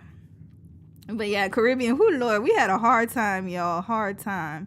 You'd have to come home and change into your yard clothes before. Yup. Yo, you guys have the same experiences. So we had to come home, and then the crazy thing was, you have to come up in your yard clothes, before playing, And we couldn't wear shoes in the house. So it was so funny to me because when Dom met me, he was like, oh, do Canadians wear shoes in the house? I was like, because he was like, oh, my parents don't wear shoes in the house, so you can't wear shoes in the house. I was like, who wears shoes in the house? Because to him, he thought America. He's like, oh, I saw in the movies, like, you know, North America. I said, not my parents. Shoes in the house. What? Like, no, you could not wear shoes in the house. And then you had to, like, wear your outside clothes. And then it was so much, y'all. Like, too many rules. Like, my mom made sure, oh my God, it was just too much, y'all. It was just too much expectations. I agree, Elle. You said looking good equals feeling good, in my opinion. If you feel like a -2 and dress up to an 8, you'll feel much better than if you dress how you feel. Yes, I agree. I totally agree with that. I'm not going to lie to y'all. Whenever I dress up, like, and I take time to do my hair, my makeup, it's just a different vibe. I'm not going to lie. The reason I don't do it so much, especially on streams, is because I can't. It's just a lot of time. I ain't going to lie. I do take a lot of time. But soon I will be doing that. I got to dress up a little bit more. I'm not going to lie. It does make you feel better. Even when you take a shower, y'all, for me, it's taking a shower. You just feel brand new, spanking new. You take a little shower. You should see Mimi when she takes her shower. She be running. She feels fresh. It's fresh and clean. So fresh and so clean. Got your nice shoes on. Got your little, you just looking good. You said, I even have those shoe gloves in my place, in my shoes in my house too. Yes. We don't have we have a shoe rack, but we used to have shoe gloves too. Wait, shoe gloves? What? Wait, hold on. What's a shoe glove? Wait, you talking about the real shoe glove? Hold on. Oh, yeah. Oh, you got the real shoe gloves. My bad. No, I ain't got no shoe gloves. But yes, a lot of people do have shoe gloves. Like, if you want to wear shoes in the house, or if you have guests come over, you give them a shoe glove. We just made people take their shoes off, and we got slippers right there. Put them slippers on. You ain't walking on my damn floor with them shoes. But yeah, shoe gloves definitely work too. All right, let's pivot, y'all. Ooh, it's getting late. Hold on. How many hours I've been on here? Okay, 4 hours already. I feel like time just went by. Okay, 2 more really quick stories. Let's do Brene tomorrow because she's not on the thumbnail. Perez Hilton, y'all. 7 minutes. Not going to take too much of your time. Y'all remember the blogger Perez Hilton? Remember he was a gossiping queen? And he used to have all the girlies in a chokehold. He was there. I think he was there before Lipstick Alley. Yeah, Perez Hilton was popular when I was in middle school, high school.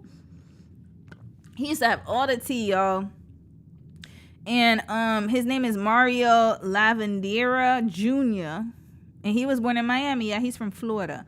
I know he's had a lot of controversy, but we're not going to talk about his controversy today, y'all. We're going to talk about his come to Jesus moment. Now, I have not watched this. This came up on my timeline, and I just thought it was very interesting that Perez Hilton, the blogger, has found the Lord. Now, this might be a situation like Brittany Renner and Alexis Sky. So we're not going to read too much into it, but I just find it so interesting that he is now converting. And not that it's anything bad. You know, everybody has their religious practices, but I just find it interesting that he's doing it. So we're going to hear what happened and what kind of transformation he's had to undergo in 7 minutes. All right, let's hear Perez Hilton, y'all. Gossip columnist Perez Hilton says that he has had an encounter with God. This apparently happened during a recent medical scare. He was in the hospital for 21 days, and he delivered an emotional story in a video for his fans. Let's take a look at some of what he had to say. One of the most special things about this experience is that God presented himself to me. Is he sick? Is he? Oh, Perez looks... Oh, what he got going on? I didn't know he was that sick, y'all. Oh, he looks really bad. Y'all, he used to be reckless with his mouth, y'all. He was reckless with his mouth. I remember Perez. Perez had a lot of enemies, y'all. He had a lot of enemies. And I think he got off of TikTok. I don't remember the controversy with him. Y'all let me know. But I remember he got off of TikTok for some controversy. It was not a feeling. God presented himself to me. And I grew up Catholic. I was baptized, had my communion, confirmed, went to Jesuit school for 70 years, but I was never a believer until now. God presented himself to me and then did something that I could only call miraculous. He healed you? And I was very lucid. It was real, and this has been life-changing. I'm joined by CBN's Raj Nair. Now, Raj, this is a really interesting story, and it's one that we have to be careful with on a number of levels. You know, Perez Hilton has been around for a couple of decades now. He's, again, a gossip columnist who has really been out there, you know, doing what gossip columnists do. They share entertainment news, and he's also openly gay and has talked about that a lot in his journey. What was interesting with this video was watching Perez. He didn't go into the very, very specific nature at the top of the video of what this God encounter was, but he was crying, talking about it, and he was saying that he no longer has any questions, that he knows that God was there, that God showed up, that it was tangible, and that it shifted him to a point where he went from somebody who wasn't sure he believed at all to now a full believer who wants to bring his children to church on the weekends, who, you know, wants to maybe even put his kids in a Catholic school. You know, so whatever happened to him during this 21-day medical scare seems to have shifted something in him, at least to the point of saying, oh my goodness, God is real, he is there, and he showed up to me. Now, we don't know what this will mean for Perez Hilton's lifestyle, what this will mean for anything else, right? We don't know where... Oh, yeah. You see, I already knew it was coming. I knew it was coming. Yep, of course. It like, so are you gays no more? Hold on. Where that guy? I'm not gays no more. Hold up. Where he at? What's his name again? I'm not gays no more. I'm not gay no more. What's that guy's name? Yeah, him. I am delivered. Here we go. Do you believe that the Lord tonight has set you free? Yes, sir. Turn around and tell those people. Tell them. I'm not gay no more. I am delivered. I don't like men no more. I said I like women. Women. I said women. I'm not gay. I would not date a man. I would not carry a purse. I would not put on makeup. And he went right back. He went right back, y'all. He went right back. It wasn't too long after. Now, not saying that you can't encounter the Lord, but notice how he's prefaced. I don't know how he's changed. He was a gossiper. He's already setting it up. Then why'd y'all put him on the segment, Mr. Glasses, man? I don't know your name. You might as well have left him off. Where this goes from here. Maybe he's going to do Christian news now. Maybe he's going to give y'all the tea entertainment from the Christian perspective. I don't know. There's so many different ways he could go about this. But y'all about to recruit him. To seeing how this emotionally seemed to impact him, Raj.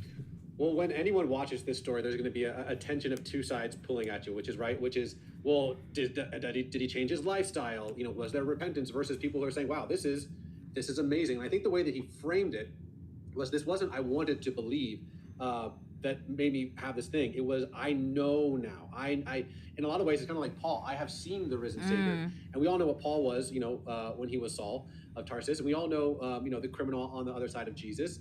And so the idea of, hey, like, well, what about the outworkings of his faith? What does it look like?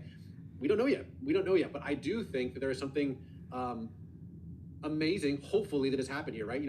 Folks that come from an extremist Islamic background are having visions of Jesus. Now, in that moment, do they have all the theology correct? Do they know, all the exegesis of Scripture? Can they even name any book of the Bible? Maybe not. But they've had an encounter with Jesus. And I go to Luke 5, and he says this. Jesus answered them, it is not the healthy who need a doctor, but the sick.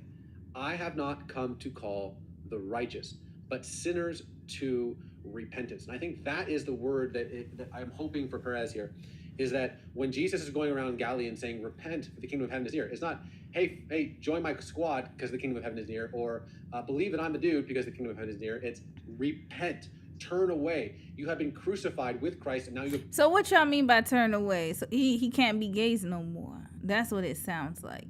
And you know what? What I'm gonna say is this: that like, you can have an encounter with God, and I think this one's a bit complex. What I will say though is that good for him for finding the Lord, and I wish him well on his journey. It looks like there's already a requirement for him to join the faith of the Catholic Church. You cannot have your husband with you. That's basically, they didn't even mention his husband. They just said him and the kids. So they're already setting this up like, in order for you to join the church, you have to repent from your lifestyle and come and join us. And there's, again, like, this is going to definitely be a conflict here. So I can definitely see that happening, especially with the lifestyle that he leads. So good luck to him. I personally think, though, that he was sick. He was probably thinking he was going to die. And now he's like searching for answers and wanting to be connected to God. Because, yeah, there are some people who are scared. And, of course, when you're ill, you have different things happening in your life. Then you're going to turn to religion. It's normal, right? You're going to turn to a faith, a source of faith. What I will say, though, is that, there's a lot that comes with it. So, Perez, you don't know what you're going to have to give up. And the crazy thing, though, is that, I can't be too real here. They're telling you to repent and to turn back and to do all of this. Meanwhile, like I always say, the church is full of Perez Hiltons and full of other people. Now, am I saying that, to each his own, you're going to choose the lifestyle you want to lead? And yes, the Bible does mention that. Yes, 100%. There's a lot of sins, and homosexuality is not the only one. There's a lot of other sins out there. But what I will say, though, is that, do I think it's sustainable for Perez Hilton? I do not think so, personally speaking. He's already led that lifestyle, and he'd have to give up his family. Now, do I think that he will make that choice? I don't know. But in order for him to be part of that church, I will say that he will have to. Just gonna say that. I'm gonna put it out there. They're already setting up the expectation. So there's that. Wish him the best of luck. Good luck, Mr. Perez. Good luck. CBN is Christian Broadcasting Network. Yeah, that's why I had to speed through it a little bit. Sometimes it be on some stuff. So I was like, I don't know what's going to come out of here. Christians are very forgiving, and some narcs use the whole, is Jesus one of the highest, can forgive me, then you can too. Exactly, Sarita. I agree with that. That's why I'm very careful about about this because it's hard. It is hard to say. And I think that, like, there's going to be a high expectation on him. I'll just say that. They're going to definitely place a high expectation on him. Wasn't Jesus Palestinian? This vid sounds like propaganda. He sure was. He was Palestinian. He's born in Palestine. Don't think he's married. He's a single dad. No, he's married. Don't he got a partner? Hold up. I thought he did. Okay, I could be wrong. Is he the one? Oh, maybe it's Elton John that's married. Hold on. Perez Hilton. He's not married? Oh, he's a single daddy? Okay. All right. He's fine then. No, he was getting married, y'all. I remember this.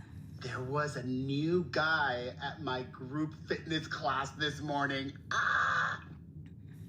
He was very handsome. See, I don't know. He ain't gonna be single for. Oh, you know what though? Let me not say this, y'all. I'm not gonna say nothing. But what I will say though is he gonna be in the church. He gonna cause some mess. I'm just gonna say that. Okay, we'll leave it alone. We're gonna leave it alone. I wish him well. I didn't know he was a single dad. Okay, that makes sense. Okay, now it makes sense why they only asked him. I thought he was married. Maybe I confused him with Elton John, y'all. Yep, they forgive the most egregious things, but if they're gay, marry. Exactly. And it's so interesting to me, and that's why I'm very careful about what I'm saying, because it's like, you'll forgive the adulterer, you'll forgive the man who constantly cheats on his wife like every 2 business days, you'll forgive a pedophile, but when it comes to homeless, that's where we draw the line. Get out the church. Red flag. There should be a standard for everybody. Lavender marriage. Not only lavender marriage, girl, I done seen this in the church, y'all. Let me tell you what's gonna play out. My prediction: if he decides to go on this journey, he brings his kids with him, he's a single father, he gonna repent, do all that, and then he's gonna have a lavender marriage, but he gonna be messing with the choir director. Mark my words, somebody in the church gonna get something. A single gay man in the church is like a fat kid at a Golden Corral, right? Because you gonna have a lot of DL men up in there. A lot of DL men are in the church, y'all. They are. I'm just being honest. Gotta be honest, y'all. So many DL men. So he's gonna find something, all right. And not saying that that's what he's gonna do. He could really be honest and be on the straight and narrow. But to be honest with you, though, I've seen a lot of this at the church. Hello, Donnie McClurkin. We talked about him a few weeks ago. Brene says we gonna catch you tomorrow. BTS, we gonna drag you tomorrow. We gonna drag them. Oh, sis was there too. Oh, okay. What time is it? One more story, y'all. So, sis, we gonna have to plug you for tomorrow. Let's talk about natural hair, y'all. Let's talk about natural hair. This is our last topic. We'll play a palate cleanser, and then we gonna move on to tomorrow. So, a few days ago, I was on TikTok. We'll do this one tomorrow, too, so let me move this up. A few days ago, I was on TikTok, and I thought it was 2009 again. Why, you ask? Because they were having a whole discussion about natural hair. And I was confused because I'm like, hold up. I thought we done big chop before. That's actually, in case you guys do not know my lore or my history, I big chopped for the first time back in 2009 with the first natural hair movement. And when it first came out, on YouTube and stuff, I was really inspired because I wasn't even getting perms like that. It was too hard to maintain. My hair is very, I cannot relax my hair. My hair just, I don't know, it just can't take chemicals. And I had a hard time. So I literally took a razor, I took scissors actually, and I cut all my hair off, really short. Really, really short. And I've been natural ever since. Now, have I made mistakes? Yes, y'all. Oh, Lord, I done fried, dyed, did so many things to my hair, didn't wash it, take care of it. I mean, I did wash it, don't get me wrong, but I wouldn't take care of it a lot. I wore wigs a lot. I used to wear lace fronts a lot. Right when my hair started growing out, I wore a lot of lace fronts. I also did a lot of like kept my protective styles in. That's why I said I didn't wash it like I should have. Like I would keep protective styles in and then do like, you know, just wet it. I just did a whole bunch of egregious things. Egregious. I've had my hair dyed, cut. Damn, I should have put the videos up from my Facebook, y'all. But anyways, I remember I used to dye it a lot. And I used to straighten my hair a lot. I thought I could be a straight natural for a minute because it was just doing my hair in the morning was just crazy. It just took too much time.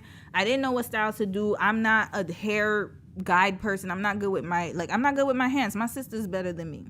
So I just had a lot of issues, but I've been natural since 2009. And I did a second big chop. I've done like 2 to 3 big chops. And this is my last one. When I locked up my hair, I big chopped again. Red flag. Well, not red flag. Green flag, I guess. I'm just always messing with my head. So now, with that being said, I will say there was a freedom that came with having natural hair, or with when I decided to fully go natural. I thought that I would. Oh, I put a texturizer too. Okay, let me tell y'all what happened. I forgot about that. I did that damn Just For Me texture softener. Them damn evil people. Y'all remember the damn Just For Me texture softener? I did it for like Just For Me. I did a whole bunch of stuff, y'all. I did this one. It didn't look like this before. So what I did was I was trying so hard to have manageable hair, quote unquote. And I did the texture softener because I thought it was better than perm. Because when my cousins did it, she's like, oh, you don't have to get a perm. You could get a texture softener. Do it every few months. Bet. I did it. My hair broke. Then what I decided was like, okay, I'm going to grow my hair back. So I had to big chop again. And then I decided I'm going to grow my hair back. And then I'm just going to be a straight natural. It worked for a little bit. Hair was growing. And then it broke. Done. What happened was that some of the pieces were straight. It didn't revert back. So I had to cut my hair again. Third big chop. Then I went to Korea. I would wear clip-ins. If you guys saw my old vlogs, I had clip-ins at the time. So I would wear my natural hair out, but I would have clip-ins in it, make it fuller. And that worked because in Korea, at first, I started wearing lace fronts. And then one of my students clocked it. She's like, teacher, kabal. I said, what's a kabal? Girls. Sorry. I said, I'm talking girl like I'm talking to my friend. But I was like, I looked it up, y'all. And kabal is a wig. They saw my wig grids, y'all. Red flag. So I was like, oh, these little kids finna clock me. And I didn't want an incident happening where they would tear my wig off or something. Them kids ruthless. So after that, I said, all right, we gonna wear clip-ins from now on. So I got the kinky curly clip-ins. And I would keep them in. And they actually helped me a lot. I didn't have to do much to my hair. Like, I would wash my hair once a week, put the clip-ins in, finish, put my hair out, and then it blended in because it was my hair texture, so it's fine. Then after that, what I would do is that I would, I wore clip-ins forever. Even you see my wedding pictures, like the photo shoot we did, those were clip-ins in there, and it made it look nice and stuff. But then I started to really want to work on my hair and really embrace it and do, different styles and stuff because I got tired of buying them clip-ins. And then y'all saw that evolution. I would always have my hair in that bun. That damn bun. Y'all always saw my vlogs. It's because that's all I knew how to do it. I didn't know how to do other styles. I was like, look, if we just gonna keep it in the bun, I always had to swoop in the bun. That was Romy's style.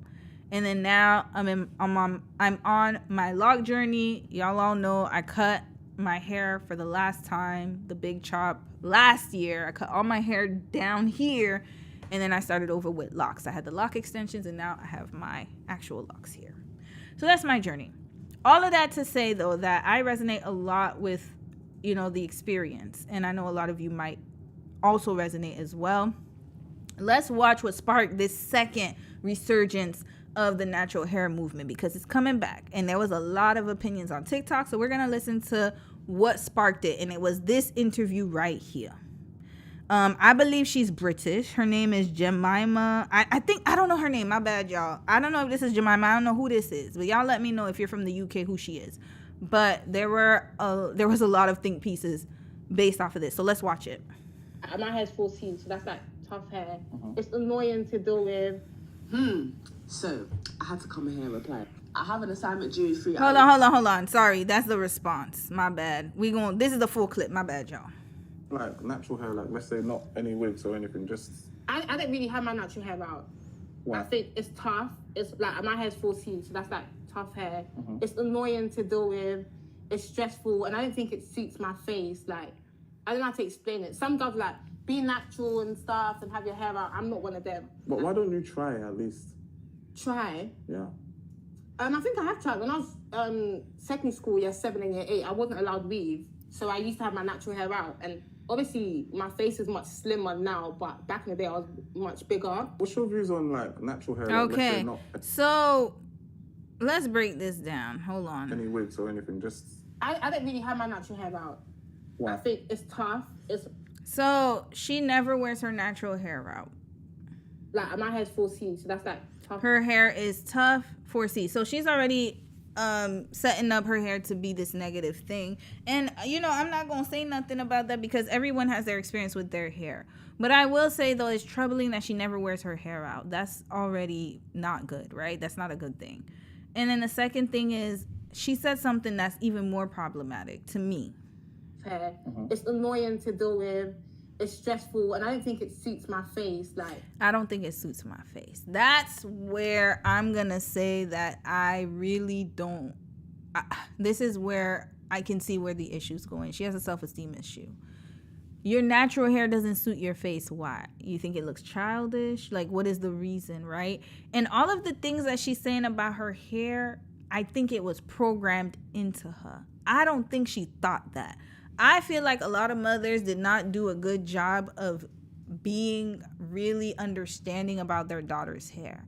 Unless their texture was similar to their daughter's texture. And even then, a lot of our moms, I will say that my mom didn't do it with me because my hair wasn't as like untamable, quote unquote, but my mom didn't know how to do hair anyways. But it was just easier for her to do mine because I don't have as much density as my sister. But with my sister's hair, she did say those things. She'd be like, oh, your hair's too tough, I can't do it. Oh, like, you know, she would always like hit us with a comb. Y'all, it was hard. And I was a little tender-headed when I was a kid, so she used to hit me with that little comb. Sit down. And it was not a fun experience. You know, you had to sit between your mom's legs. She was tired. She got 4 other, like, my mom had 6 kids. So me and my sister, it was like we were a burden to her for her to do our hair. But I noticed that with my sister, she was way more vocal. And I think because my sister has really thick hair. I'm going to show y'all my sister's hair because my sister now, she's also natural. It was so interesting because when I first went natural, she just couldn't understand why. She was like, why would you go natural?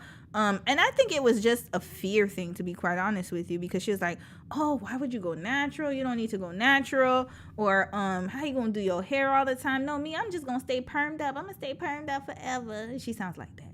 But lo and behold, she went natural, y'all. She went natural like a few years, like around 2011. And then she hasn't looked back. The only thing though is now, and this is what I will say, and we're gonna continue this video. There's a lot of different ways you can wear your hair. It doesn't have to be like, you can be natural and still have styles. I don't know why people think you can't.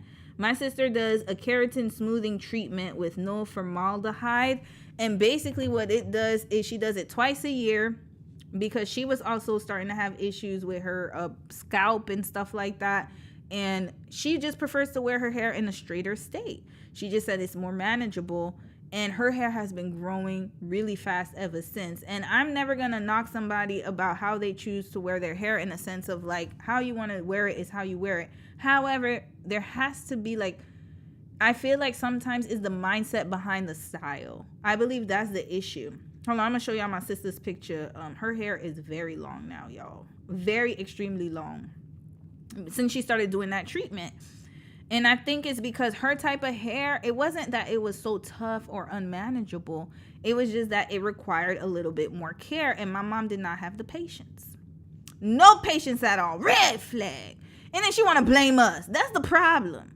You want to blame us and act like we're the problem when you're the one who had daughters. Like, she just didn't want to be. And then after a while, she got tired of doing our hair. So then she had her cousins do it, hairdressers. I used to go to the hairdresser, get perms and stuff like that. So she actually, like, she agreed to my sister getting a perm, but she didn't want me to get a perm. But then I ended up getting one because of, you know, peer pressure. All my friends had a perm, so I wanted to get one. But the unmanageable hair that she was talking about was it just required a little bit more care, and she just couldn't be bothered. So all of that to say, this is my sister, y'all. That's her hair, y'all. I covered her face because I know she would have been upset that I showed her picture here. But this is her hair. Her hair is super long. And that's how she likes to wear her hair, twice a year. And she does curly styles too. She likes the flexibility. Her hair is always stretched. And she's able to do different hairstyles. But remember, my mom said her hair was unmanageable. Unmanageable. And it really wasn't. It just required a little bit more attention. Just a little bit more. And I will say for this young lady, I think she went through the same thing in the sense of like she's hearing it from someone because whoever was her caretaker told her that. Hey, your hair's too tough, because that doesn't sound like something a kid would say.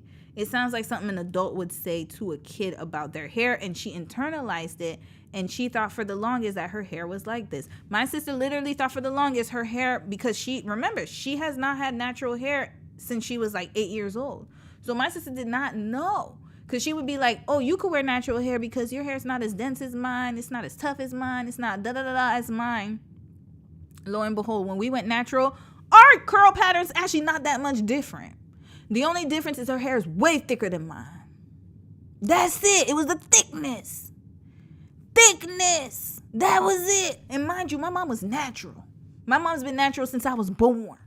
She used to have a relaxer. She cut all her hair off, and she was natural since she was pregnant with my, she wasn't pregnant. No, sorry. She wasn't natural when I was born. She did a big chop when I was like 3 years old. Sorry, I lied. When my brother was born, she did a big chop. So, like, it was so interesting, though, that she wanted to perm my mom's hair. Anyway, my sister's hair. But anyways, I can tell that this young lady was hearing that from somebody. And this is why she internalized it. And this is why she thinks that of herself. And it's very sad. I don't know how to explain it. Some girls, like, be natural and stuff and have your hair out. I'm not one of them. But why don't you try at least? Try? Yeah. I think I have tried. When I was secondary school, year 7 and year 8, I wasn't allowed weave. Yeah, you see? She tried. So that's how I know that she was hearing it from somebody. I used to have my natural hair out. And obviously, my face is much slimmer now, but back in the day, I was much bigger. What's your views on like? All right, so she didn't like how she looked. So her video sparked a lot of conversation. Let's hear the backlash, y'all, because people had a lot to say. Like, my hair's 14, so that's like tough hair. It's annoying to deal with. So I had to come here and reply. I have an assignment due in 3 hours, but I just have to say something, just one thing. When she described her hair as tough, it doesn't even really sound like that's what she really believes. I feel like she's just regurgitating what's been spoken over her. Exactly, and I didn't even watch Sis's video. Exactly, because like I said, my sister had the same exact experience. I thought for the longest her hair was so hard to deal with. Oh, it's so. Matter of fact, it wasn't even. When she went natural, she's like, it wasn't really that big of. I was like, Mom just didn't want to do your hair. She just didn't want to do her hair. That's it. She just couldn't. She couldn't be bothered. And this is something that, you know, if you have a young girl, especially if you have a young black child, you got to start speaking life into their hair. Even if you have a biracial child, you need to start making them accept that part of themselves. Like doing your daughter's hair is such an intimate moment. And imagine that some of us, it was just traumatic. Like every time somebody touched my hair was trauma, y'all. I had hair trauma for the longest. Cause I always say, you too tender-headed. Oh, you always flinching. And I'm like, because you're not doing it with care. Everything is like, grab my hair, give me the grease. Remember the pomade. If you're Haitian, you know what pomade is. Boom, pomade lump. Give me the pomade. Put it in between. I had to hold that. Y'all, I held on to it for dear life. If I was watching TV, she would hit me with the comb. I would have to hold it in between my legs, make sure that it didn't fall. If I didn't have it in the right position for her to grease my scalp, it was over with. And then finally, my sister learned how to do hair. She wanted to practice on me, and then my mom gave up. It was like, you could do her hair, and then she would have us go to the, when I got a perm, I would go to the beautician. And even then, I was traumatized because they used to have me in rollers. You know, she used to make us go to old-ass Haitian women, man. Had me in rollers and stuff, like them sponge rollers, y'all. Don't take me back to that time. I've never had a good relationship with my hair. And it wasn't, sorry, I did after, but up until I did the big chop, I never had a good relationship with my hair. My hair was always something like, oh, it's so like this. I don't want to do my hair like that. Or it was like a chore. I didn't love to do it. And I think that when we have that kind of upbringing, it's very hard to then tell that person to love themselves and love their hair if they've never had a good relationship, because everything was traumatic. And then on top of that, you have little boys who are making fun of you, because I remember they called me peasy head, nappy head. They said I had BDBs because at the time Martin was out. So, you know, he was making fun of Pam's kitchen. So they thought it was cool to make fun of my kitchen. And I was one of the only natural girls in my class. And their hair, you got to remember, like, everyone has different hair porosity, right? So their hair would be like in these, like, you know, bows, but then they would have like hang time. But me, my mom did my hair with barrettes, the Haitian barrettes. No, she didn't put a lot of barrettes. I lied. She would do my hair in a bun, but then my hair shrinks a lot. So you never gonna see the length for real. You never gonna see the length. It just looks like it just shrinks a lot, but I didn't know the concept of shrinkage. So other girls, their moms probably stretched their hair or had, look at this, shrinkage right here. Or had their hair in stretch states, probably blow dried it and then did it. But my mom, she just straight did my hair. And then that was it. And then it would just get tangled up at the end of the day. She would put it in a bun or a ponytail. So that's why I ended up wearing buns and ponytails for so long. But anyways, point is that you can't tell somebody to love themselves if they've never learned how to love their hair. So I want to give her a bit of grace because she doesn't know. And it looks like it's a scary experience for her to take the weaves out and the lashes or whatever she got going on. So I just wish people gave her a little bit more grace. Because I've definitely had those experiences in the African hair shop with aunties saying your hair's tough, arguing with your mum relaxer, trying to put relax on your hair on the slide. As someone who had thick 4C hair throughout my whole life, whether it was relaxed or texturized, aunties would always complain. And that does something to you, like, psychologically as a kid. And if that was a regular occurrence, like, for her, of course she's going to take those ideas into real life. Like, the aunties actually did, those hair shops did a number on a lot of us. Yep. Like, thank God my sister knew how to do hair. Yep, me too. I can literally count the amount of times I've been to an auntie on one hand. Like, nah. Yep. One time, one auntie burned my damn hair. I was scared to get a perm for months. And then my mom was like, you have to go get it. Like, you got to retouch it. It was just awful. And then not only that, but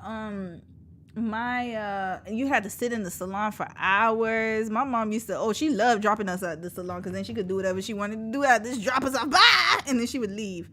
But yeah, it was not a fun time, y'all. It wasn't fun at all. It's not fun at all. And yes, that does happen. Some people do force children to get perms. Another thing that I have to mention is that your hair can have different curl patterns in different parts. So for an example, the back of my hair is looser. The middle of my hair is very tightly coiled. So I would say, people said I'm 4A, 4B. I actually think I have 4C crown. My crown is very thick. It barely curls up. It is very thick. It needs a lot of tender loving care. The back is the loosest, and then the front is like more like, it's just regular.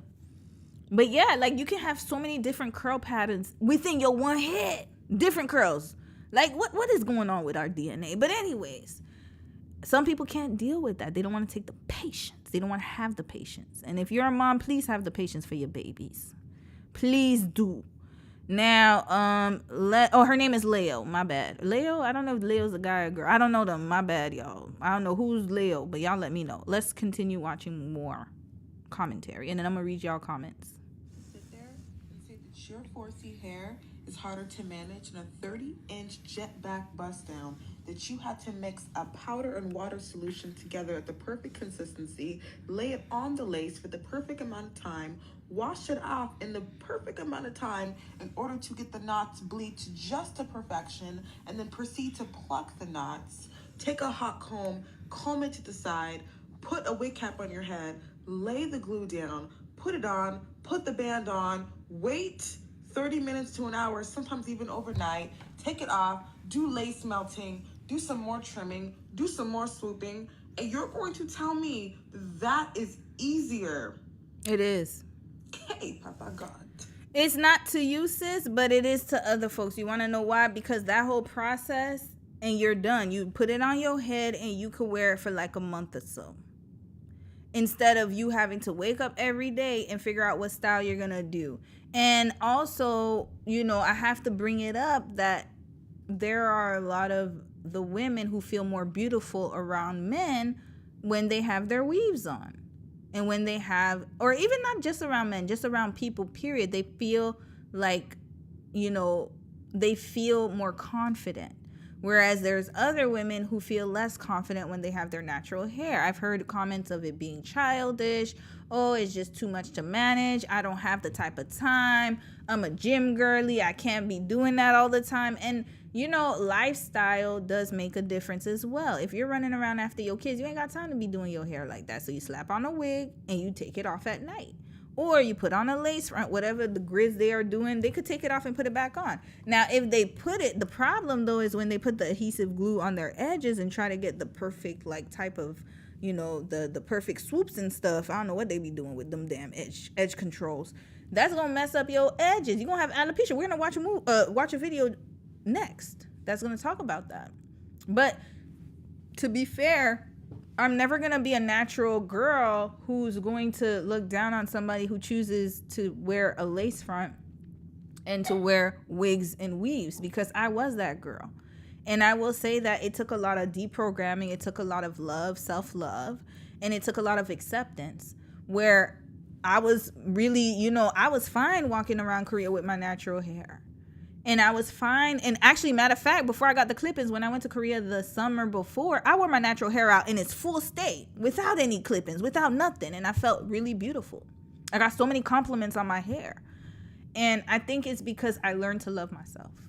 And I learned to love who I was, who I am. And whoever would want to be with me would love me in my natural state. That's why I don't have to worry about that with him, because I'm like, I'm me regardless. I'm not going to be somebody else.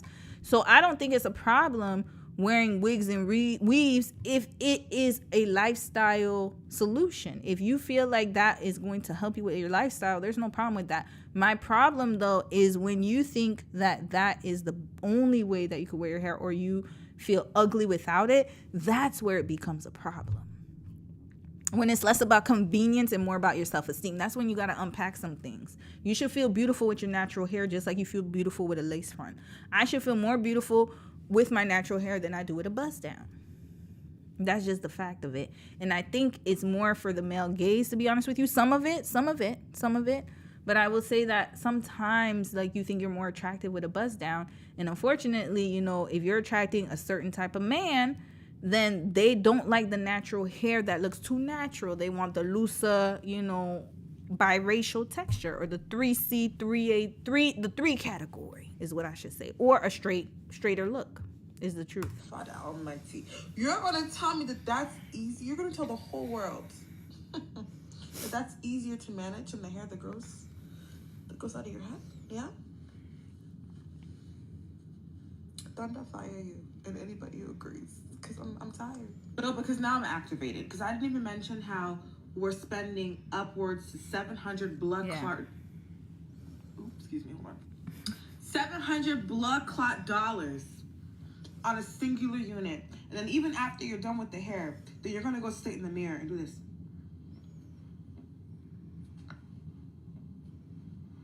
For 5 hours, curling it, straightening it, crimping it, over and over and over again. Then you'll keep yourself from enjoying things like water, from swimming. That is true. That, I will say, is a really good point. Economically, it does cost a lot of money. I save a lot of money, especially since I got locked. Oh, Lord, the money I have been saving. I just get a retwist every 3 months. I stretched it a little bit last time, but yeah, it's about $150. And then that's like, and then soon it's going to be twice a year. But that's like the cost of a unit. It is very expensive to be a black woman. It is. I'm not going to lie. We're going to talk about that. We're going to get into that. And I might segue into part 2 tomorrow, because there's a lot to this conversation that needs to be unpacked. But I will say, though, that, yeah, it does cost. And, yeah, it does keep you from enjoying. I used to not be able to go into water. Not be able to swim because the chlorine and your perm, that's a nightmare right there. You got to wash your hair real quick. And even with natural hair, you still got to be careful, but it's not as much. Even in the rain, imagine now I can walk outside. If it rains, I don't care. Like, if it rains right when I walk outside, sometimes that does happen. And if I don't have a hooded jacket, I don't mind walking in the drizzle because it's okay. I have locks. Even when I had natural hair, it was fine. It's something freeing about that, y'all. It's something very freeing about that. Now with locks, it's even better. I could just wake up, do a little zhuzh here, and I'm out. Even tie my hair back if I want to. Put a little tie back. Bye. I'm gone. So convenient and light on pockets. From just living freely, from jumping into the ocean and letting the water run through your hair and standing up like a regular human. You won't even do that because of the thing you have on your head. I'm not against them. But don't sit here on the internet and try to convince all of us that is easier than dealing with your hair. Your hair that just needs simple water. Your hair is the reason why it's tough. No. Because it hasn't like actual nutrients has not touched your hair since 19. It's not simple water, sis. I'm telling you, as a lock girly, it's not even simple water. It's not simple water. It's not. Even as a lock girly. So I don't know where she's getting that from. And when I was natural, when I was a loose natural, it was not simple because I don't want my hair to get tangled up. So especially when you wash, detangle, do all that stuff, you got to have a style for the week, right? And sometimes your hair just didn't want to cooperate. It doesn't want to cooperate. Then you got to figure out what you're going to do, what kind of style you're going to do. Some people like to have different styles every day. I don't like to minimize our hair as just wash and go. No, it doesn't work like that. You got to put products in there a little bit. I mean, yeah, you don't have to put as many products. Like, you're not going to put like an entire line of products on your hair. But if I do not, let me tell y'all something, even with the locks, some lock girlies are talking about, I saw on TikTok, they're like, they only wash your hair once a month. I said, who? I wish I was afforded that luxury. Permed hair, natural, loose natural, and even with locks, my hair is still my hair. My hair has always needed to be washed once a week. No exceptions, y'all. If I do not wash my hair once a week, it starts to film up. I don't know why. It starts to get fuzzy. It starts to film. It starts to be dirt. It starts to not cooperate. As soon as my hair gets greasy or it starts not cooperating, I already know it's time to wash. Once a week. I tried to even extend it. When I first got locks, I was like, I don't have to wash my hair for a month. Big mistake. Red flag. Y'all, by week 2, I had to wash it. I had to wash. I had no choice. It was starting to do stuff. I was like, oh, Lord, I didn't know I had that much static in my hair. Oh, Lord. And then if you work out, you must wash it once a week. There's no exceptions. You sweating in your head.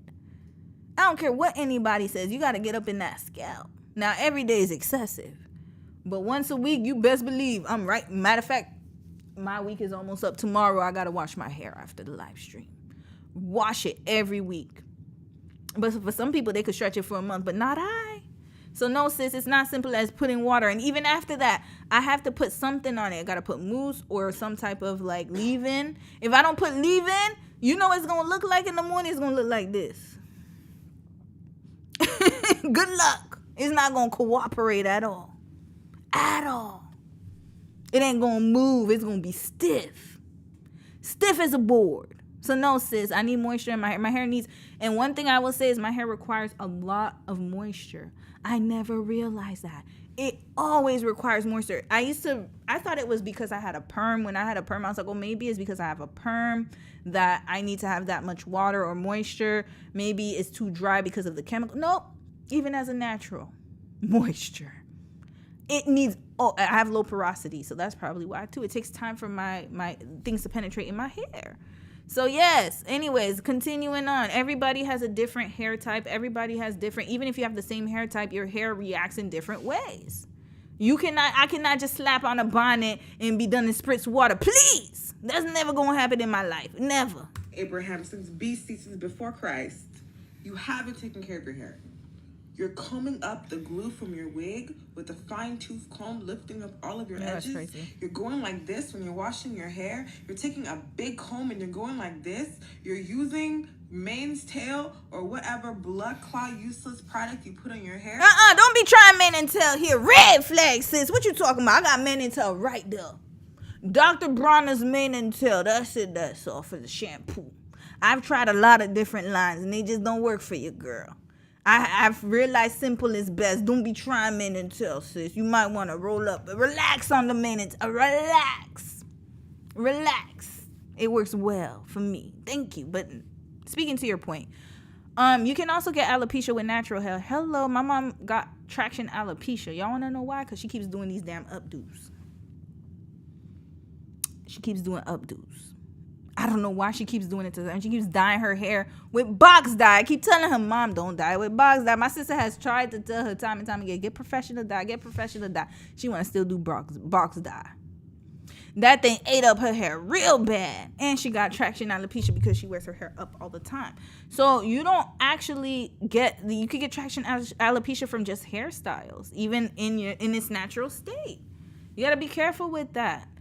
Any tension to your edges. So we got to be clear. It's not just the wig girlies who have traction alopecia. It could also be natural girlies too. You're twisting it any kind so just so you can lay the By the way, sorry, even dreads. Even if you get locks, if my loctician tightened it too tight, my edge is gone. Gone with the wind. Down on top of your head like, pack it in. No, these are actual conversations that we need to start having. Not just with people on the internet, but with our sisters, our mothers, our aunties, our cousins. Like, these are conversations that I had to have with myself. Like, what are we actually doing here? Hey, man, do what you want. But one thing, when you're around me, honey.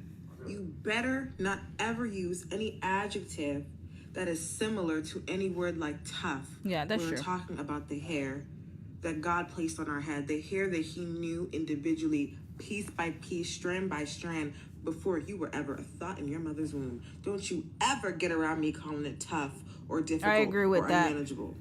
Especially if you be in the mirror for hours taking care of hair that doesn't belong to you or beating your face. Like, never do that. I agree with her on that. All right, sis, we're going to pack you right up. I love you. All right, let's get into this one. I think it's the same sis. But I love her channel, love her TikTok channel because she has a lot of really good points. She makes a lot of good points, y'all. You really do. I really want to talk about the economic. Wait, let's stop here. And you really do have to. Look at this. You see that beautiful style on sis? My hair could never. My hair is not going to look like this. You know how many times I have tried to style this when I was a loose natural? I tried my hardest, y'all. I don't know if I'm using the wrong tools, but I wish my hair could look like this. It just doesn't. And I don't know, it's the fullness too. Her hair is very full and thick.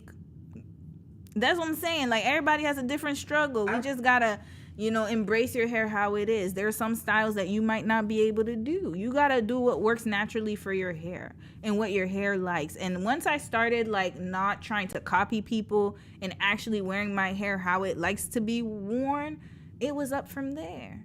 I didn't have to fight it so much to fit a style that I could never do. There's so many beautiful hairstyles out there, but your girl just can't. She just can't. I don't know if I just have two left hands, probably. I really want to talk about the economic factor of this natural hair conversation. Hi, my name is Jax, and I just wrote a Substack article called Protective Styles Aren't Protecting You. They're protecting a $10 billion industry built on Black women's self-hatred. They've socially engineered Black hair to be seen as a burden by Black people and then sold a solution to take care of that problem. And the solutions are also killing us and other women around the world. Black women spend on average an estimated $7.5 billion on hair care products every single year. This is 9 times more than any other ethnic group. 7.5 billion, y'all. Y'all sit with that. Y'all know how much money that's life changing right there. Do you know how much debt you could get out of? 7.5 billion. But hell, I contribute a little bit because but my hair stays stocked up with products, y'all. But not all the time. I've learned the products that work for me. But yeah, I remember when I used to be a product junkie. We'll talk about that tomorrow. But yeah, 7.5 billion is a lot. That's a lot. That and white women be going to the salon too. They get them the clip-ins and they get the extensions. They always do their cut their hair all the time, and we're out spending everybody. That's alarming, y'all. Represent 11% of the beauty spending market, despite only being around 14% of the population. This means we are outpacing our demographic and how much we spend on hair care and beauty products. What somebody with zero context would infer from that statistic is that black hair is inherently more difficult and more tough to deal with than anybody else's hair and requires a significant amount of money to deal with. It doesn't, but it just requires a lot of time. It requires more time than anybody else. Our hair is different. We have very luxurious hair. We have luxurious hair. Mind you, like my sister baby realized that because she's like, oh my God, we do have luxurious hair. Like I realized it because think about it. We sleep with satin bonnets. That's luxury right there. We can't even get regular cotton bonnets. It's got to be satin, baby. We have to we have to get the best conditioners, best whatever. You can even get drugstore ones, but still, like, our hair's top of the line. We're not regular degular, and we're the only ones with our hair type. Only ones.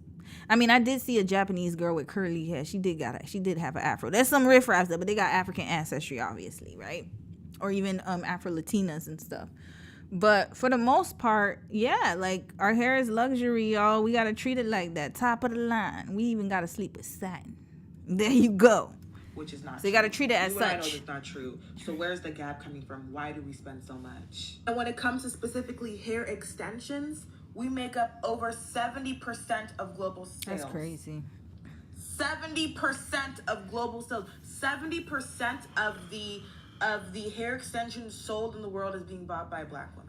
And where are we getting this hair from, might I ask? Because everybody wants raw human hair bundles. They're sourcing this hair from women in Cambodia and China and India unethically, paying them pennies, and then selling it to us for upwards of $2,000, and we're purchasing it. There are forced labor hair camps in China. Making women shave the. We knew about that. Chris Rock did a documentary, Good Hair. I remember that, but she's giving us more information. India, unethically paying them pennies, and then selling it to us for upwards of $2,000, and we're purchasing it. There are forced labor hair camps in China. That's crazy. Making women shave their hair, process hair, and sell it to us. So those TikTok live videos, those people selling hair too, and you're in the comments like, oh, how much? There's a 12-year-old girl whose head is being shaved and paid 25 cents for her hair so we can come here and do baddie on Saturday in the club. It is an illicit trade market where federal enforcement agents are seizing hair at customs checkpoints because it's that bad. There is a lot of harm going on in the world right now where black people are not the main perpetuators and not involved. But because of these statistics, over 70% of hair extensions in the world are purchased by black women. We are complicit. We are complicit in slavery because we hate ourselves. And is the money that we're spending on these products going back into our communities? Let me save you the research. They're not. You know what they're doing for us instead? They're even killing us. They're killing us. In 2023, a study that was done found that 100% of the braiding hair tested contained at least one carcinogenic ingredient. Yeah, we went over that in a live stream. I remember it was like, especially, I think it was like 3 brands. It was like, I forgot the names of the brands. Y'all have to go catch that live. I'll see if I could tag it here. Using chemical hair straighteners makes you twice as likely to develop cancer. Not only that, but fibroids. Hello. I think that's how my fibroids develop. I'm not lying to y'all. Well, it was environmental. Food and also the relaxers I got at a young age. I got my first relaxer at 10. Yeah, I was 10 years old. 10? Yeah, I was 10. So, and imagine I was using relaxers from the age of 10 up until 2009. How old was I, y'all? I think I was in my early 20s. Give me a second. Y'all know I can't count by my head. I was 23. So from the age of 10 to 23.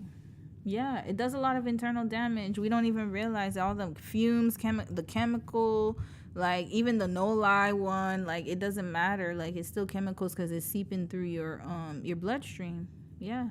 There's a lot. We were going to talk about more about it tomorrow. Not only that, the ingredients used in chemical hair straighteners is lye, which is also used in drain cleaner. But some of them is no lie, sis, because I remember the Just For Me was no lie, wasn't it? I believe a lot of the box perms are no lie. And the whole concept of protective styles, do you know that black women are disproportionately affected by traction alopecia? 1 in 3 black women have traction alopecia. And that's not because we are inherently predisposed to traction alopecia. That comes from specifically the protective styles that we convince ourselves in our head that we're doing to protect our hair when the receipts are showing that the hair is killing us, the actual style is killing us, and the hair that we're getting is killing other women. Do you see how at every stage? But I gotta be honest, and I agree with her on that. But we could also talk about nail salons. That's also a problem, y'all. When you go to the nail salon and you get that acrylic, all of that stuff, the gels. Why do you think those folks wear the mask? It's a lot of strong chemicals in nails too. It's just women beauty, period. When you get any type of treatment, any type of if you go and you get like a dye job, or you go to the hair the hair salon and you get your hair dyed, that's other chemicals too. It's all connected. Braids, chemicals, anything. So even outside, like if you go outside right now, I'm pretty sure some of you live in cities where the environment is not that clean. Like it's just food. I mean, we can touch so many things, but I will say though that she's cooking. But I also want to bring to your attention that the lashes you wear, depending on where they come from, chemicals. The laundry detergent you're using, depending on how it's made and where it's made, chemicals on your clothes. Even the clothes you order from Fashion Nova, Shein, whatever factory is in there, when you wash it, even when you wash it, you got to wash it really well, or else you're going to have the chemical residue. Hair is the same thing. Nails, same thing. So we have to be very honest about this conversation. It's multiple. There are multiple factors. But yes, relaxer is one of them, definitely. Any type of chemical treatment that you put in your hair, 100% keratin. Yes. Depending on the levels. Like anytime you go anywhere into a salon or a nail salon, any nail salon, hair salon, you're breathing in fumes. So, but then even outside with cars and stuff. I mean, there's just so much. There's so much there. But I just want to bring that out there. Like any type of beauty enhancement you're doing comes at a cost and a risk. The world is benefiting from us hating ourselves. They socially engineer us to hate ourselves. Okay, so then we buy the wigs. They profit off of that. The wigs ruin our hair. I didn't even mention. Oh my gosh, it just never stops. Coily natural hair products are on average more expensive than straight hair products. So when you damage your hair and you try to go purchase the products to fix the hair, check them, they got you. Now they're pricing our products higher because they know that we'll go and buy. That's why I don't, sorry, I gotta be honest, I don't buy black only products. Not all the time, except for my cream of nature will never go out for me. Like I will get me a cream of nature, but when was that the same sis who tried mane and tail? I do mane and tail. That's why. Because the white girlies use mane and tail and Hispanic girlies use mane and tail. So that's why it's properly priced. Only some products like Pattern Beauty I will buy because I love her products. And Sacred, I haven't tried it yet. Her Beyonce's line is good. I also like Tijin. Thank God I'm Natural. I love those products too. I love their line. And then the rest is Aussie Moist, Conditioner, Marco, whatever's on sale at my Shoppers Drug Mart. I'm going to go get it. I try to diversify my products because, yes, it is very expensive to buy, like, all black products like Aunt Jackie's, Kinky Curly. Yo, that curling custard. I remember I bought it for $40. That thing did not work on my hair. I paid $40 no matter what I did to my hair. I don't know if I was doing... I did everything them girlies told me to do, and it did not work on my hair. It just never did. Curling custard, I only tried it once. I said never again. And then my cousin gave me a free, she gave me hers because she's like, oh, I don't need it anymore, blah, blah, blah, blah, because I think she was getting a relax or whatever. I took hers, y'all, never worked. It never worked for me. Wash and goes were a no, red flag, hell no for me. Hell no for me. Hair crunchy as hell. Nah, it just didn't work for me. So I stick to, I got my little products here. I go, get the higher end. I do a mix of both. But I get professional products for my leave-in conditioner. That's a must. But for shampoos and stuff like that, we just use the regular stuff. We ain't got time to be spending twice as much money for what? But they L'Oreal. And I'm not saying that every single woman that Herbal wears Essence wigs or extensions or protective styles hates themselves, because I do those things. What I'm asking you to consider is the ratio. The ratio in which you wear your hair and who benefits from you not wearing your hair. Because the research shows that we don't. Not health-wise, not psychological-wise, not economically. That's what I want Black women to sit with. Not whether or not your choice to wear your hair is valid. I mean, it's your body, it's valid. But whether or not the discomfort that rises in you to cover it was your choice. Because if your choice was socially engineered to be your preference, then was it really ever your preference? My Substack article is posted on my page, and the link to subscribe to my Substack is in my bio. All right, shout out to sis. And I used to feel that way about makeup, y'all. It wasn't until COVID. This is the last video we're going to watch, and then we're going to watch the rest of it tomorrow because there was a really good video. And I want to give it the time it deserves with, I think it had Latto in it too. There was a really good video that one of y'all sent me in the Discord. And we're going to play it tomorrow. Yeah, this one. We'll talk about that tomorrow. But yeah, I was going to also bring up something and say that, damn, what was I saying? Whatever I just said. Anyways, whatever. Let's just watch this one. But yeah, makeup. I was makeup galore. Like, I used to wear makeup everywhere, like all the time. I had to put foundation on. I had to put my contacts in. I had to, for me, it was makeup more than hair, to be quite honest with you. I couldn't go without my makeup. I used to always have makeup on, no matter what. And then COVID really made me change my perspective because I've been wearing that damn mask, my makeup. You put the makeup on, that makeup sweated out. Korea was hot as hell too, y'all. Oh, I had no chance. Your sis had no chance. Mask all dirty. Everybody took their mask off to eat because we would take our mask off to eat. And they wanted to eat lunch with me and stuff. I hated that. Everybody want to eat together. Let's eat together. I would take my mask off, makeup everywhere. And yes, I did get the face, because they have it was called Fix It or something. And then it was like, you spray it on your face to make your makeup stick. But I didn't like the feeling. It would make me itchy. My skin's very sensitive. And then one day I was like, you know what? I don't need to wear makeup. I could just wear lip gloss. Nobody's going to notice anyway. I keep my mask on all damn day. And ever since then, I would never, ever get on a live stream like this if you had gotten me a few years ago. I'd be wearing makeup everywhere. But I had to, realize that I was spending way too much money on makeup. I was just spending way too much money on makeup. And then I had to scale back. So now I only wear it for special occasions, or like sometimes if I want to dress up and look nice and the look requires like an elevated style, then I'll wear makeup. But other than that, I go makeup free. And I think that sometimes, and I would feel ugly without makeup sometimes. I'd be like, oh, I don't like how my lips look. I don't like how, because I have melanated lips right here, right? I didn't like how my gums look because I have like dark gums. And then I realized, no, I love my blackness. I love the fact that I can have, now you can't have your lips chappy or whatever, but I love the fact that I can be natural and still feel beautiful, right? So now it's so normal to me that when I wear makeup, it's like, oh shit, I forgot how I look with makeup on, right? But I still love who I am. And I think that's where people have to get to when it comes to wigs and weaves. You got to deconstruct what it is that you don't like about your hair, why you think that way, and start to really, really just do exercises to, like, maybe wear your hair out in between installs for like a week. Try to, play with your hair a little bit. And the more you learn about your hair, the more that you'll discover it. You'll know what it likes, and then you go from there. And everyone's hair is different. Don't compare your hair to other people, because trust me, comparison is the thief of joy.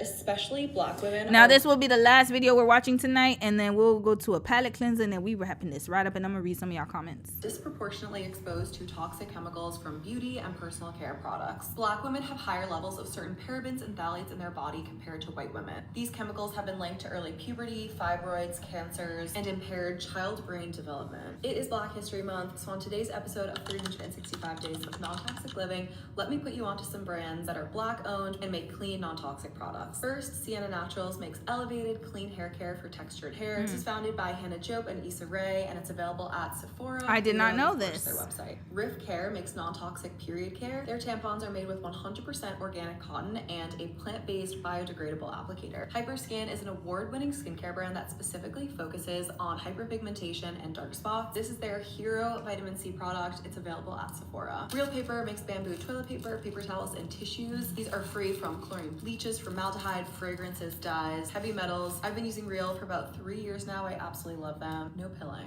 And for the little ones, B Gallery makes these high contrast Montessori style baby toys. They're made from organic cotton and FSC certified sustainably harvested wood. Tag any brands I'm missing in this list that are Black owned and make clean, non-toxic products. People of color. Okay, that's what's up. All right, thank you for your nice information, the informativeness. Let me read a few comments, and then we're going to get to everything else tomorrow. We got a few palette cleansers. Shout out to Audrey and Elle. You guys sent this to me. Elle, I think you sent this to me last week, so we're going to watch this. These are 2 palette cleansers here. Okay. Let me read a few comments, though. Ooh, let's read some comments. Let's go up. I wash bi-weekly. Prince, you said that, but condition every 4 days. Yeah, I might have to do that. I did, but the problem, let me tell you what happened. I made a lock faux pas because I was deep conditioning my locks and it started to unlock. Like some of my locks, I guess it got too much moisture. So there was one part here where it just unraveled. So I had to get it twisted right back up. Shout out to Fiona, my loctician. Y'all go holler at her if you're in Victoria, Hakuna Matata hair salon. She's amazing. She gathered your girl right up. But yeah, I started deep conditioning way too much. I was going too heavy. But yes, I do need to deep condition a little bit more. You said mine too, Romy, girl. Being a caretaker for my mom has aided in my washing my hair once a month. I want to get back to washing every 2 weeks. Mary, you said that. Yeah. And you know what? And these are the type of situations people don't talk about because they make it. And, you know, I get it because it's not coming from a nuanced perspective. So you think, oh, like there's nothing wrong. Just take care of your hair, spray water on it. No, it's not that simple, y'all. And I would never be naive to let you know that. It takes time to really care for your hair, but you have to know what your hair is. And it gets easier as you understand your hair and you don't try to make it look like anyone else's. That's the thing. And also there are people who are busy. You know, you're a caretaker. Exactly. If you're a caretaker, the last thing you're going to think about is looking all dolled up because you got things to do. And, you know, sometimes it is easier to, you know, wait 1 month to wash your hair. Or it is easier to slap a wig on and just go about your day. People don't understand that. People lead busy lives. So we have to be very understanding about it. Sarita, you said these wash and go products like the Dew or Emerson's that say no leave-in, like my God, today. Right? I had to divorce wash and goes, y'all. It just never worked for me. My hair would be tangled up. I don't trust none of them. And it works for some people. I think it works for more looser textured girls, to be honest with you. That's why I said comparison. You'll see people, oh, it worked for me with my 4B, 4C, whatever. It doesn't, never, not with this shrinkage. Exactly. That's upsetting for anyone. You're not finna call me self-hating because I'm sad about my hair getting wet before it's time, Mary. Yeah. I don't think a lot of people are self-haters. It's convenience. You said my nibblings hair loves mane and tail. Yup. Mane and tail all day. She tried mane and tail. I'm like, sis, where? I'm about to use mane and tail tomorrow to wash my hair. Play with it. That's my shampoo. Sarita, you said last time I got braids, the ladies in the room with traction alopecia was so sad to me. Yeah. I see a lot of them. I stopped getting braids. Let me tell y'all why I stopped getting braids. I stopped getting braids, and I really wanted to do braids so bad when I was a loose natural, but I couldn't. Every time I wore braids, my hair would break. Like, my hair is it has its own personality. It does not like braids, and it does not like to be in protective styles for too long. I need to wash my hair in between. The problem, though, is once I would wash my hair with the braids, it would get fuzzy. It's like, now that I have locks, the fuzziness has reduced. Why? Because it's in its natural, that's how it likes to be. My hair likes to be wild and free, and it likes to get fuzzy. It likes that. It does not like to be in braids. And the problem was that when I washed my hair with the braids in, it would get fuzzy at the top, and then the braids I would always have to redo. It just became it became a big chore, and then my hair would break. You know how some people, they'll take the braids out and their hair will get longer? They'll say, oh, dirty hair makes your hair grow longer. It didn't work for me. Dirty hair made my hair get shorter. Red flag for me. It was unfortunate. Dirty hair, always. They'd be like, oh, dirty hair make your hair grow. Not mine. Not my hair. Oh, no. And I just learned to embrace it. You said, I have small spots from traction alopecia, was stressing about braids. When I got in the room to get my braids done, I wanted to cry like, oh my God, this is an issue in our community. It really is. And then also it depends on how tight the braids are to your scalp. It's just a lot. Miri, you said, my hair is so fine and afro could only be conceptualized after a knot out. Right? I was so jealous of the girls who could get their hair in that. Like that girl I told you, the sis with her hair looked amazing. Mine would never. Elle, you said you do what your hair wants you to do, not what you want it to. That's why I get upset and just take a break. Yup. My hair is like, not today, sis. You thought you was going to do a twist out? Hello. You're not getting that twist out. And you know what used to piss me off is that it would look real good in the house. As soon as I would step outside, y'all, the wind, the elements, even on a sunny day, if it's a little bit of wind, gone with the wind. And the shrinkage was like, doot, doot, doot, doot. I would walk out the house looking one way, and by the time I got to where I needed to be, my hair's all over the place. All over the place. It don't matter. Look at this. Look, if I didn't do anything to my hair, y'all, it's gonna be just, look, it does whatever it wants. It doesn't care. Listen to your hair is my main advice. Oh, Prince, you said that. When people ask where to start, we're so used to wrestling our hair to fit what we think it should do. I agree. And not only that, but we compare a lot too. And we think that our hair is going to look just like, I remember when I got the perm box, I thought my hair was about to look like the Just For Me girl. Where's she at? The original one. Y'all know Latavia Robinson was in the Just For Me video. Just letting y'all know. Just a fun fact. I didn't put in the case study, but she was. Look at this. I thought I was going to look like this. Let's listen to the song. I really thought I was going to look like this with a perm. Look at this. There go Latavia right there. Hair so soft, silky, and free. I want something just for me. Just for me. I had that cassette. Just for me.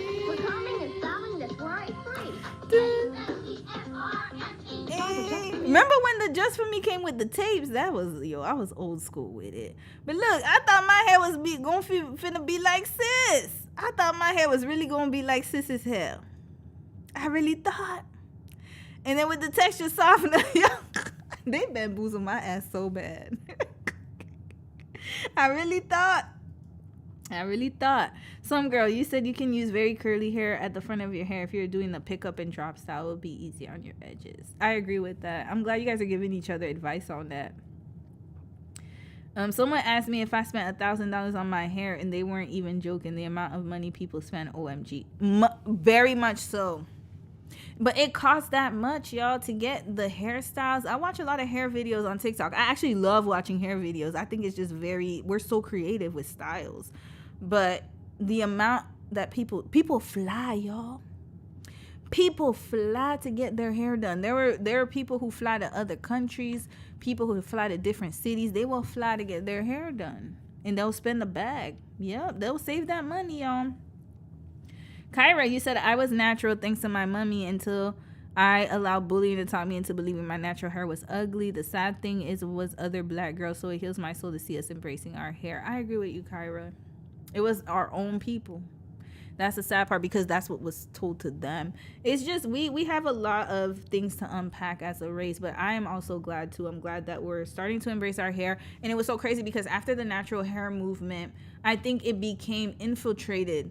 And then I remember we had natural N-A-Z-Is. I don't want to say the word out loud.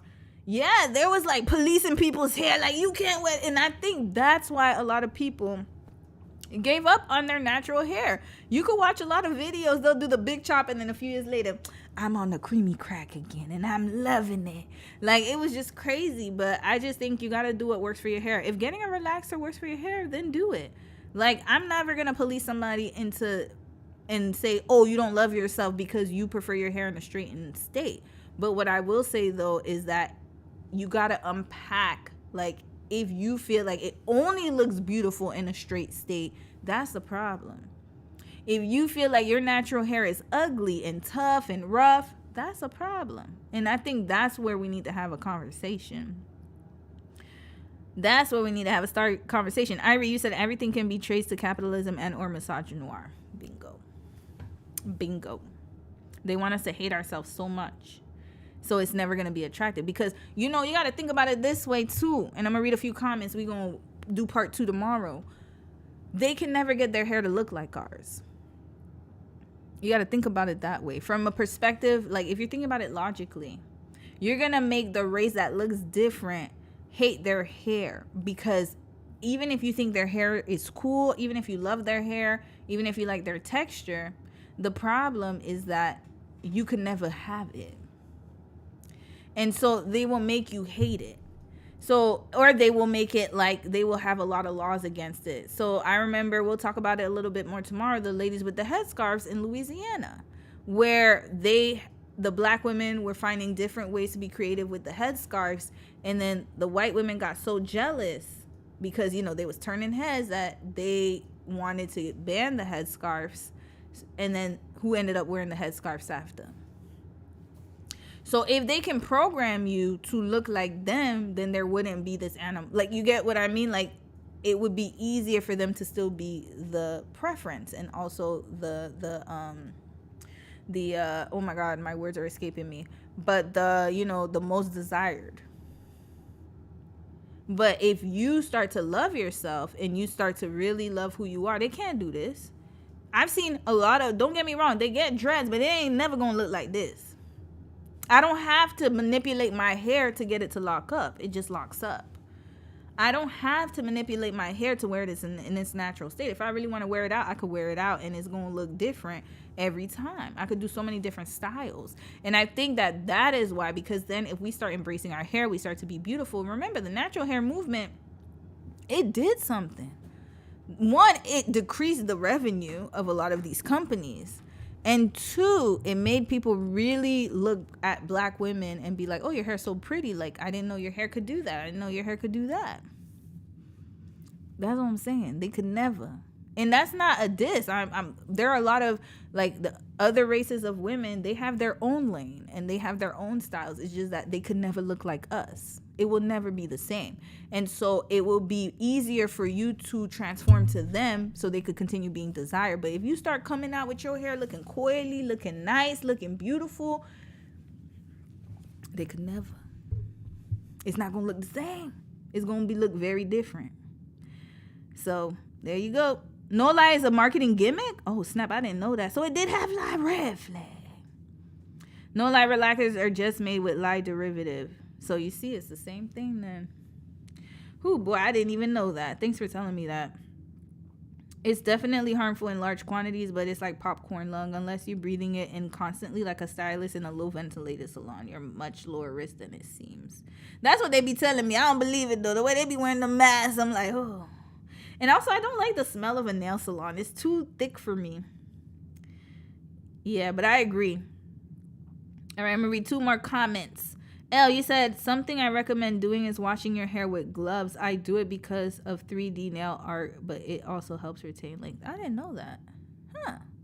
Let me look into it. I'll look into it. I tried to do the scalp comb. That didn't work for me. It just tangled my damn roots. So I gave up. But I might try the glove. Rewatching 3 and 4 of the case study yesterday is Grace. Thank you, sis. Thank you. Part 4 is coming out, y'all. Just wait for it. It's coming. All right, y'all. Let's watch our palate cleansing and we out of here. Oh, Sarita, you said I saw a clip today of how our hair was perfect for anime cosplay because it sets just how it is, like how anime characters is, and that was enlightening, interesting in a way. Yeah. It does. And our hair does so many different things. So versatile, y'all. Very versatile. Very extremely versatile. And we don't appreciate it enough. I gotta be honest. Very sad, y'all. Let's watch this palette cleanser, y'all. We out today. We're gonna come back tomorrow. What is up with this bird? Elle, what you send me here? Do you want to do bacon pancakes? So cute. Oh. Bacon. What about the pancakes? Bacon pancakes, making bacon pancakes, bacon pancakes, making bacon pancakes. Did you say whisper pancakes? Oh, whisper pancakes. Okay. Bacon pancakes, making bacon pancakes. That's so cute. She ain't gonna feed him bacon pancakes, sis. What a bacon. I thought he was gonna eat bacon. Bacon pancakes. Not him dancing for bacon pancakes and he ain't getting it. Bacon. You ain't giving him no bacon? He's so cute. Wrap this right up. I thought she was gonna feed him bacon. Hold on, what a bacon at? Oh, whisper pancakes. Okay. Bacon pancakes, making bacon pancakes. Bacon pancakes, making bacon pancakes. Not him having his little dancey dance. This is so cute. I might get me a parrot. I feel like they'll scare me though. But I'll get me a parrot. Okay, we'll watch this one and then we're out of here. What is this one about? That was so cute. You want to say hi? Yeah, go say hi. This is Viola. Mimi could never. She gonna start ripping people's socks off. Viola, yeah. That's so cute. Aww. Is she a service dog? She's so friendly. Y'all don't leash dogs in America. Red flag. Hold up. Yeah, go say hi. This is Viola. Viola, love you, sis, but you gonna need to leash your dog. Y'all could just have dogs like this in the subway. I learned something new. We Canada could never. You gotta get your dog leashed, my guy. Viola, yeah. But she's cute. Aww, she's so well behaved. She might be a service dog. So cute. Aww. Okay, I love me a Viola. Okay, these were good palette cleansers, y'all. That was cute. All right, y'all. You said, is vocal stem for the bird? I heard the word bird and thought you were talking about Latto for a second. Girl, she been a bird. We gonna talk more about her tomorrow, but in another way, about the erasure of black women. All right, y'all. Have a good... You said she's a chill, friendly dog and people stop him all the time in public. Okay, yeah, she's good. She's a good one because, hell, we can't have no dogs off leash. We're not allowed. They be like, leash your dog up. All right, y'all. Have a good night. Thank you for staying here with me on a Saturday night. I shall see y'all tomorrow, earlier, by the way. Take care of yourselves and please rest well. All right, see y'all tomorrow. Good night.